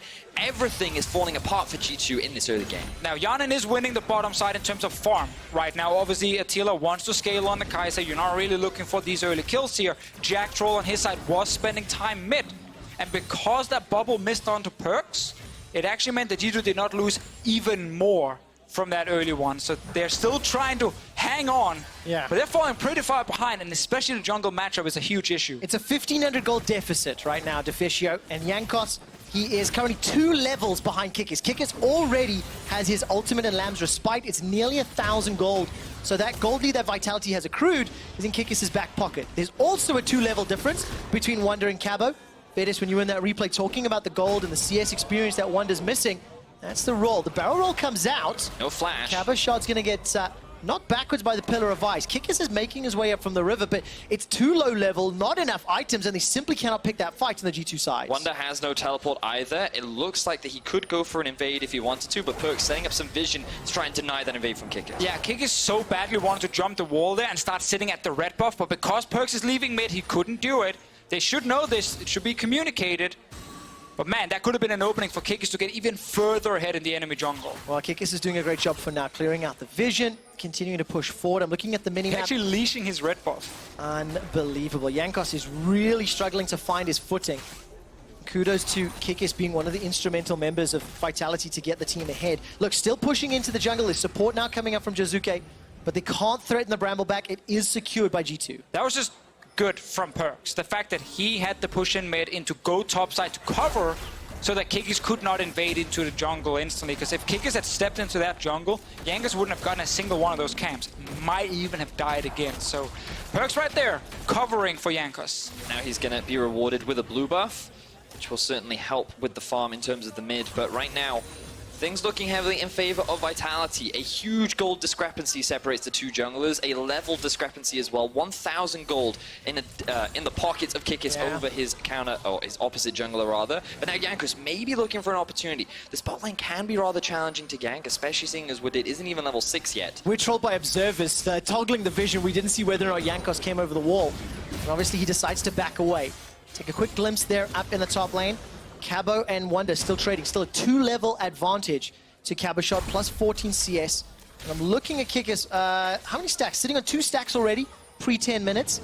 And I'm just waiting to see where he decides to go next. He's got that skirmishes saber upgraded, and it feels like he's sort of that point man that has unlocked Vitality's early game and playstyle in recent weeks. The thing is, for G2 at this point in the game, they're just hoping to stall. That might be hard, as Wonder now getting caught out. And a lot of damage from Kikis.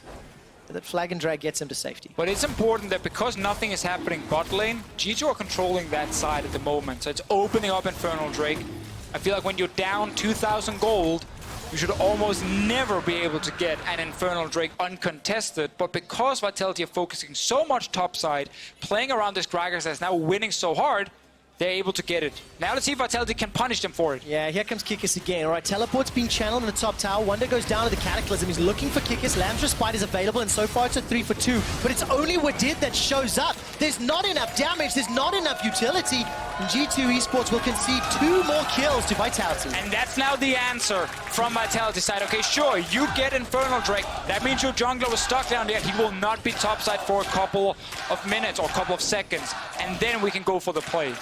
And now Vitality likely going to get another kill off the back of this, as they have Jankos in their eyes. He does have the flash available, but instead just going to get zoned away. But so far, everything going in favor of Vitality. Kikis doing what he's done so well since he joined this team. Constant counter jungle pressure, constantly looking for opportunities. And look how Jack Troll roams from the bot lane up towards the top side, and this ends up in a 3 versus 2. Yeah, he reads, okay, enemy dual lane is recalled, they can go top. I need to be here already, ready to join a potential fight, and that is exactly what happened.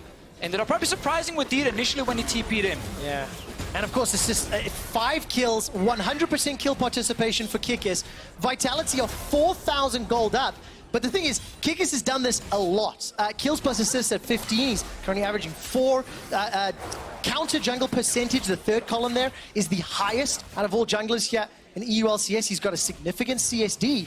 And he's just taking over this game already against G2 Esports, the second place team from Spring and the 4-time consecutive champions. It is a great, great time to peak for Vitality and for Vitality fans. So now moving into the next phase of the game, like Vitality, after taking the top side of the map, like they just need to keep pressure. With Kikis having such a big lead, you need to keep Jankos down in terms of denial, because remember, one of the big win conditions for G2 is that potential wombo combo of the Orianna Jarvan. Those late game team fights are their guarantee back into the game, but Vitality with this lead need to maintain pressure, and without securing Rift Herald yet, surprisingly, I thought they would have already secured it. They can, once they secure it, can look to play through mid or bot. Yeah, only one tower to Vitality, and we talked about how the map could be split with sort of G2 potentially winning top. That hasn't been the case. Really sort of struggling, and bottom lane has not really got too involved. So I want to talk about bottom lane in a moment. You guys at home, jump into chat and spam. Who will win this game? VIT or G2? Perks is going to be looking to make that G2 favored as he gets a shockwave dissonance combo, but there's not enough damage. And Deficio, these bot laners, Hyun and Attila, they're still farming out. They're still thrift store shopping for now. But they need to get items before they really get involved. Yeah, I mean, I think Yanan is probably feeling the heat a lot more. I feel like if you're Attila and you click tab, you're like, great game, everyone. We're really doing this. I'm part of it too, because I'm farming bot lane, where Yanan is going to be forced to carry. Like, Wonder is so far down in this game, you can only rely on him from an EQ combo into an ult, and he probably will just die right after. Yanan's been sitting down there free farming for so long, like, the Ezreal pick is going to be huge for them. And we're going to look towards him, which has actually been the case the last couple of weeks for G2. It was a big shift in terms of how the team managed to win games, because Yanan started to play really well on multiple different AD carries. He did.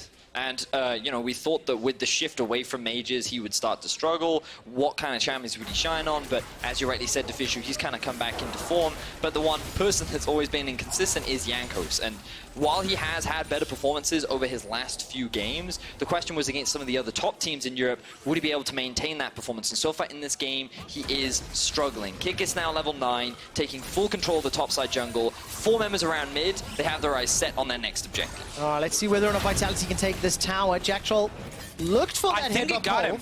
Wadid ulted onto Kikis right there, managed to stop the Rift Herald. A little bit greedy doing it so close to the turret. That's a huge thing. Small loss if you think about Vitality and the current pressure, but a huge win for G2, because that was a loss mid lane turret. Especially when you talked about perks and these control mages, and Orianna really wants to sit at a tower and farm and get to this mid to late game team fights, only sitting on that Lost Chapter and Merc trade, so it'll be a while before Perks is able to get those wombo combo shockwaves to really take down Vitality. And the reason I'm saying it's not the end of the world for Vitality is they will continue to have the pressure on their side. They will eventually get to this mid lane turret. It's just delaying it, which is so huge for G2 because they're the ones buying time. Last part just hits him. Maybe don't do it that close to the enemy team. Yeah, so nicely done. I had my eyes on Jack Troll, waiting to see whether or not there was any follow-up after his initiation. Completely missed the fact that Kikis was channeling down bottom. So Vitality, they still maintain a very healthy gold lead. It's 15 minutes on the clock. They spent more time, it feels like, in G2's side of the jungle. Yep. And they've got themselves that tower in the top lane. Another dragon is spawning in 50 seconds, and there's a mid and bottom tower for Vitality to play around. So maybe they want to shift some of their attention if they want to compete for that Infernal. I mean, I feel like G2 don't need to gamble fighting for an Infernal right now. The deficit that they're at, trying to force a fight, just gives more opportunities for Vitality to snowball. There are still 2 added towers that G2 are holding on to, and if you think about the fact that they're already in a 4,000 gold deficit when Vitality only have a 1 tower lead, trying right now to make anything happen is kind of the opposite of what you want to do. So just keep stalling out, wait for that 2-item spike, and then maybe you can look for an opportunity, or rely on the fact that Vitality do have a track record of making big mistakes come the mid game. Vitality and Barons are not great friends. Spring split, summer split has actually been kind of the same story. There's always the chance for G2 Esports. The problem is when you fall really far behind against Vitality, they never stop forcing fights on you. It's true. And they're just going to be stronger naturally by having more gold on their side. And that's when you get forced into that chaos, into these fast games, and you're just not winning the skirmishes. So G2 are doing the smart thing in trying their best to not overforce anything and just slow down. That's again why denying that Rift Herald kept that mid lane turret a while for at least a couple of minutes.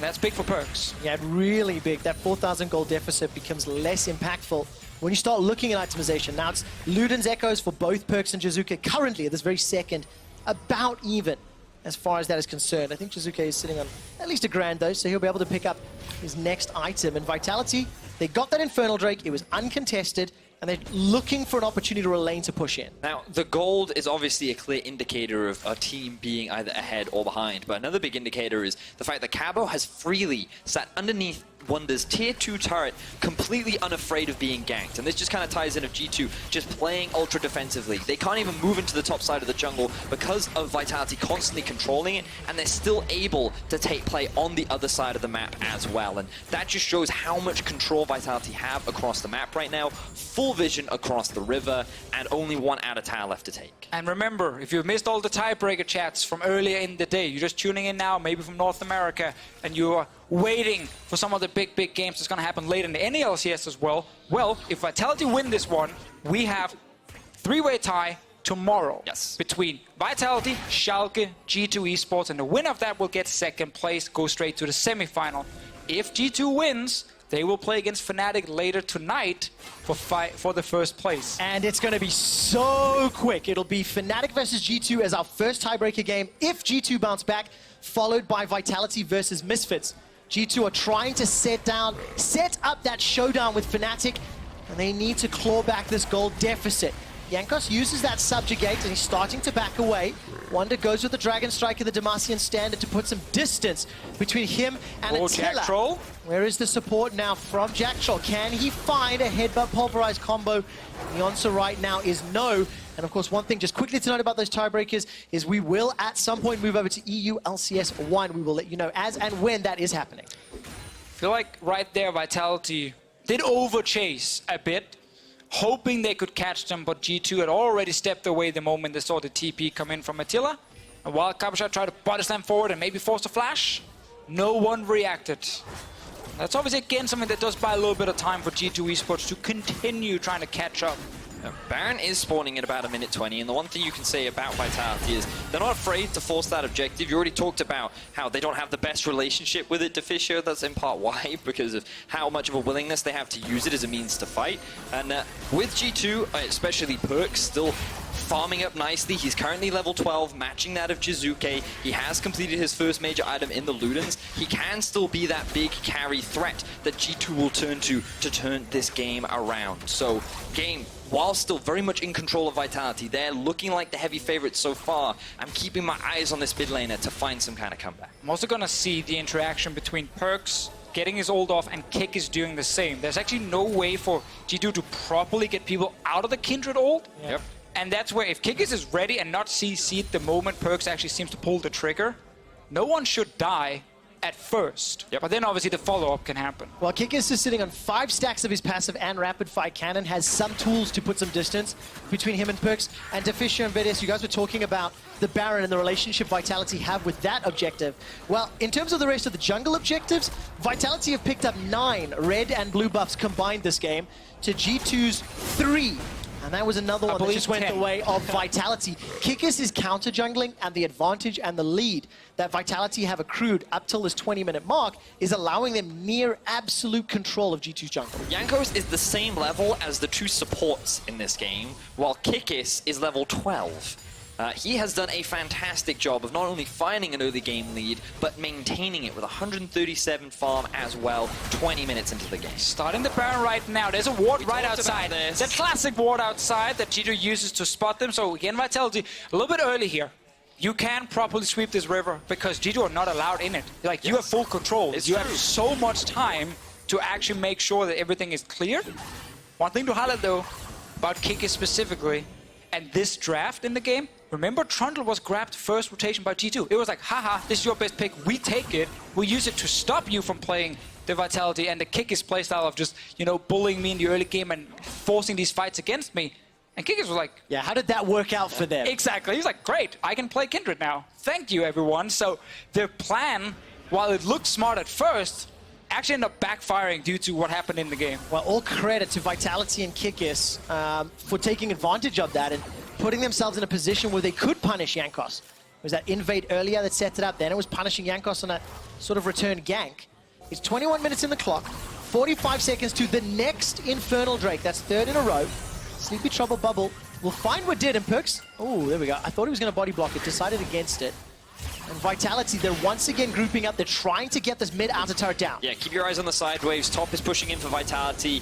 Cabochard had already pushed in bot. I thought he would group up with his team right now, create a numbers advantage in mid, and then look to force that tier 1 down. But he actually went back to base, and now he's going back bot. I feel like Vitality missed a bit of an opportunity there to siege onto that tier 1 in mid. Will allow G2 to get a bit of farm, but Vitality can at least set up vision around the next Drake spawning. Still, the lack of vision being properly cleared, or the lack of pink wards to actually clear all the vision around the Baron, meant that G2 were not afraid of losing it. So they never had to leave the mid lane and actually give up a potential turret. Because Vitality would then always get the map control when G2 moves in towards the Baron to stop it. They have to then take a long route back and so on. Never happened, because that ward was sitting outside the Baron pit, and Vitality did not realize they actually put the control ward in the pit after they were spotted the first time.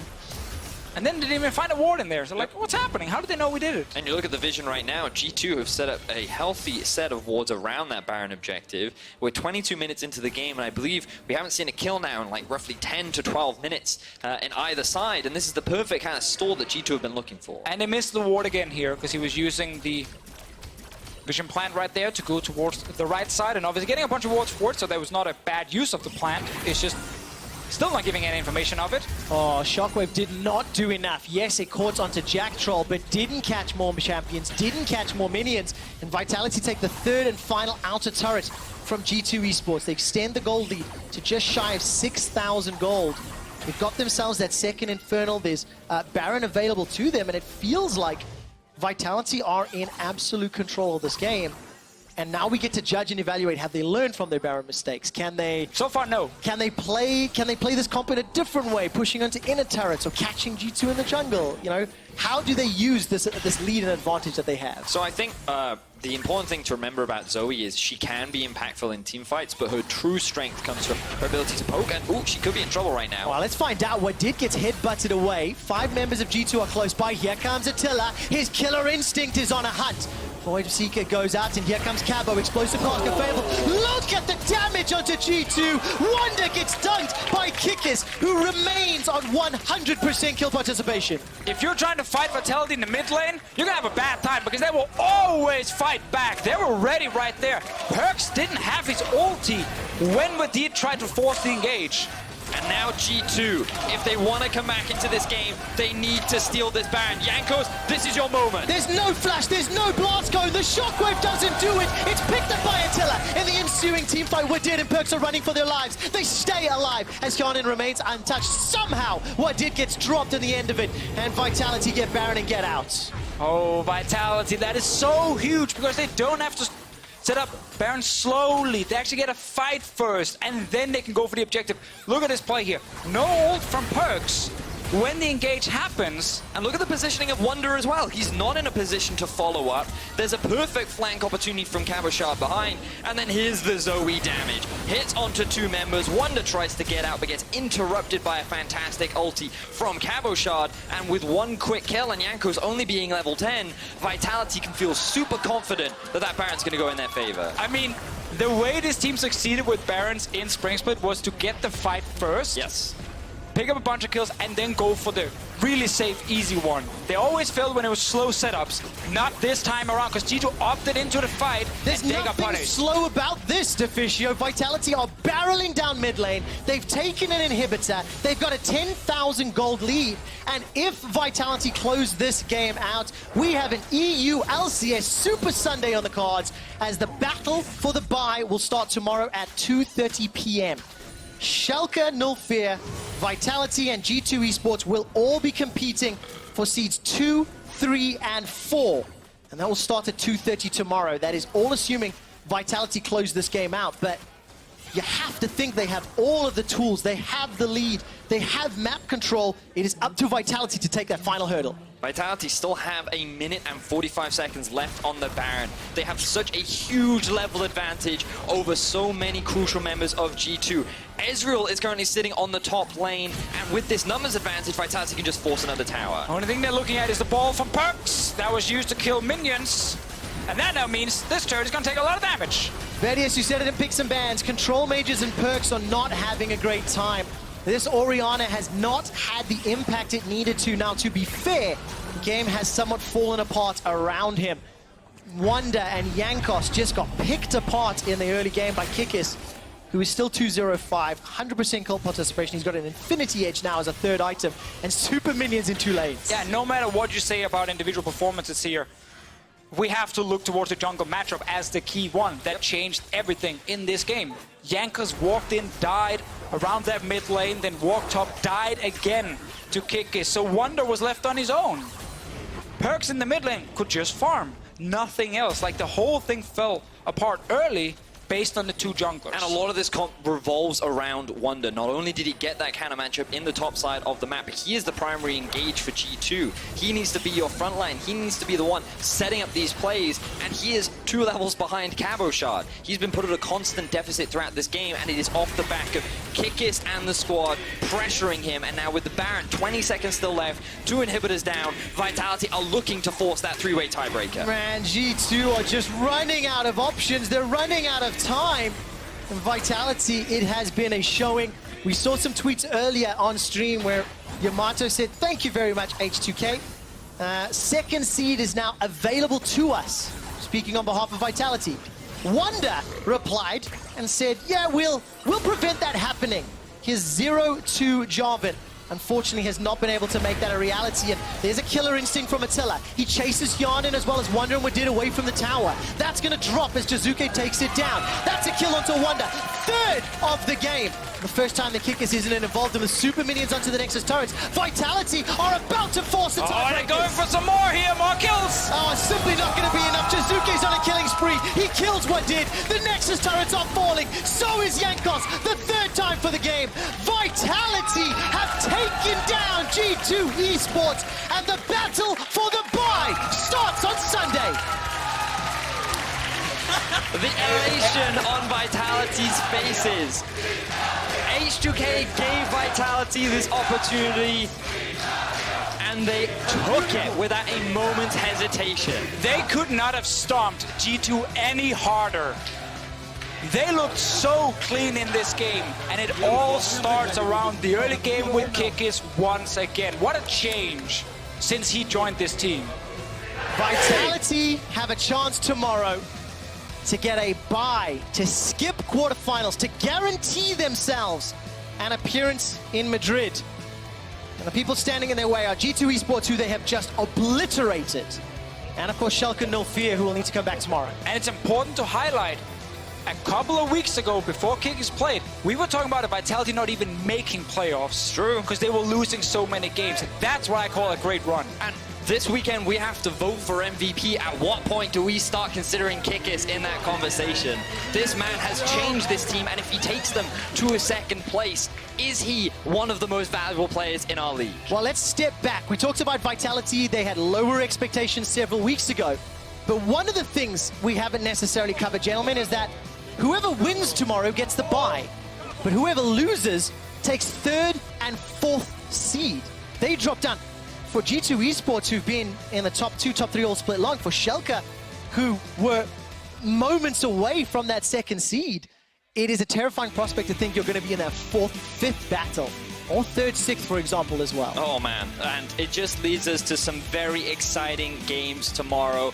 As a reminder, the games start at 2:30 p.m. Ready check at 2:30. Game start at 3. Game start at 3, my apologies. And it is a 3-way tiebreaker. So I'm not entirely confident on the format, so I'm going to rely on... I will tell you. So the 3 teams will play against one another in a round robin. If there is a clear 2-0, 1-1, 0-2, we have our standings. Easy. In the event that there is not, we will draw them into a bracket and play 2 additional games, but one of the teams will get a bye. We'll confirm some of those details with you a little bit later, and this is just this final team fight. I love Attila using that killer instinct just to pull G2 away from the tower and then open up for Jizuke to take it down. And it was just such a clean game overall. Attila, he didn't really have much of an impact on this fight, but he's going to be more than happy at the end of the day because the rest of his team had such a fantastic performance. Kikis was really the star of the show, working well with Jizuke, shutting down Jankos, who was constantly at a deficit. Vitality looked clean, calm, confident, and they look like such a strong team coming into the tiebreaker scenario tomorrow. Unbelievable, unbelievable. And you think that Vitality, of the 3 teams that participate in tomorrow's matchup, were the only ones that picked up the win. Schalke losing to H2K and now G2 being crushed by Vitality. How does that color your opinion? How does that set up expectations and predictions? Now, I would ask you, Vedius, but I'm not going to. No. You have not earned the right to speak. You have not earned the right to predict because the regular season prediction champion is Deficio. He is getting set up for PGL. I will award him his donut later. I will deliver it to him. You should. You actually should. I think that is the ultimate shame that you can deliver him his donut. We still have the playoffs. I can still come back, but the regular season champion. The regular season champion is Deficio. Well done, Martin Lunger. Exactly. And you guys need to tell us who is the player of the game for this particular matchup. Jump onto Twitter at LOL Esports. We've got it down to Kabashad, Jizuke, or Kikis. Yeah, good luck. The tiebreaker games are coming up tomorrow, and it is going to be the battle for the bye. It will be in full effect. You can see the teams battle out in our road to Madrid and the 2018 EULCS Summer Finals. Tickets are available online now at eu.lolesports.com/Madrid, or you can find yourselves a viewing party near you at www.leagueoflegendsincinemas.com. And if you're a Fnatic fan, you're going to want to get one of those because we didn't mention it, but they've just locked in 1st place. That's why we have a battle for the bye tomorrow. Yep. They're all fighting for that 2nd. Congratulations to Fnatic, our regular season 1st place. It wasn't the way they thought it was going to happen. Nope. They lost to you well, but G2 lost to Vitality. That means Fnatic won the fight for 1st. We've got Law sitting down with Jizuke. Let's see what he has to say. The Italian Stallion. Thank you very much, Trevor, and congratulations, Jizuke, on this one. You made it look really, really easy. Smashing G2 in your last game of the split, how did you make it happen? I think we had a lead from the start. We saw 2-2 mid and win. And I think the next 5 minutes after that, we played good, but then we slowed down a bit. I think we could have ended the game even more fast. Did you prepare something special coming into the game today? How was your mindset going against G2? Not really nothing special, nothing special, just the same picks as always. There were many mini bans by both sides, so I had to focus a bit, but they left me Zoe, so I didn't mind. At some point, you looked worried and even relieved after one play. What happened here? Because the game was really controlled for you guys, and even then, you felt like you missed something. I think you are talking about the Nashor, because Kai'Sa got the Nashor, not Kigis. And like my heart was just moving, like it was, I was saying at 4k HP, don't burst, just let Kigis do his job. And we bursted at like 4k to 0, and it was such a 50-50 that I don't know. Like they had no jungler, but still with Orianna you can steal it. So I was saying don't burst it, but I did, and then my heart was exploding. Like, yeah. And relieved in the end. Now, I talked to Attila about it yesterday. You were really better than last week, especially after the Schalke loss. So what did you change in your training to score a 2-0 today? I think just... it's about putting the scrims result on stage. I think every week that we are playing, we are doing this better. Like last split, we were we were playing really bad on scrims, then we played good on stage, then it was reversed, and now we are in the middle, and just we have to aim to go this high to just play the same, and that's what we are striving for right now. Yeah, and the middle is really good, and with this win, you implied a three-way tie between you, Schalke 04, and G2. You will have to play those games tomorrow. So what is your mindset going into this last games, this tiebreaker? I guess 2 more games to play. I like playing LCS, so yeah, I guess we play 2 more games. It's a G2 and Schalke? Yeah, G2 and Schalke. Okay. I didn't even think about it, to be fair, by winning this game. Who do you think is the toughest opponent between the two? I don't know. Like myself, I will see G2. Okay, gotcha. Yeah, but Schalke for other reasons, I guess. Just the bottling rivalry and stuff like this. Well, you'll have to play them both anyway, and you can still make second at the end of this tiebreak. So you'll see about that. I wish you good luck on the games tomorrow, and thank you for joining me today. And to wrap up the day, and not the week, because we're going to have some games tomorrow, let's send it over to Shox for the EULCS post-game lobby. Take it away.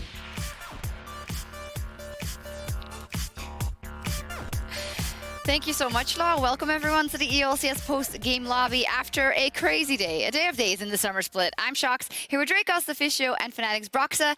Broxa, first off, congrats. First place is locked in. You're kind of the king of the hill. Everyone was brawling.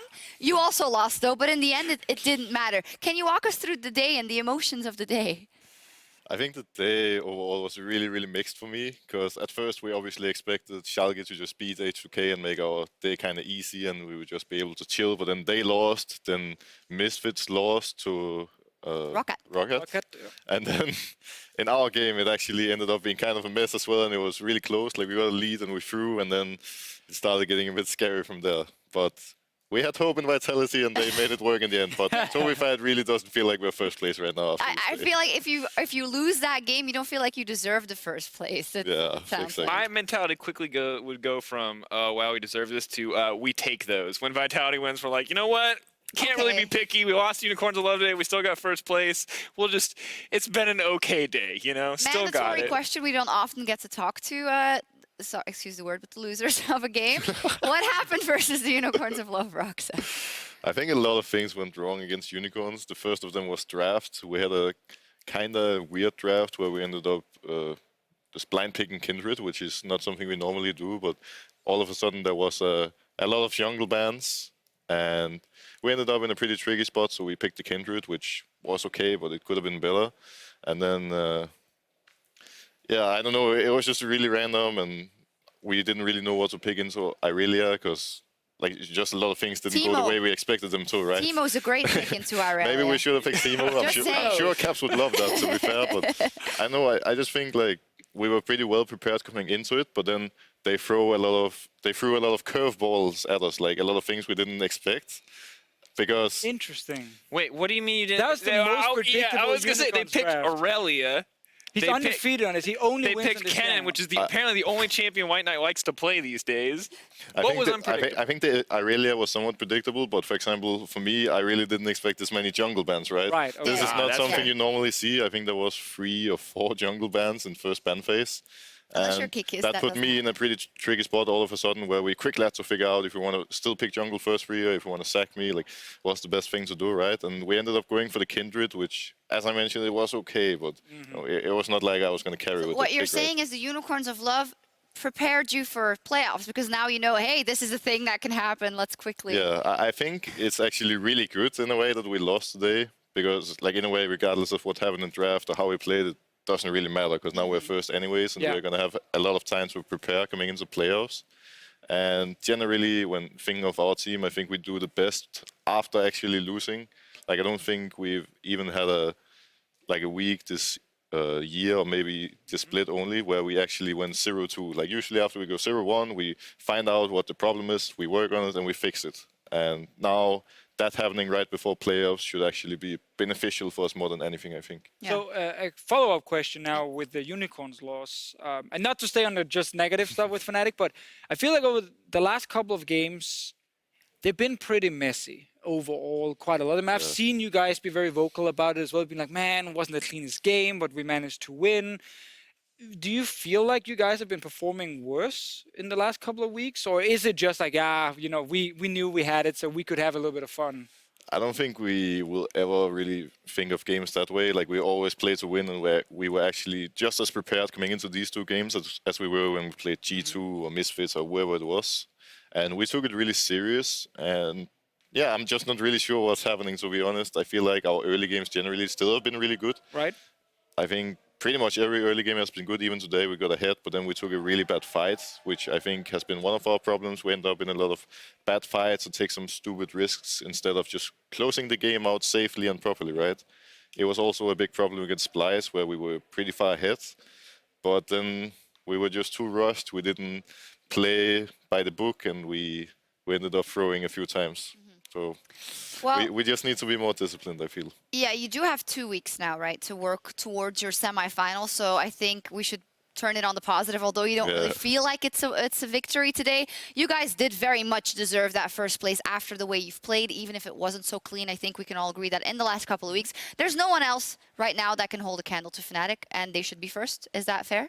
Definitely should be first place, 100%. I think a lot of the other teams are smelling a little bit of blood, maybe, because they're like, "Ooh, we're seeing some of the mistakes that could happen." They're or how, beatable, yeah. you know, how teams are trying to draft against them, which does hype up the thing in playoffs a bit more. But the thing is, there's such a difference between playing the regular season BU1s into then the best of 5 in, especially summer playoffs. Like, each player will have now on Fnatic's side 2 weeks to have everything ready. They will scout the opponent in the quarterfinal. Like, you get all the advantages. So I think we might see a more disciplined Fnatic in that semifinal, and then they will be super scary. And just additionally, you talk about the weakness today, being caught off guard by these jungle bans. That strategy, even if teams could learn from it, is something that Fnatic now gets to prepare for. So any weakness they showed here, in theory, they have enough footage, and if they've got the knowledge of why they failed, they can just shore up all those weaknesses in the same way that Fisher was talking about. And you might feel like if you're, going to go up against them in a semifinals matchup that maybe you have some kind of in, but I think it's really unlikely that you're going to get any kind of edge on Fnatic in terms of preparation when they get to watch your games and when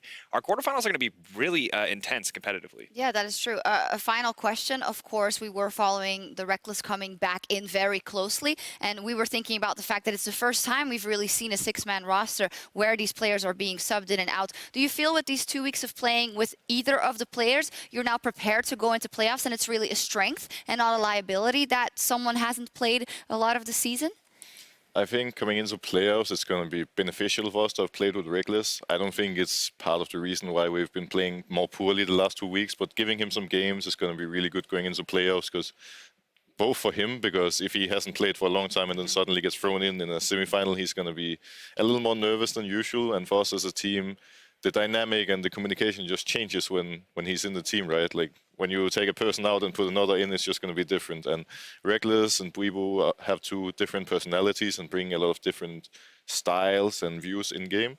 So I think getting some games with Reckless now is going to be really good for us. And yeah, like going into playoffs, we should be really flexible in a really good spot because we have 2 top laners and 2 AD carries, and not every team can brag about having that, right? That is so exciting, I have to say. I mean, us as the broadcast crew, and I think a lot of viewers as well, are just excited that this is something that is happening, although it came to it maybe a bit unconventionally due to Reckless benching himself. But this is cool. Like, this is a sort of flexibility that we really haven't seen from any team and could be a huge boon in playoffs. I also loved just the Whipper story overall. Yeah. Like, just the way he came in spring and suddenly had to play playoffs because of the injury, and then he wins the split, you know, and talking about being the best top laner instantly. Then he becomes a bot laner, and then he's like, hey, I'm a great bot laner now. Like, that story in itself, even if you're a huge Fnatic, a huge Reckless fan, is awesome because what he did with this team obviously works super well because despite losing today, because of all the early wins they got, they are still first place. Yeah, I mean, it's a bit sad for Soaz because now we don't, like, he still, like, he also wins when he's on the team, but no one's like, okay, he's been playing forever, he's still doing good, but let's focus on the, here's my shout out to Soaz, you rock. Okay, there we go. Well, let's check out how everything ended up after what turned out to be the penultimate day of the regular season. That means there's another day tomorrow. I didn't know that word either. Let us run us through the day. We came into the day thinking that the fight for first was, you know, decided that Fnatic would get it because Schalke would beat H2K. H216 then beat Schalke 04. And Schalke was all of a sudden in another fight for the bye and couldn't get first anymore. And Fnatic needed to win versus the Unicorns of Love. Misfits then lost to Roccat, so they fell down to 5th place. Fnatic then lost to the Unicorns of Love, which made G2 eligible for 1st place. And then Vitality gave us Sunday with the round robin between Vitality, G2 Esports, and FC Schalke 04 for the bye.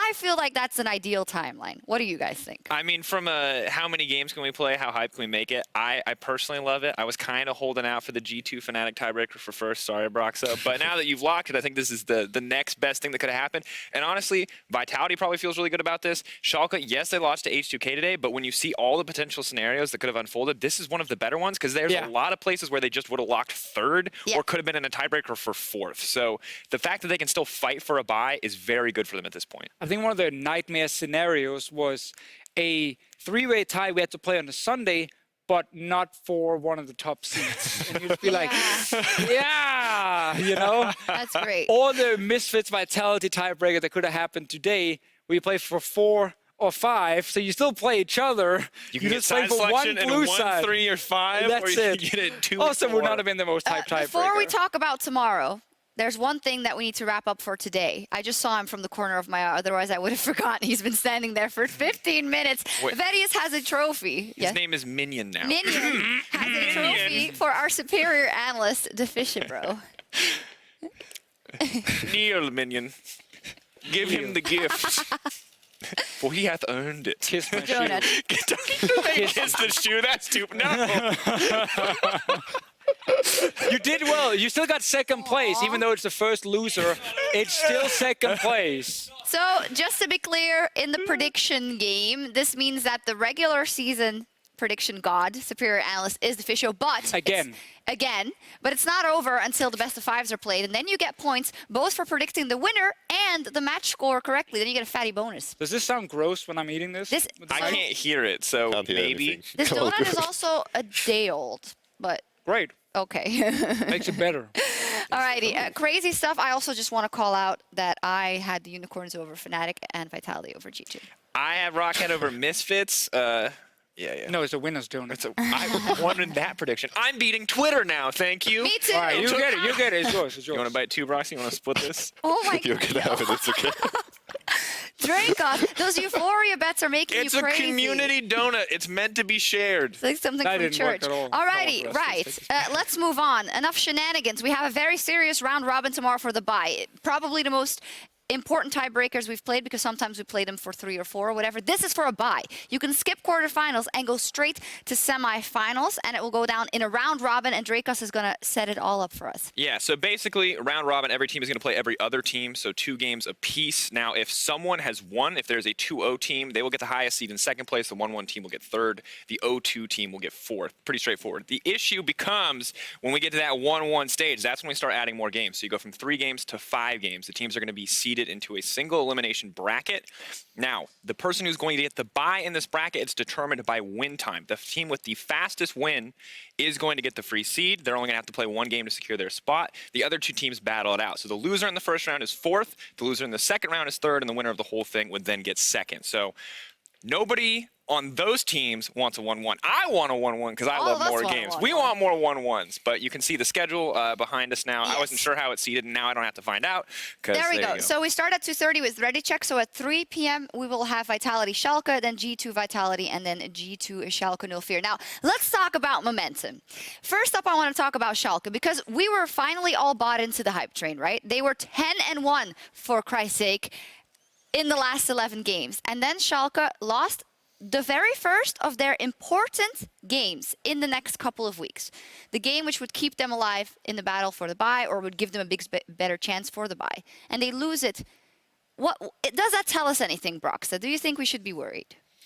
I think it's really hard to say because it just really depends on how Schalke reacts to losing as a team. Like as I mentioned earlier, I think we're a team that is pretty good at reacting to losses, but you never know how Schalke is going to react, right? Like maybe they're going to be similar to us, where they go home now they work hard, they work hard and find out what the problem is and actually fix it, or they go in the other direction where they're just tilted into oblivion and.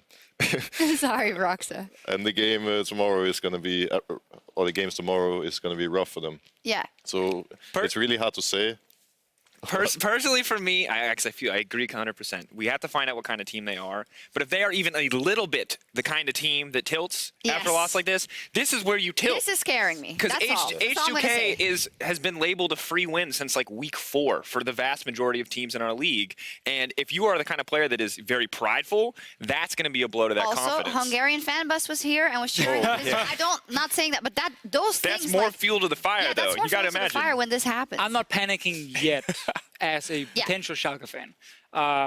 Panicked during the game when everything was on fire, but I think had a couple of hours already. They get to watch the other games and they see, oh, okay, we're not the only ones. Misfits lose to Roccat, Fnatic lose to Unicorns. Like, you were not the only team who messed up. And I think tomorrow they should be fine. Like, they should still have a ton of confidence based on everything that's happened. I'm sure, like every pro team, they will blame the draft or something, and then they will move on because that tends to work.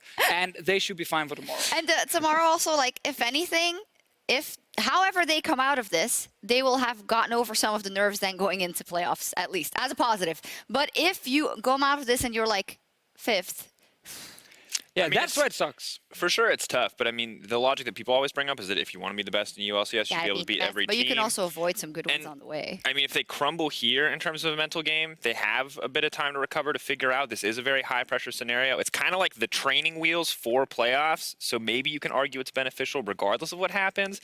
But personally, I just don't want to see Schalke crash and burn. No. As long as they're still a contender, whatever happens to them in playoffs, I just don't want to see this project that has suddenly become so successful in the second half of the split just die the second there's pressure on them. I think actually what scares me for that specific game is not Schalke and their mentality. It's more the fact that Vitality this week, both games look really damn good. True. Like the Olaf from Kickers yesterday, the Kindred from Kickers today. Like he used both these champs to just run over the enemy team, and that's the kind of team who we know play with emotion, who we know when they're doing well are like, whoop, up here saying, we are the best, we can destroy everyone, just keep doing what we're doing now. And that's the thing. Can people find a way to shut down Kickers' champ pool? Because before it was Trundle, and it got removed. Now it's Olaf and Kindred as well. Is there more? I'd love to know, what have you thought of the entrance of Kickers in Vitality? Now he's playing right now. Well, I was about to say something similar to the official, that I actually think Vitality is going to look really, really scary tomorrow, because ever since Kickers joined, they've been so good. Like it's been one of the teams that I personally have been a little scared of as well, because with how they're playing right now, you just don't know what's coming, right? Like you have an idea of what Kickers is going to do, but their early game is really crazy. And as a jungler going up against Kickers, he's just fearless. Like, you know, he's going to be in your face and some aggressive jungler, and you just need to hope that you're going to be in a spot where you can defend yourself, right? And sure, he has played some Trundle, some Olaf, some Kindred. Like, I think even if you start target banning him, there's going to be more champions ready to pull off. It's not like that's the most... I mean, Olaf is starting to be common, but there's a lot of carry junglers out there, right? So if he really wants to carry, there's other options. So would you be happy if they get the bye so that you don't have to meet them until finals? I actually can't figure out. Even I think it was last week I was in post-game lobby as well, and I was asked the same thing. And throughout the week we've been talking so much about it as a team, but I just can't figure out where I want to play in the semi-final because everyone looks strong in different ways. And I think Vitality is on a big high right now. Schalke has been on a high as well. Obviously they lost today, but they're still a really good team. And then there's teams like G2, Misfits, Splyce, who have looked, I mean, they've looked okay, right? But looking at the last few weeks, I would be more scared of Vitality and Schalke. Agreed. I think let's talk about G2. It's been touch and go since Rift Rivals, and it definitely wasn't good today. Vitality completely ran over them. So what are our expectations for tomorrow and beyond? I don't have a ton of expectations for G2 right now. I want to see them improve. I felt like their draft today was really mediocre. I really hated Ezreal Braum in the bottom lane, specifically in this matchup in general. I understand them wanting to play safe, but it feels like they kind of enabled Hjarnan when they picked up the Varus last week. There's not as many picks available to enable him, but I did want to see that more. And I'm just worried about where they're going to find consistency because, I mean, we heard it from the cast too. It's like which form of EULCS is going to show up today, which form of each of these Polish junglers is going to show up. And I wonder how they're going to take a loss like this coming into tomorrow. I think based on the three teams, they match up fine against Schalke because Schalke is not the kind of team who will completely punish you early game, at least normally. But the last time they did play each other, there was the game where EULCS went 0-5 on Gragas and they had the Z pick. So I feel like still that matchup is okay for G2. It's the Vitality one again, where that rematch is going to be probably an issue based on what we saw today. It's so hard because we can say now G2 will lose all their games. And then tomorrow, EULCS has a great early game in the first one and they look clean. And we're like, G2's back. The only thing we can say is it's all against Vitality, it seems, tomorrow. They are on form. And I think the thing that I want to highlight here is what's really blown me away with Kikis is that he's incredibly consistent. And yes, there are games where you take his champion pool away and he looks weak, but the fact that that champion pool is growing just makes him look better and better. And whereas Gilius as a jungler on this team it was hard to tell when he was going to pop off and be really relevant, and when he wasn't, it was hard to play find for the clear lanes, factor. right? Sure, Kikis always feels like he's going off as long as he has a champion he's comfortable on. Today was the Kindred. You talk about the Olaf, the Trundle as well. If that champion pool continues to grow, I imagine we're going to have a lot of drafts where people just target ban out junglers and hope for the best, but if there's that fourth champion, that fifth Kikis champion, I just don't see Vitality losing an early game when he's playing this well. In the context of junglers, it's also very, very exciting to me. Broxa, I think you'll agree with me, you're also not the flashy early game jungler, even though you enable Caps and the rest of the lanes very well. Kikis is really an all-out explosive jungler. Amazing is also not that kind of guy, and Jankos is the 50-50 guy. So I think Kikis is like the pure song explosive jungler 100% of the time, all the time, and that is really impressive to me. And I really wonder what's going to happen if he keeps on this form, because they seem unstoppable if they build up these leads. So the follow-up question to that is mid-game Vitality. What's the consensus on that now? Because they've gotten such big leads that they really just ran it down mid, right, in the last couple of games. But are we feeling more secure that they will have more in their playbook if it comes to close mid-game games? The way for them to secure Baron is always to have a big fight first. Yeah. It's not we're going to like slowly secure all the vision and we're just going to like force you out of the pit and there's no chance for you to get in. Because even the one today actually ended up being pretty close. But I think as long as they draft decent amount of engage so they can play their playstyle of after they get the early advantage, they group as 5 and try and force this team fight into the Baron.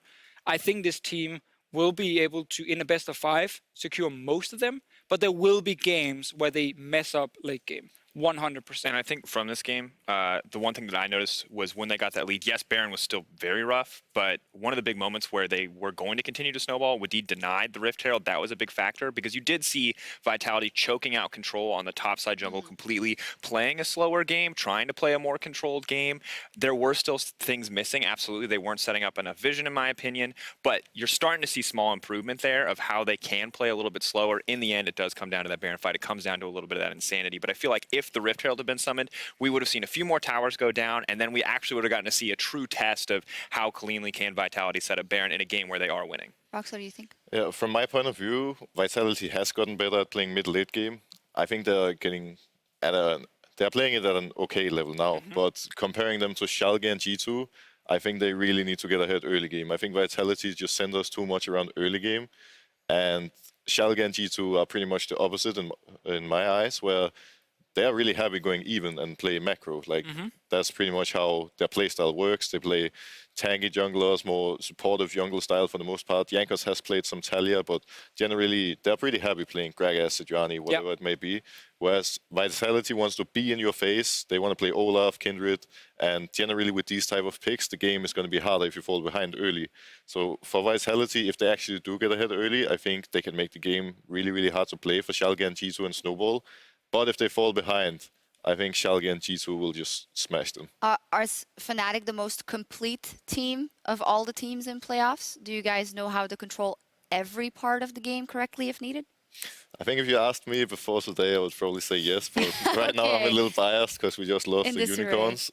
So I still have to say that I think we're the best team. I think we have the most flexibility and in-game, regardless of roster. I think we're just the best all around. But at the same time, we also have shown some weaknesses. Yeah. And we're not unbeatable, so we also have some things to worry about. I'm curious as to how you guys are going to use Reckless, because right now it's Ezreal duty. It's very much that freeing up Hylissang to roam, and it's very similar to how you played with Blippo. Without the mage in the bottom lane, it's no longer a kill lane. It's still just a lot of leaving your bot laner alone so Hylissang can roam.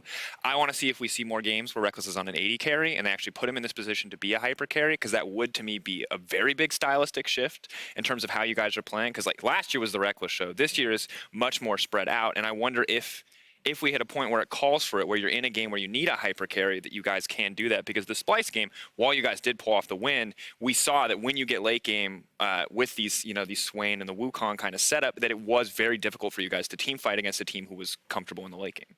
Even when it comes to that, I think we will always be fine, because in the past 3 splits, actually, we always played the same style with Reckless on the carry, playing around Reckless. I was just, for the most part, ignoring Soas, just letting him kill him. Leave him on the island. And I saw a mic check actually recently with it was Maxlaw bullying Elfari with, always pathing from top to bot. And that's actually how we played the past 3 splits. It's only this split where it has been different. And I think that's kind of funny.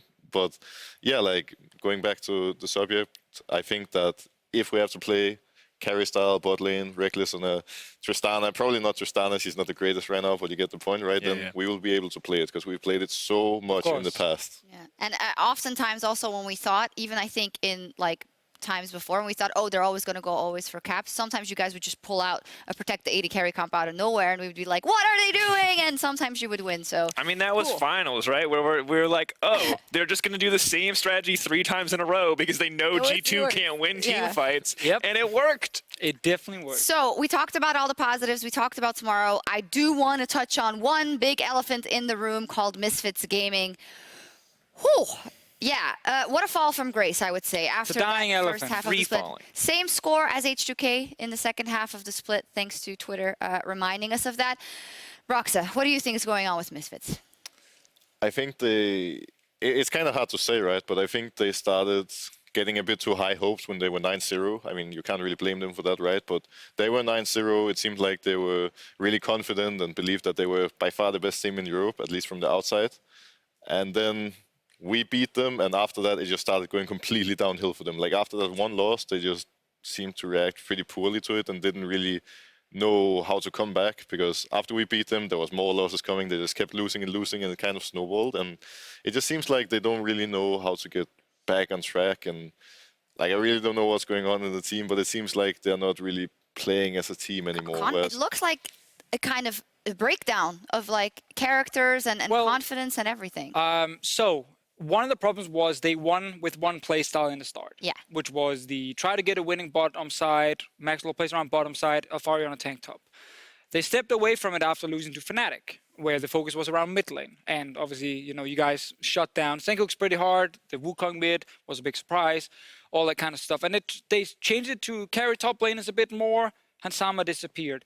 Now what they did this week with subbing Mickey back in is they went back to the old style. The problem is, every team has seen that style for a couple of weeks. So what happened this week? Both games, enemy teams hard-targeted bot lane. They tower dove from level 3, 4, and 5. Vitality did it yesterday with Kikis. Remember that? Down there, smacking Hansama in the face. Today, we had the Tahm Kench for Roccat, making sure whenever you tower dive the bot lane, Tahm Kench saves you. And we suddenly have TF coming down from blank, Twisted Fate suddenly shows up. Like, teams have figured out if you draft this style as Misfits, which is actually the style that worked, you have to gank bot. And your other styles are not as effective by a long shot. Because when Misfits fall behind, and especially when they fall behind this much around the bottom side, they just fall apart because that's what they're drafting for at the moment. And I think the one playstyle was great, and now teams know how to play against it. But I almost don't want to flame them for going back to that style because I flame them for leaving the style. So the thing that we heard on the podcast, and we had Jesus and Hansama on, was that they didn't feel like they were amazing, that they were a perfect team when they were 9-0ing. They felt like everyone else was still struggling to learn. And so I feel like it was almost bad for Misfits not to lose 1 or 2 games because they didn't have to, as much at least, critically evaluate what they were doing. And now it feels like they're scrambling to figure out what works, right? Because you got Jesus going in, Jesus going out. You got Fari on top lane carries, them trying to figure out how to best utilize Senkux. And now I think Misfits don't know how to play at 100% because they weren't forced to play at 100% early, and now they're being challenged to grow. It's too late. Like they're scrambling to find options. In the past, we've trusted in the process and trusted in the moves, right? Do we have the same level of trust before playoffs now? The difference is different players, which obviously was the process last year was with Power Vivo mid lane and Ignore bot lane. So it was a different combination. That ended up working by trusting in that in the 1-year plan. Now, what we have been seeing over these last few weeks is it almost feels they are limited if they don't have the winning bot lane style. And is that then based on players? Like in Spring Split, they didn't make playoffs. They tried different styles. None of them really hit home until the one we see this split with their winning bot side. So it might be the change of players, making them less flexible in how many things can they actually do. Because Power Vivo was a hard carry in mid lane. Yeah. He never got. I feel like he never got enough credit for that, for what he did on Misfits. I don't know if that's. Other mid laners refused to give Power Vivo credit. Yeah. But as a team player, he did a lot. Also, I think it's really easy for us to see that now that the cracks are showing and the team is really struggling, especially this year. But I think at the time, we're like, okay, here's one carry. Who's the second carry going to be? That was always the stories we were trying to tell. People would have good games. We wanted to find that consistently. And it's not until this year that we realized how hard Power Vivo was carrying, how big of a force this guy was for the team. And while they have had, a decent amount of success this split especially, it's still not the same in terms of, I feel like, having that one standout player. Speaking about Power of Evil, over in the LCS, the final weekend of their regular season is also going to start pretty soon. I believe actually a half-hour countdown starts, and then after that, the games. Echo Fox versus Team Liquid, and it's also today that it's Optic versus TSM, right? So that is so apt. Power of Evil, if you're watching, we believe in you. I mean, I'm not against TSM or anything. I just want that to be a hype game. This is like the which former EU players do you root for? Sven and Mithy against Power of Evil, and of course Bjergsen, who says that Power of Evil is not his kryptonite. It's something the Riot broadcast has definitely tried to push a lot of times. We've been pushing that since IEM, dude. Yeah, we definitely also are to blame for that. There's smoke, there's fire. We only push things that could be, some things like the fight for first. It's happened a lot of times, and if he knocks Bjergsen out of playoffs today, we can all confirm he is the kryptonite. Yeah, what do you think, Brox? Is he going to do it? Is Optic going to beat TSM? Well, to be fair, I'm a little biased because TSM has 2 Danish players. Yes. So I'm with you there. I would be surprised if TSM actually loses. I think they have the Danish power coming in.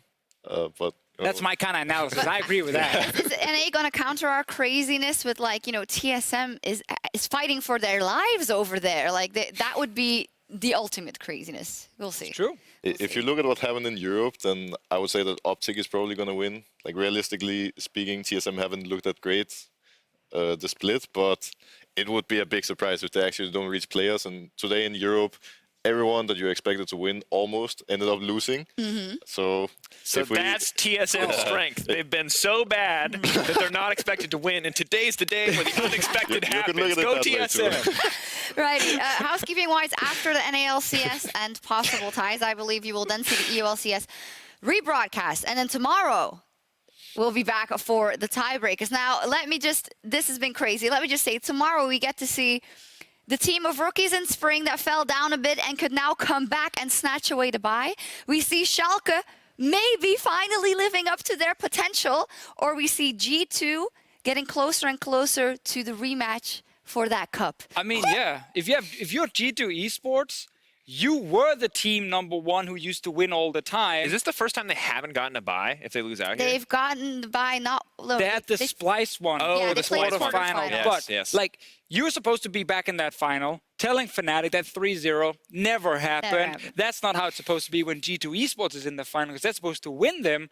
And now they might not even get that top 2 spot. Like, that is actually crazy. And again, a lot of pressure on especially Perks, who is the person they built this new team around, who needs to try and continue the legacy. And just to plant the seed, in this configuration, in terms of worlds, it's looking quite likely that Fnatic and G2 might get there on victory and points, and then it's between the other teams to fight it out in the gauntlet, or another team has to rise up and win. I'm just saying, things could get extremely I'm just saying right now, if I could pick 3 teams, G2 would not be on that list right now.